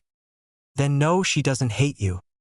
Smiling, he pulled her up and put her on his lap with his arms around her. "I am so sorry." "It is okay, Tachi-chan. Now where is that dango?" Itachi laughed. Chapter 4. A month later. Taro was not happy. Hell, that was an understatement. He was enraged even though he shouldn't be. He just got promoted to Special Jounin. It was a new year full of new possibilities and a hopeful promotion to Jounin. Yet, he was far from happy. He wanted blood. You see, people like Taro were not born with any special abilities. They had to fight for every little thing that they got. Because of this, he had a problem with other people trampling over him. He had a very serious problem with people trampling all over him. Taro's problems fortunately had names and reasons attached to them. This made it easy to get rid of them. Their names are the Uchiha clan and the Kyuubi. The Uchiha clan were a bunch of bullies who brought the Kyuubi to his front door, and he was going to do something about the damn clan's reign by attacking their soft spot. Uchiha Sasuke, Itachi's little brother, was his target. The other person on his hit list was the Kyuubi Jinchuriki. You see, he was not like the civilians who thought that the Kyuubi was a 5-year-old boy. He knew the truth. The Yondaime sealed the beast shut, but that was not good enough for him. On missions, assassinations were things that came with the job. So he was not bothered with killing a 5-year-old boy. He had to make sure that the Kyuubi got the punishment that it deserves. Now, on a normal day, killing 2 high-profile individuals was impossible for anyone below Elite Jounin. In this case, however, the individuals were kids, and a mutual friend had given him access to the location of both of these people, who sweetly enough were in the same place and for a specific period will be unguarded. He would be in and out before anyone notices. Best of all, because of Danzo, nobody will be able to trace it back to him. It was time to go hunting. As they watched him go, the elders and Danzo smirked. "Do you think he can pull it off?" asked Hamaru. "Best case scenario, we have 2 murders we can't explain away, and worst case scenario, the Kyuubi gets free and kills us all." "Don't worry about that. The seal is sealed shut. The beast is not going anywhere. Also, he won't be able to kill them. I have an agent there who is going to be watching the fool. All I need him to do is severely injure the child. With Sarutobi gone, I can approach the boy as a friend and convince him to join me. And if he refuses? Well, then I will make my plea to the council about how an IWA shinobi came into our village, under our dear young Hokage's watch, and tried to kidnap an Uchiha and the Jinchuriki. But they were saved by my men. This way they will hand custody over to me, and the boy's choice becomes irrelevant. And since an IWA nin was responsible, they will not be hard to convince that an attack on our mortal enemies is a bad idea. If it fails, then Kakashi takes the fall," said Koharu. "And then of course I can be nominated as the Hokage because Kakashi's incompetence will be Sarutobi's fault." "Brilliant as always, Danzo, brilliant as always," said Hamaru. Laughter filled the room where the snakes were. Kakashi, however, had just sent the documents that the third asked for a month ago via Packen. It was almost time for the first phase of the change to begin. All he needed now was a reason to call a council meeting, concerned about some documents that he found in the Hokage's archive. As he watched a certain usually unhappy Special Jounin smiling as he left the elder's office, he knew it was only a matter of time. Sandaime-sama was right. Danzo will try to take out Naruto, then use the smoke screen to take custody of him. I just hope he was right about him not aiming to kill, because the pawn that he selected is quickly becoming an expert assassin. That, after all, was the basis for his promotion to Special Jounin. Well, all we can do now is wait and hope Naruto doesn't find out that we used him as bait, or Kari-san for that matter. She might kill us. Wait, if she finds out that we used her grandson as bait, then she will want blood. But the owner of the idea is away, and I'm the one who carried it out. Oh shit. Somewhere far away, Sarutobi had the certain urge to smirk. I guess I still got it after all. Meanwhile, at the Suzun estate, Naruto and Sai were waiting for Sasuke to come so that they could start training.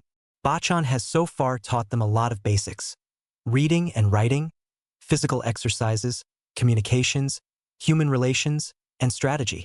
Today, however, the real training begins. Weapons.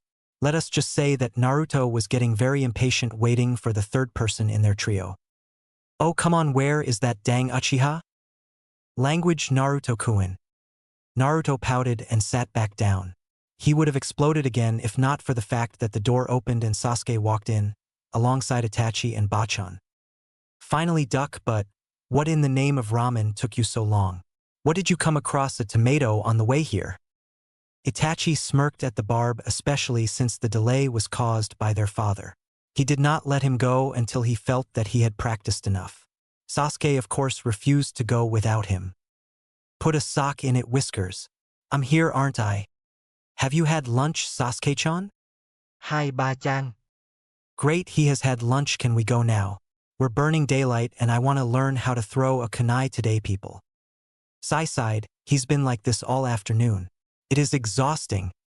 Kari and Itachi chuckled while Sasuke smirked. Naruto, on the other hand, was twitching impatiently. Well, thank you, Itachi-kun, for stopping by. I will see you tomorrow. Wait, teams spending the night? Yup. Perfect, sarcastic was the reply. Itachi rubbed Sasuke's head before leaving. It made Naruto a little jealous. Both Sai and Sasuke had big brothers. All he had was a big fox stuck in his gut. Sensing his mood, Kari asked, "You okay, Naruto-chan?" Since he was not skilled at hiding his emotions, yet she got a subdued, yeah. Fortunately, the boys did not understand what was going on. They thought he had finally lost his patience. So Kari decided not to bring too much attention to Naruto's current mood. Alright, let's go outside, people. I'm not about to let you throw sharp objects in the house. On the way out, however, she rubbed Naruto's head affectionately. When he looked up in shock, she gave him a smile that brightened his heart. Coming, squirt. You bet, Bachan, I am going to ace this. You mean like you said you were going to ace maths, sniped Sasuke. Maths is a living, breathing demon that can only be understood by crazy people, said Naruto. I understand it, said Sai. You see, case in point. Kari simply laughed.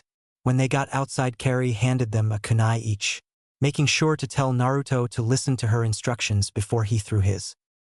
Alright, today we are going to be killing 2 birds with 1 stone. Behind me are trees. You 3 are going to pick one and then climb it to the top without your hands. You will use the kunai to mark your progress. The constant slashing will also give your hands the training it needs to know how to hold a kunai properly. Bachan, how are we going to climb a tree without our hands? Asked a confused Sai. I know, by channeling chakra to our feet.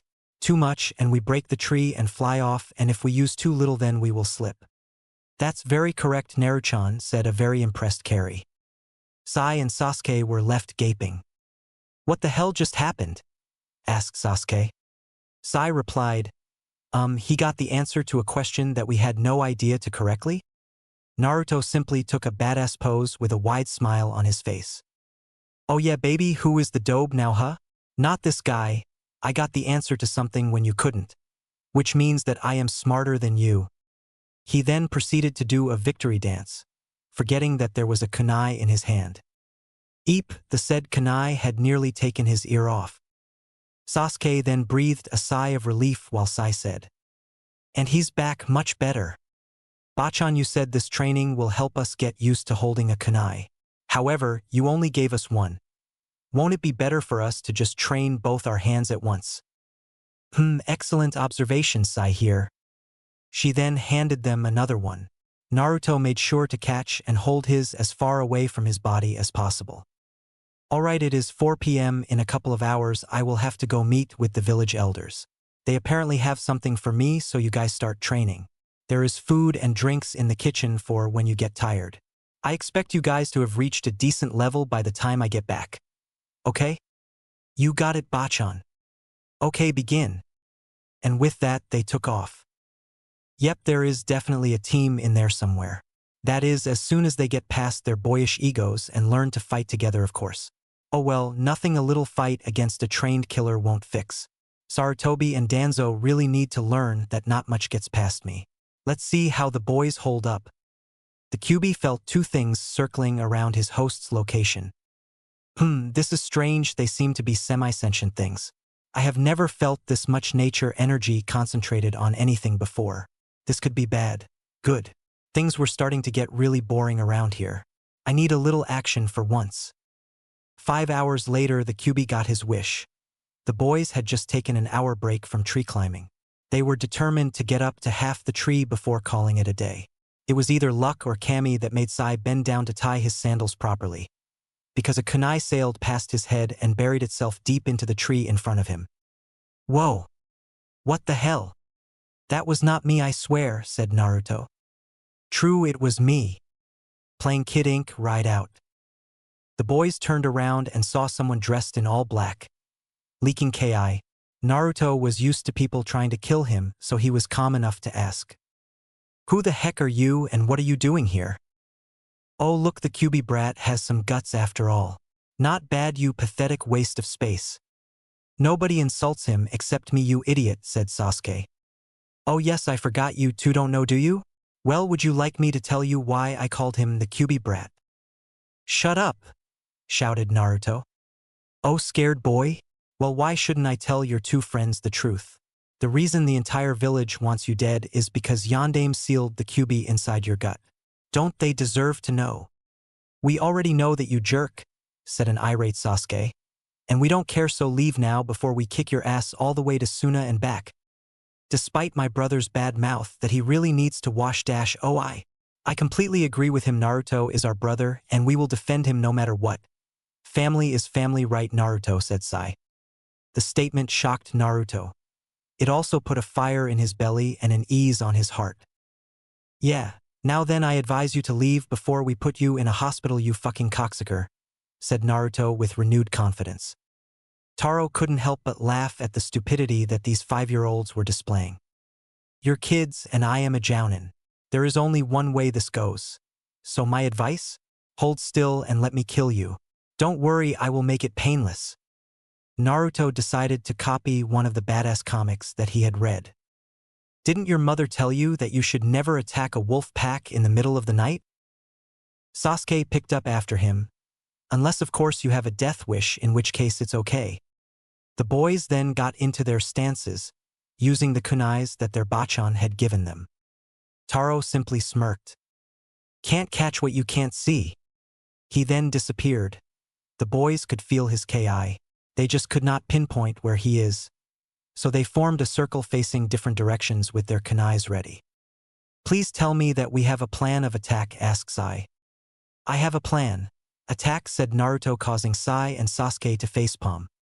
Too much television, Naruto, said Sasuke. Yeah, I think I got an idea. Naruto, you think you can ask the fox to scan for him and report back to us? Can you? Normally I will not, but I need you to stay alive. He is to your left, 30 feet up that tree. He said he is 30 feet to our left and high up in a tree. What now? This, cover me. Sasuke then went through his hand signs. Katon. Gokayu no Jutsu. An impressive ball of fire shot towards Taro, who did not expect the Uchiha to know that technique.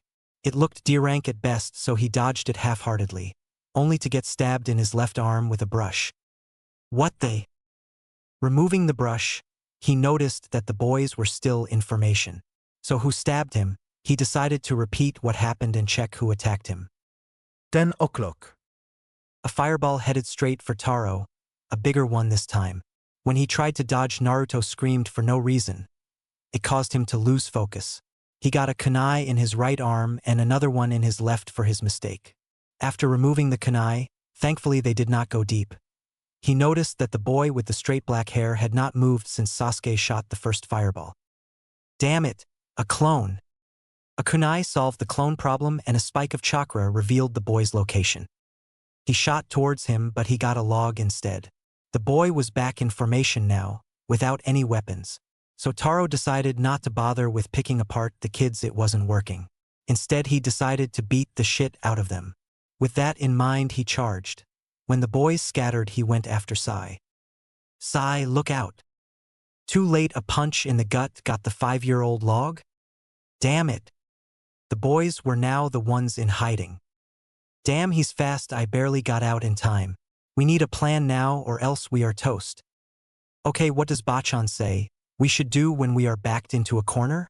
Assess ourselves, our opponent and our environment, said Sasuke. Wait, Sasuke. Your Sharingan, what activates it? I don't know, Dobe. We have bigger problems than that. Threat of dying, said Kyubi. Sai, how many justice do you know? Henge, Kawarimi and Bushin, replied Sai, who still unsure what the point of all these questions were. Okay, I think have a plan. Sasuke, do you trust me? Mildly. Good enough for me. Q, do you think you could jumpstart his Sharingan? You do realize that your plan is likely to get you all killed if you miss by a millisecond, right? That's not an answer. Achin. Grab his hand, I'll take care of the rest. Sasuke, Kyubi said that he could help you activate your Sharingan. Here, grab my hand. Okay, go. Sasuke felt like he had been invited to hell. His entire body felt like it was on fire and he could feel his eyes burning. Sorry, I lied to your friend, I just want to eat you. He saw a giant malicious fox open his mouth and sharp pointy teeth heading straight towards him. A second later, he was back in the forest and his eyes felt different. Well, looks like it worked, said Sai. You okay, Sasuke? Asked Naruto. Yeah, you're lucky this worked, Dobe. Okay, Naruto, what's the plan? Asked Sai. Taro was getting frustrated. He could not find the brats anywhere. Well, that was until he saw a massive fireball heading his way. When he tried to dodge, it followed him no matter how well he tried to shake it. He tried to jump on a branch only to have the branch turn into Sai. With a fireball behind him and a 5-year-old with a kunai in front of him, he decided to kill 2 birds with 1 stone. Grabbing Sai and stabbing him in the stomach, he tossed him towards the fireball. The jutsu immediately died out with a cry. Got ya! Naruto had been pushing his chakra into Sasuke, who used his chakra control and his Sharingan to guide Taro to Sai. Sai was supposed to stab him in the legs so that he couldn't move. That would declare beatdown season open. It was still open, but this time it was the other way around. There you are. Naruto went after Taro first. Sasuke kept his Sharingan on because they had another plan in case the first one failed.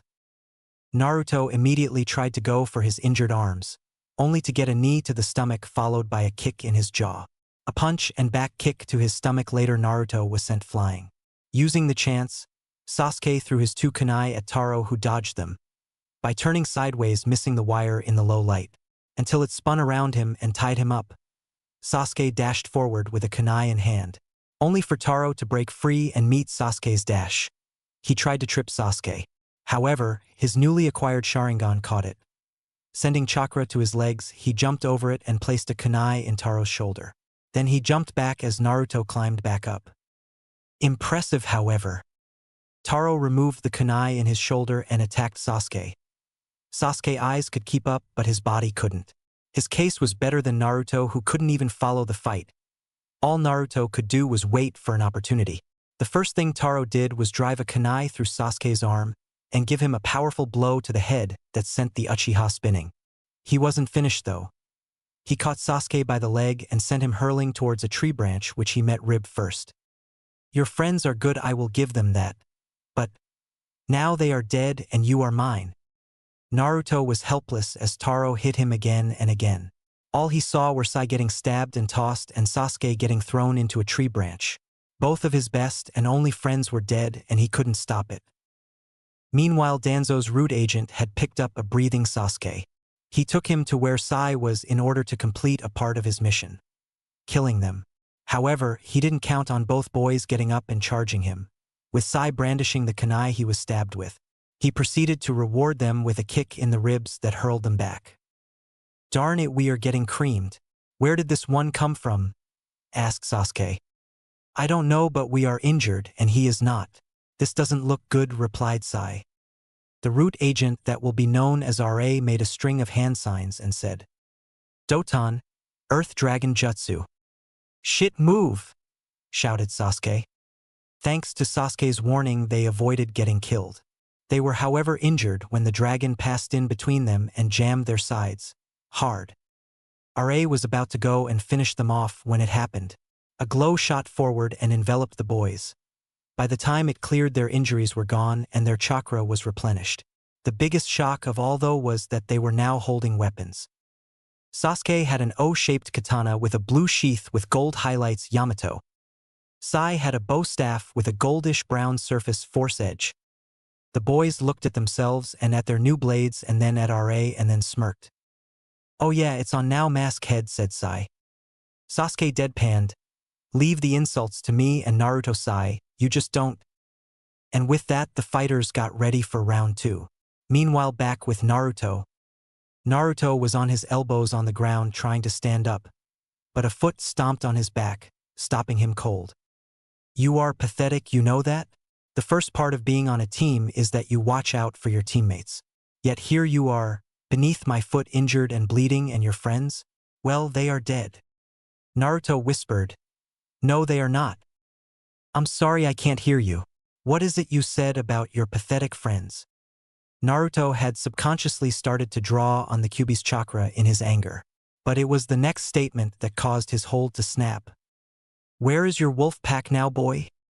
"Raya!" Naruto roared in rage, forcing Taro to jump away. As he stood up, Taro watched Naruto's eyes turn blood red, and all his wounds heal. "Of course you would rely on the Kyuubi to beat me, boy," said Taro, knowing that if Naruto continued, he was toast. The statement snapped Naruto back to his senses, much to the Kyuubi's disappointment. Standing straight, he looked at Taro with rage in his eyes. "You hurt my family, and now I am going to hurt you." Smiling, Taro said, "I will like to see you try, boy." Naruto picked up a kunai and charged Taro. He dodged Naruto's headshot and gave him an uppercut to the stomach, launching Naruto into the trees. "You could always ask for my help, you know?" "No, he's right. Your chakra is your chakra. It's not mine. Also, this is my fight, not yours. So win or lose, it has to be on me. Otherwise, I'll always fall back to you anytime things get a little tough." The Kyuubi was impressed. "So you would rather die than take a shortcut?" "Yes. I'm impressed, brat. I have a plan that might help you win, and it's actually your plan." "What's the plan?" "So Sasuke, got any plans on how you want to play this?" "One. Turkey," said Sasuke. Sai smirked, Turkey. "Turkey," said Kyuubi. Naruto chuckled, "Turkey." Sasuke, keeping his sword in its sheath, ran forward aiming for Ra's waist.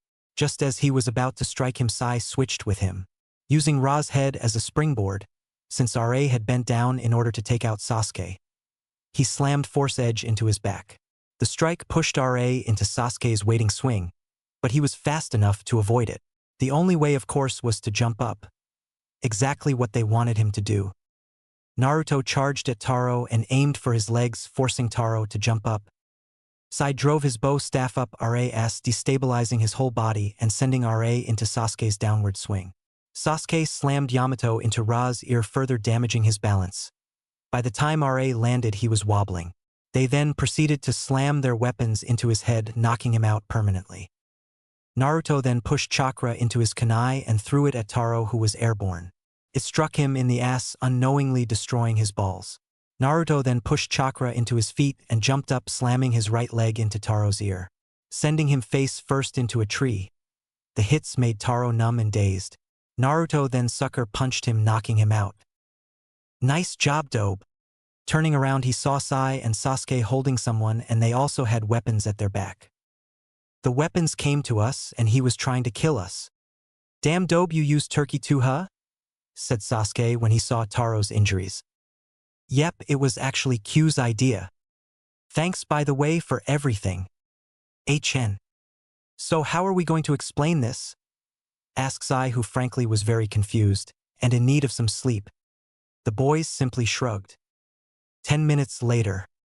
"And then we brought them home and met you," finished Sai. Carrie was almost sure that she had stepped into a different house or dimension.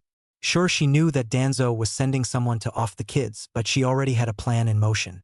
She planned to take the killer out herself after the boys had been knocked around, of course. She hoped the threat would help them bond tighter. She did not expect them to handle them on their own, at the age of 5 no less. Not to mention the fact that they are now carrying 2 amazing-looking weapons. Damn, what the hell? I mean, I know I trained them to be ready and I taught them the basics. But I did not expect this. If this is what they can do with basic training, then what will they be capable of after they have mastered the basics? Damn, just damn. And you boys are okay, right? Hi Bachan, we are fine, though I could use some ice cream. I am feeling kind of hungry for strawberry, said Naruto. I could use one of those, said Sasuke, who then looked at Sai in question. Sai just sighed. He wanted to sleep, but if he let his 2 brothers anywhere near ice cream, he won't sleep. They would instantly become sugar high, but he didn't want to think that he was a party pooper. The things I do. Sure, why not? But we all have to share 1 bowl of ice cream. Why would we do that? Asked Naruto. Simple, you 2 are sugar freaks. If you have more than a third of an ice cream bowl, then nobody will sleep tonight. I don't know about you guys, but I would very much like to crash tonight. I am exhausted, strange healing or not. Yeah, why do you guys get to have the cool weapons? I want one of those Tabeo. I have another question. How did you guys come up with the turkey strategy that you used? I know that I did not teach you that, said Carrie. The boys smirked. Sasuke started the explanation. We used the chemical in turkey that makes you super sleepy after you eat it. We played around it for a while to see if we could use the idea in a fight. Naruto was the one who came up with the anal attack, to unbalance our opponent. I thought of using how the ear is responsible for body balance and when we mix them together, said Sai. Yeah, but it was only good enough for making someone seriously dizzy. Against someone strong it will wear off in a few seconds. So Sasuke came up with idea to hit a part of the neck that renders someone unconscious. When we put our ideas together we got turkey. Badass Habachan. I am definitely impressed, that is excellent thinking. It is simple and devastating in the right hands, great job. But you guys do realize that tonight was a game of serious luck. If Yamato and Force Edge had not shown up then Sai and Sasuke will be dead by now. Naruto, if your opponent did not taunt you like that and went straight for the kill you won't be alive either. The hard truth sobered up the boys very quickly. It was humbling to know that if luck was not stacked heavily in their favor then they would all be dead by now. Naruto also had something to get off his chest. I am so sorry, Sasuke. My stupid plans nearly got you killed. I don't know what I would have done if you actually died. So please forgive me. What the hell are you talking about, Dobe? Those plans were pure genius. They allowed us be able to put our opponent in a tight spot. I even got to launch a powerful fireball thanks to you. Sai placed his hand on Naruto's shoulder. We are not mad at you, Naruto-kun. Like Sasuke said, your plans helped a lot. And that is very rare since most of the time they are pretty brain dead. Naruto could only glare at Sasuke. Never doubt yourself, Naruto, we all made it because we are stronger together. We always will be, we are brothers after all, said Sai. Yeah, Dobe sides without you. Who the heck am I supposed to argue with? We both know that Sai is no good when it comes to dissing people. Kami, you should have heard what he called the ANBU. I nearly fell down in shock. Naruto laughed alongside Sasuke while the person in question bowed his head in shame. It wasn't that bad. Naruto slipped his hand around Sai's shoulder. We love you just the way you are, Sai. We are just kidding. Yeah man, don't feel bad, okay? Group hug, said Naruto. Carrie just looked on in pride at her amazing grandsons. Sometimes I forget that they are 5 years old. They act so much more mature than their age group.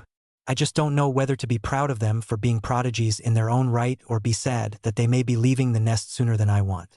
But whether I like it or not, I need to prepare them. That means that it is time to start seriously training them. Dear Kami, protect my boys. Keep them safe. All right, Tabeo, who wants ice cream? We do. The following takes place between 12 a.m. and 1 a.m. After sending her boys back to bed, she went to the Hokage Tower to see Kakashi about not protecting her boys. Well, it was more for her amusement than it was about teaching him a lesson. Especially since even she couldn't protect them. Besides, she needed to dump these 2 fools. That is, before she did something horrifying to them for attempting to kill her grandsons. Kakashi was in his office about to go home. For the past 4 hours he had been going through all his files. The ones that he would need when he called the council meeting. The plan was set. He just needed to have all the necessary paperwork ready. Knock, knock, knock. Come. I wonder who that could be at this hour. Hello Kakashi-kun. Oh shit. Now Kashikuin, a Hokage, should not escape his own office simply because of an old lady. What will our enemies think? Old lady my ass. Dear Kami Danzo sent Taro and a root ANBU? Yep, I am dead. Relax Kakashi-kun, I am not here to hurt you. These two are still alive. I did not put them in this state, the boys did. Okay, that definitely got his attention. How in the name of all things pure did 3 5-years-olds take out 2 experienced shinobi? Turkey. Kakashi was lost, and Carrie was amused. Believe me, you will understand it when I tell you what happened. And so she did, and Kakashi was very impressed. Damn, Danzo will be pissed if he finds out that his plans were knocked out by a plan called Turkey. They shared a laugh over that for a few minutes before Carrie got serious. You know what to do with all this, correct? At first he was confused before he gaped. You know? How can you know? Hokage-sama, and I didn't tell anyone, and we were careful to make sure that nobody else found out. Sweetheart, I know things that will make your head spin. Trust me on that one. So again, do you have everything you need? Because that old war hawk is not old upstairs, if you know what I mean. Hi Carrie-sama. After what he had just seen, then the lady earned the suffix. Carrie simply smiled. I was part of the people who changed your diapers, Kashikuin. You can call me Carrie-san, okay my boy? Hi. Well, that was embarrassing to know. Excellent, well, it is late or early, either way we need our rescue. Especially you have quite the meeting ahead of you after all. Hi, well, good night Carrie-san. Sleep well my boy. 7 hours later. An hour ago the Hokage had called for a full council meeting. However, since it was at 8 a.m. in the morning, he gave them an hour to wipe the sleep from their eyes and get dressed properly, especially the civilians who could not be seen in anything but their best. Kakashi was the first one in the hall. He was dressed in the full Hokage robes except the hat which sat on the table by his right. He sat down with his elbows on the table, chin resting on his locked hands and his eyes closed. All in all, he looked very calm and controlled. So people just thought that he wanted to announce something small and then in a few minutes they can go back home. Then some of them cough shikaku cough can go back to sleep. Oh, how wrong they were. Before this begins, let's break down the council and their current duties. The civilian council was made up of 10 people. They were in charge of everything civilian-related and academy-related. The Shinobi Council was responsible for their respective clans and a few minor responsibilities. The Uchiha clan in charge of the police force. The Akimichi clan in charge of nutrition. Shikaku is the Jounin commander, Inoichi head of interrogation, and Tsum in charge of Hunter Nin. The elders, however, were in charge of everybody else as they were the Hokage's right hand. Well, not after today, of course. When the house was full, everybody waited for the Hokage to start the meeting. Danzo, however, had a feeling in his spine that this would not be a normal meeting. It may have to do with the fact that his agent came in this morning with an explanation. That was Bullock's. He said that Taro attacked him in the woods and went after the kids. Yet how could Taro have known that he was being followed? He had of course cancelled the Nin just in case. But still, he was suspicious. The timings were too close to each other. On that note, he was content to wait this meeting out and see where it goes. Koharu, on the other hand, was not patient enough to wait this meeting out. She had woken up early in the morning because of a child. So she was not in a patient mood today at all. She wanted this meeting to end, and that was why she did exactly what Kakashi had been waiting for. He didn't choose this time on a whim. It had a purpose. Well, since the Hokage is not ready. Meeting adjourned. Kakashi smirked inwardly. Got ya. If anyone leaves, then consider that you will cease to be a part of this council. I refuse to work with people who can't understand that the council works for the Hokage. Oh, and Koharu-sama, please leave. What, why? I won't ask again. Now you listen here, boy. She did not get to finish her statement. In the blink of an eye, Kakashi grabbed her and proceeded to fling the old lady out of the meeting hall. She hit the wall outside with a heavy thud before falling to the ground unconscious. Silence followed Kakashi's actions, even as he ordered the ANBU in the wall, hence the only root ANBU in the room, to take Koharu to the hospital. He then resumed his seating position. I just need one more person to foul out. Have you gone senile, you fool?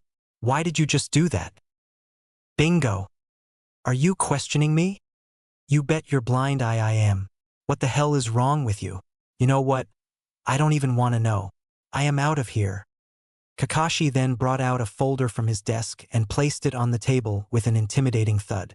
Looking at Fugaku, he asked, Uchiha-sama, what happens when the elders and the civilian council is short one person?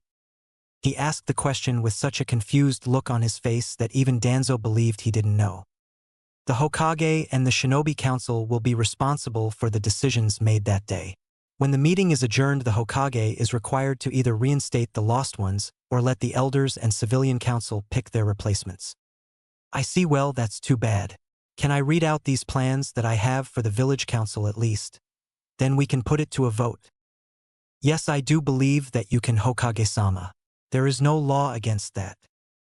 Excellent. The bad feeling in Danzo's spine intensified, but he simply ignored it. There was no way that this boy could pull a fast one on him, not with Sarutobi away. I have a plan here for a new council. I don't like the current one. My plan is this, that the council be divided into a more structural and functional setting. So instead of having people who don't belong here, we can have intelligent ones. Then we can use those talents for the benefit of the village. First of all, do you, the Shinobi Council, agree to grant me full power for today? I need you to help me out here because we have one shot at this. Otherwise, we lose our chance to make this council not only bearable but fair. I promise I won't forget the trust. I will also understand the distrust. Can't please everybody after all. Hook, line, and as he watched the clan heads all raise their hands in support, sinker. Thank you. From now on, all positions of power from the elders to the civilian council and the shinobi council have been completely revoked. This is how the new council will function. One civilian, the ANBU commander, the Hunter Nin commander, the head of the medical department, the clan heads, and the Hokage. There will be a body of elders, of course. However, they will comprise of 4 people. 1 chosen by the outgoing civilian council, 2 chosen by the Hokage, and the last one will be either the past Hokage or a shinobi who has attained Sannin status. Yes, the legendary Sannin will be instructed to take apprentices and train them to take over from them. Does everybody like it? The support from the Shinobi Council was total, however, the civilians exploded. Danzo was stunned to his bones. Excellent, now then, the Civilian Council is given 2 days to choose their representative. The body of elders is rotational, meaning after 5 years the council will meet to choose new ones. The past ones cannot be elected again for another 10 years. Is that understood? Danzo came back to his senses and tried to remedy the situation. Keyword being tried. All these laws are good and all, but you need to have them in writing before they can really be implemented. Of course, what do you think the papers here are for? I have already signed them, it just needs the Shinobi's council signature, and we are good to go. And right in front of Danzo's eyes the law was signed, sealed, and delivered back to the manager of the archive to keep safe. He couldn't send his men after him because Kakashi had already sent him away. It was then he knew he should have trusted his instincts. Now then, before we adjourn, I will like to pick my part of the advisors. Sum-san, will you do me the honor? Absolutely, Hokage-sama. Uchiha-san, will you do me the honor of being my advisor as well? Fugaku was so shocked that he almost stammered. He was not expecting this at all. Hi Hokage-sama, it will be an honor. Very well then, the positions and the direction of the new council will be decided when we resume in 2 days. Have a nice day everyone, and thank you for coming. And with that he left a dazed council in his wake, with a satisfied smile on his face. Once again he missed the spy in the corner who had seen it all go down. Hee, that was good, I need to report this. This is too good. Meanwhile, at the Suzun household. The boys had just gotten out of bed and they were still quite sleepy. Their stomachs, however, demanded to be attended to. Luckily for them, Carrie already had breakfast ready for them. So with their brains still on sleep mode, they ate breakfast. Then, as if in auto mode, got up and went back to bed. Carrie could not stop laughing at their antics. But she understood. After all they had been through last night, they needed their beauty sleep. A knock on the door brought her out of her thoughts. Good morning, Carrie-san. Itachi-kun, good morning, how are you? Did you sleep well? Hi. Well, don't just stand there, come in. Thank you. How is Sasuke? Still asleep, I'm afraid. At this hour, how come he has school right now? He's late already. Well, he is definitely not going to school anymore. I am officially taking him, Sai and Naruto under my wing. The reason he is still asleep is quite interesting. Here, have a seat and I will regale you with the details. Itachi sat down, and at the end of the briefing he was so proud of his little brother. Angry that he wasn't here to help him, but also happy that he had friends that he could rely on whenever he needed it. So Sasuke has the Sharingan now, interesting. Carrie chuckled. Oh, that boy has more than the Sharingan, don't forget his sword. I have not, I simply don't understand how a sword can have so much power. It can if it was made by an Ayumu. What is an Ayumu? Not what, sweetheart, who? They are a clan that specialize in weapon making. A few years ago, there was a rumor that the head of the clan had made powerful weapons from pure nature chakra. He made them semi-sentient. They were known to be picky about their owners, apparently. The weapons were supposed to choose who their wielder is. I guess the rumors were true. They chose Sai and Sasuke. Why didn't one of them choose Naruto-kun? My guess is the weapons were made from nature chakra. They might not work well with demonic chakra, or in this case a bijou. Naruto was quite bum about it. Father will flip if he hears this, and not in a good way. Yes, I thought about that. That is precisely why I am taking them under my wing. The council meeting today was exactly the kind of distraction I needed. I was able to convince your daft clan elders to hand custody of their useless heir to me. So now Sasuke does not have to do anything for the Uchiha clan. He is free.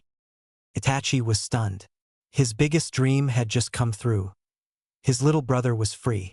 It was all thanks to this caring and strong lady. Thank you, Carrie-san, thank you so much. Oh my boy, I was more than happy to, don't worry. Right now let us focus on preparing Sasuke and his new friends for what's to come. Those boys still have enemies and they need to be ready for anything. Hi. Itachi suddenly remembered something. Did you say that a master swordsman made those weapons? Yes, I did. Why? Well, I don't think he would have made weapons that powerful and kept it a secret just for the heck of it. Carrie blinked and narrowed her eyes in thought. Wait a minute, you're right. The Ayumu clan was first and foremost a friendly clan. Like the Uzumaki and Senju. They would not make weapons that were capable of destroying a human being 5 ways and back just because they could. There had to be a reason. The weapons, they will be bad for demons, right? Yes, but the only demons I have ever heard of are… Oh my god, oh shit. What is it, Carrie-san? When I was a little girl, my grandfather used to tell me stories of another world that was host to powerful demons and one that hosted powerful animals. I thought he was just making it up until summoning contracts came into being. I still thought the demon world that he talked about was simply to add flavor to the stories. But if he was right about summoning animals, what if he is right about the demon world as well?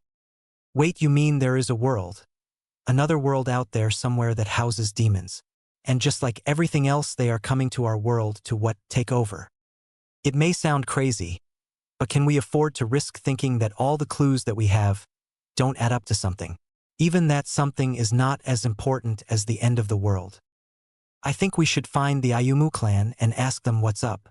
At least they can answer the questions that we have and train the boys on how to handle their weapons.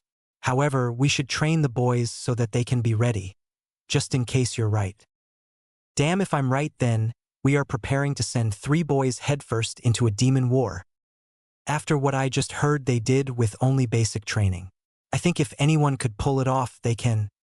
I sure hope you're right, Itachi. Anyway, away from stressing matters, how are things with you and Anko? Did you sort it out? Hi, thanks to you, Carrie-san. Good, there are not a lot of girls out there like her. So hold her tight, you hear me?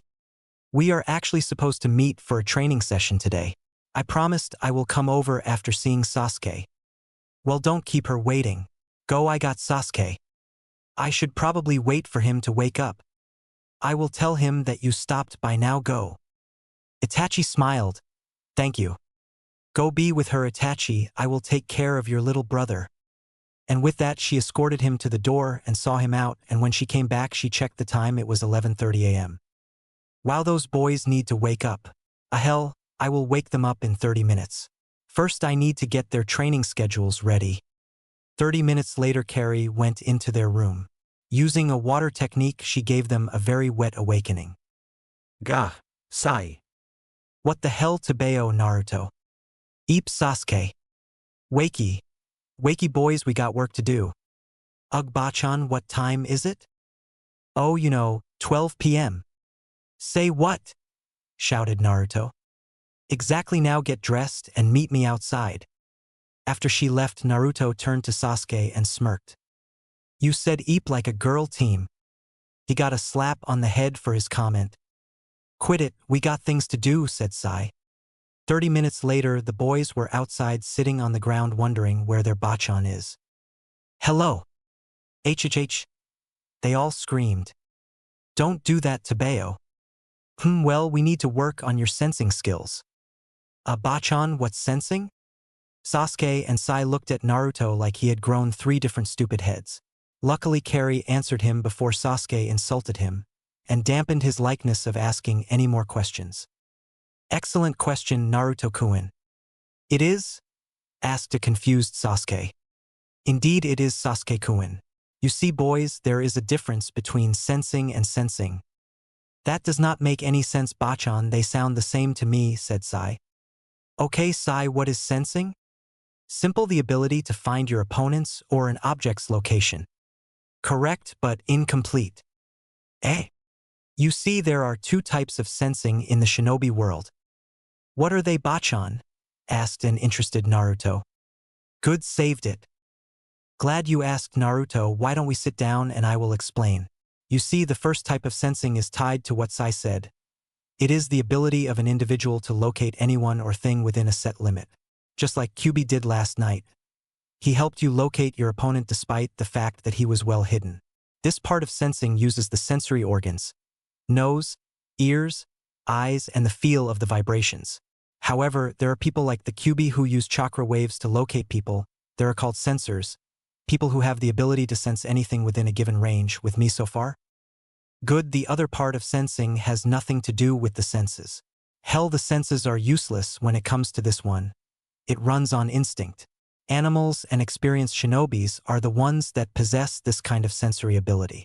It is simply the ability of a shinobi to accurately know when and where his opponent is going to strike, even if he can't see him.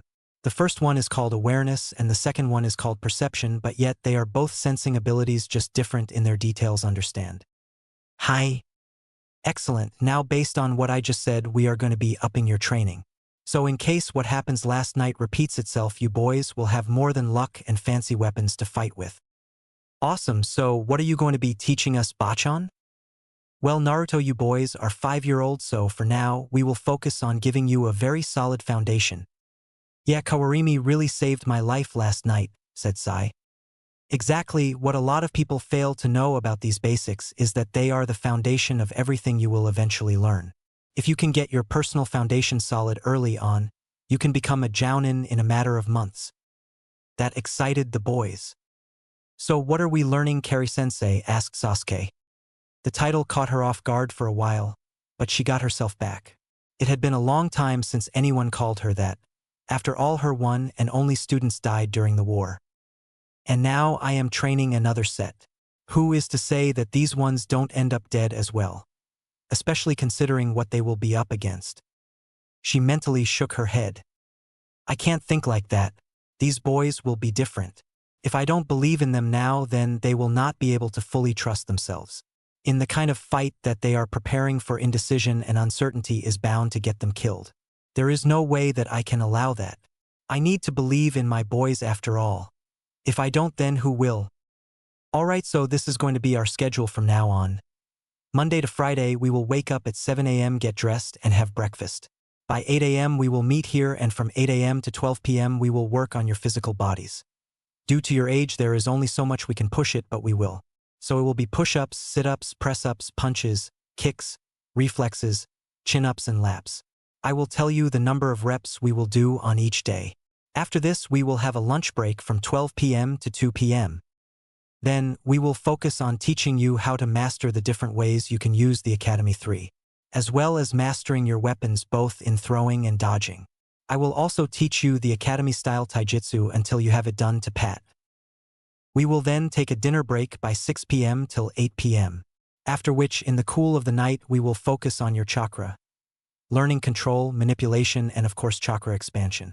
This will end by 11 p.m., after which everybody will go to bed, then we will pick it up the next day. The weekends, however, will be your free periods to do as you please. But on intervals we will continue your studies. Can't have your brains slacking after all. So, any questions? Yeah, Bachan. Does that mean that I am staying here from now on? Because I have school. Yes, Sasuke. As of today you, Naruto and Sai are my apprentices. As my apprentices you are my responsibility. So I met with your clan and basically adopted you. Sasuke smiled, but then his smile fell when he realized something. They didn't even try to keep me, did they? Carrie knew that lying would not end well. Better to tell him the truth. No, they did not. They actually gave you away quite willingly, but then again they don't see you the way we do. They will come to regret letting you go. I doubt that. Don't, you are special, and if your clan can't see that, then I pity them.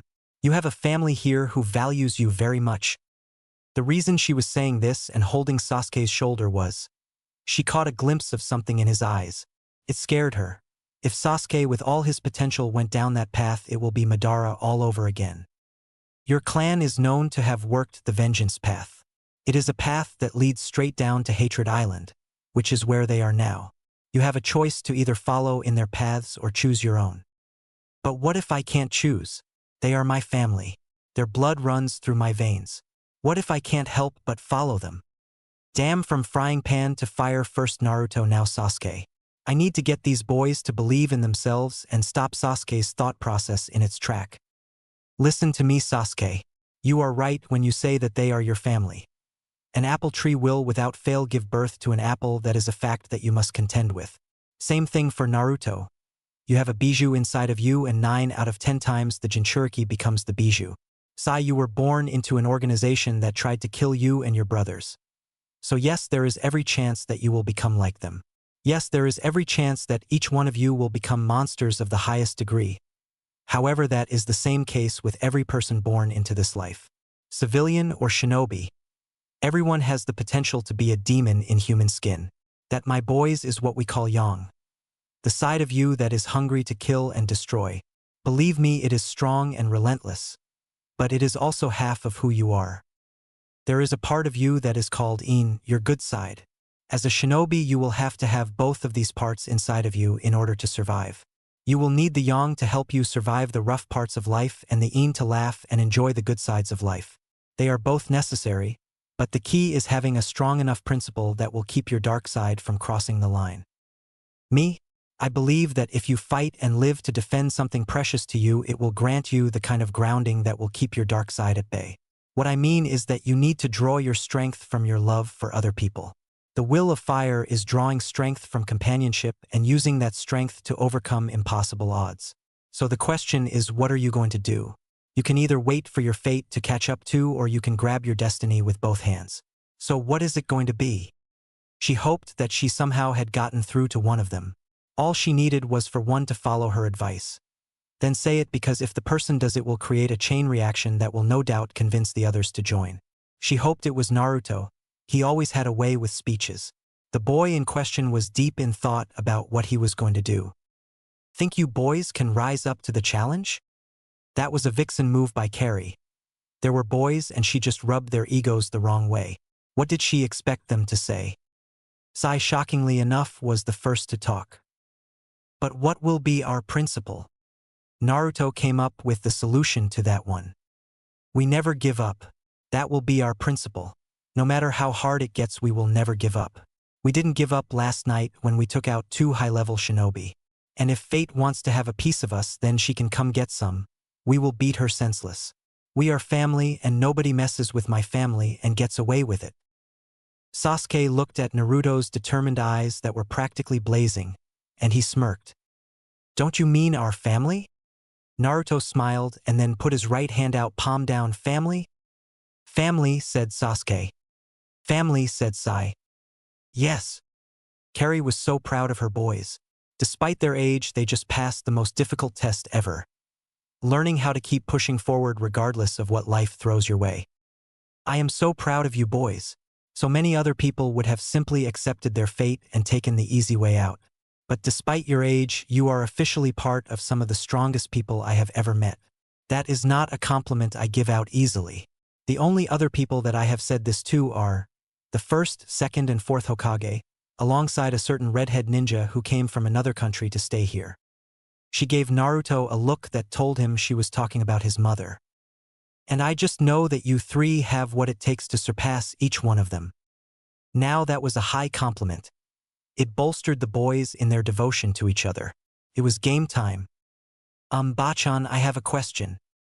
Of course, Sai, what is it? Are you going to teach us how to use our weapons? Why, certainly, Sai, of course. We will do that after you have mastered your basics. I will also be giving you drills that will help you in using your weapons. I wish I had a weapon like that, thought Naruto. Why? Oh, hello, Q. I just wish I had a weapon like that, so that they don't start to subconsciously protect me. Also, if I had a weapon like that, I will have something that is not your chakra to fall back on. Is it that you don't ever want to use my chakra? What? No, I just don't want to unless you allow me. I don't want to have to rely on you all the time. I need to carry my own weight, you know. Not cruise through life on your back. Kyuubi looked at his container with shock. Are you sure that you are 5 years old? Naruto laughed. Yep, I am 5-year-old Tabeo. Why do you ask? You don't act like a 5-year-old at all. Was that a compliment? HN. Thanks. I think I can help you out with your problem. What do you mean? I have a weapon that you can use. I made it a long time ago before I was sealed in Mito. I still have an idea of where it is. But if you channel a small amount of my chakra out, then I can summon it to you. Really? Thought an excited Naruto. Ah, but Ninjen. If you misuse my weapon, I will make your life a living hell. I understand. I promise I won't. HN, you should probably warn your friends about what is about to happen. They are starting to get annoyed that you are ignoring them. Eh? What the hell, Dobe? Did your brain shut down or something? Naruto, what happened? Sorry, Bachan, I was talking to Q. He said he wants to give me a weapon, but in order for him to summon it, then I need to channel a small amount of his chakra. Sweet. Do it, Dobe, this way I won't have to hold back when I fight you. Alright, Q, go for it. Wait, does your weapon have a name? No. Can I name it? HN. Sure, why not? Thanks, okay, go. Now that he was not pissed off, he could see why Kyuubi's chakra was so feared. The sheer amount of hatred that was coming off such a small amount of chakra was staggering. His features did not change, though his eyes got a tint darker. Other than that, nobody sensed anything, except Carrie, who lightly shivered from the KI. Nothing happened for a while. Sasuke almost spoke up, before the ground shook and a sword flew out heading straight for Naruto. The sword, amazingly however, stopped an inch away from his face, still in its sheath. It was a katana, but it wasn't curved like a normal-style katana. It was straight, with a blood-red sheath that had flames dancing on the surface, and a fox lying in the middle of the storm. The head and pommel was white with no intricate design whatsoever. So what can it do? That is for you to find out. I will tell you that just like Sai's bow staff is earth-related and Sasuke's blade is lightning-related, your sword is both fire and wind-related. I think I know what to call it. He then reached out and grabbed the sword and said, Arasi no Ken. Storm Blade, huh, I like it. Me too. Excellent weapon, Naruto-kun. Thanks, Bachan. Alright, you guys can take today off. Training starts first thing tomorrow. The boys, of course, took off to go and play with their weapons. Sai, upon looking, found a griffin on his bow staff. Sasuke's sword had a leviathan on the blade itself, and Naruto's, of course, had a 9-tailed fox on his blade. Chapter 5. 2 days later. Kakashi couldn't stop thinking about what Carrie had told yesterday about the Uchiha clan. The situation was a lot more complicated than he thought. Troublesome. The missive in his hand wasn't helping him either. Fugaku had requested an audience with him before they attended the council meeting in an hour. Closing his eyes, he thought back to that time. Flashback. Komein. Hello, Kashikuin. How are you? Hello, Kari-sen. I am okay, just finishing up on the morning's paperwork. Yikes, paperwork, Kami, I hate paperwork, said Kari. Believe me, I am not a fan of it either. Why do I even have to do this? Can't we find a trustworthy person to handle this? Kari chuckled. You know why we can't do that. Besides, see it as training for your wrist. Kakashi shook his head. Yeah, so what can I do for you? Kari smiled. How many times have you had to say that since you started sitting in that chair? 1 time's too many, replied a tired Kakashi. Kari smirked. Do you always like the response? Let's just say that I have a newfound respect for Hokage's patience. The response made them both share a laugh. But Kakashi knew that Kari wouldn't come here just to check on him. Of course, he was right. Anyway, I want you to know what you are up against when it comes to the Uchiha clan, said Kari. Kakashi thought it would be something heavy, given the look on her face. But if that was the case, Sandaime-sama already briefed me. Good. But I think if you are going to do this properly, then you need to know the whole story. Kakashi narrowed his eyes. I am not going to like this, am I?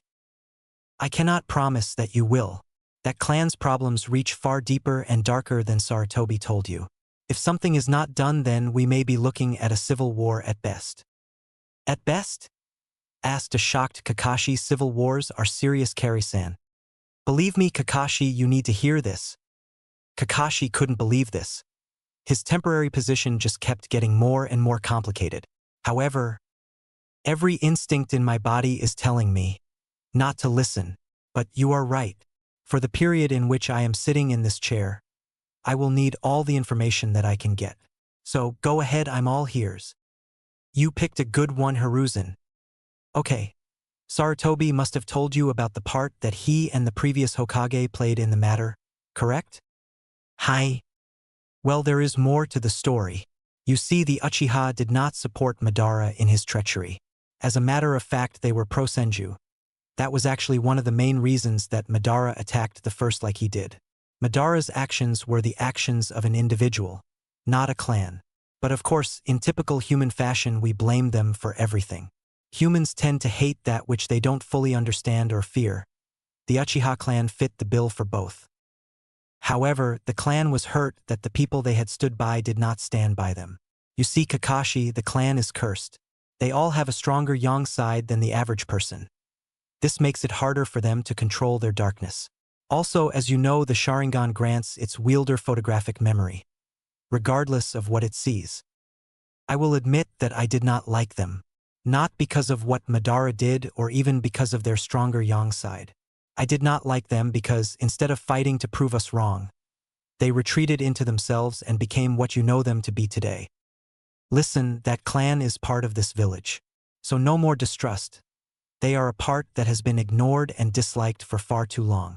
You and Sarutobi have taken the first step. The appointments will help delay any drastic thinking. But now you need to cement it. However, whatever you do, don't show them favoritism that will give them a big head and increase our problems. The fate of the village rests on your shoulder, Kakashi. My advice is, don't favor them but don't ignore them. They are just as important as any clan here, you hear me? He could feel her ki and he knew she was dead serious about this. I will do my best. She leaned on the desk with a hard look in her eyes. I did not ask you to do your best. I am telling you that if you fail, the village goes straight to hell. So again, did you understand what I said? Kakashi was starting to feel the weight on his shoulders. It made him want to run, but he couldn't. He had made a promise to Obito and he was going to keep it. Taking a deep breath, he looked Kari right in the eye. You can count on me. After scanning him and making sure that he understood exactly what she was telling him to do, she nodded. Thank you, Kashikuin. You have relieved me. Thank you for telling me. So how do you think I should deal with this? The only way that you can. Believe in yourself and in your whole village. You are the Hokage after all. Yes, but this is only temporary. When Hokage-sama comes back, he will take over. Carrie looked at him like he was crazy. I see. Well, good luck then. Wait, why are you looking at me like that? This is temporal. Yeah, I am sure it is, pacified Carrie. Your tone, why the tone? At this point Kakashi was freaking out. There was no way the Sandaime had ditched him for real, right? Don't worry, I am very sure when the Hokage comes back he will take over. She said it so sincerely that Kakashi believed her, but when she left, she shook her head in pity. Oh, you poor unsuspecting kid. Flashback end. Knock. Knock. Komein. Well, it is now or never, thought Kakashi. I just hope this works out. Fugaku walked in. Kakashi decided to speak first. I heard that you wanted to speak with me. Please have a seat. Thank you. You are welcome. So what can I do for you? Well, first thing first, it seems that you are different from the last time we spoke, said Fugaku. Kakashi was confused for a second, before he remembered that he had a deal with the clan about taking out Naruto. Damn, how could I have forgotten about that? Well, I need to come clean now. Yes, I am. I have decided to give our topic the benefit of the doubt. I don't hate him anymore. I am willing to give him a chance. I now look at him as a kid. Yes, a very special kid, but a kid no less. I see. Well, does our previous discussion have something to do with my new appointment? Damn, he is direct with his inquiries. Well, here we go. I just need to believe that this works out. No, it does not. I can assure you that since I came back from my leave, I had completely forgotten our discussion, until you brought it up. I see. Why then did you pick me as your advisor? Kakashi finally saw what Carrie and Sandaime-sama were talking about. They want attention. That is all they want. Attention in a positive light and above all, the truth. And that is what he was going to do. I will not lie to you, Uchiha-sama. I did not have the best opinion of your clan. I considered you guys arrogant, jealous, and vicious. If I could avoid you guys altogether, I would be happy. However, one of your clansmen was my best friend, Obito. I promised Obito that I will be the best I can be. It is because of Obito that I gave Naruto a second chance. It is also the reason that I want to do the same for the Uchiha clan. I want to believe that a clan that produced a hero like Obito is not that bad. This is why I want to have you as my advisor. You have experienced the village's darkness and light. I need an unbiased, straight up, and honest to Kami opinion. So this is not some ploy to make up for lost sins? Oh, it started out that way. Sandaime-sama and I felt that it was time we started treating you better. To keep you in line. But I don't really care if you are in line or not. If you want to leave, you are free. If you want to rebel, you are also free. However, I need all the help I can get, because there is a lot of work to be done. I see, so I was chosen for my opinion? You have seen sides of the village nobody else has seen. And while it is within your right to be angry, I want to believe that you have the strength to look at your home anew. We are far from perfect, true, but we are all we got. Fugaku turned on his Sharingan and stared at Kakashi with hard eyes. Do you trust us? Kakashi knew that this was the moment of truth, literally. No, I don't. As a matter of fact, I am expecting you guys to start a coup. But Carrie-Susan gave me quite the talk yesterday about fairness. So I am willing to see how this goes. Fugaku then smiled and turned off his bloodline limit.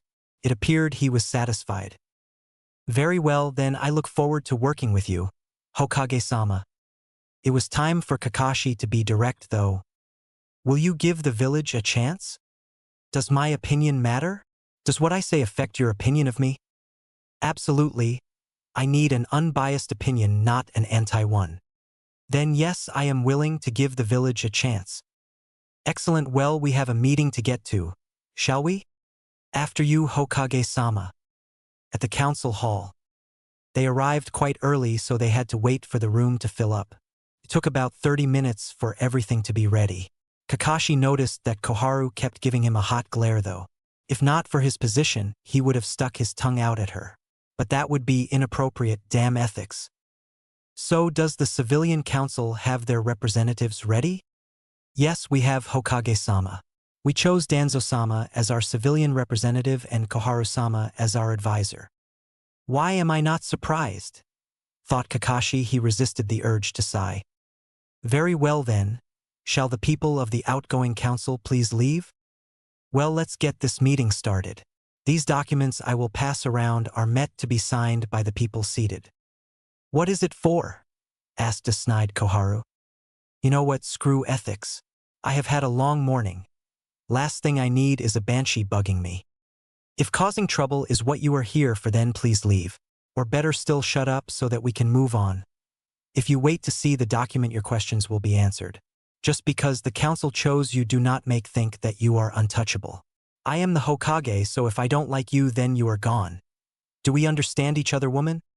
Hai Hokage-sama. She said those words like they were a curse, but Kakashi just ignored her.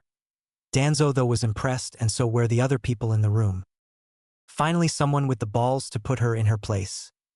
Thought Tsum. When the documents were properly signed, Kakashi sealed it and kept it on him.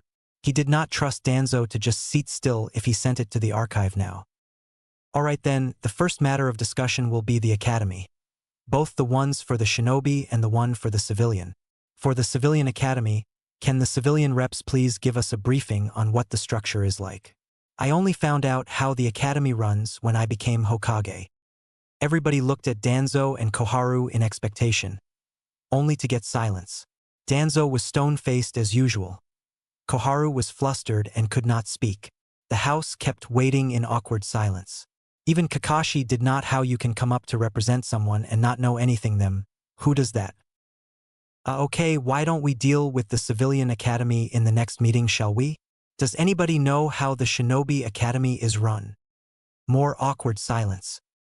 What the hell is this? Thought Kakashi. Does no one know anything? Okay, you know what, this council is new, so why don't we meet again in 3 days? During that time, we can do our research on the academies.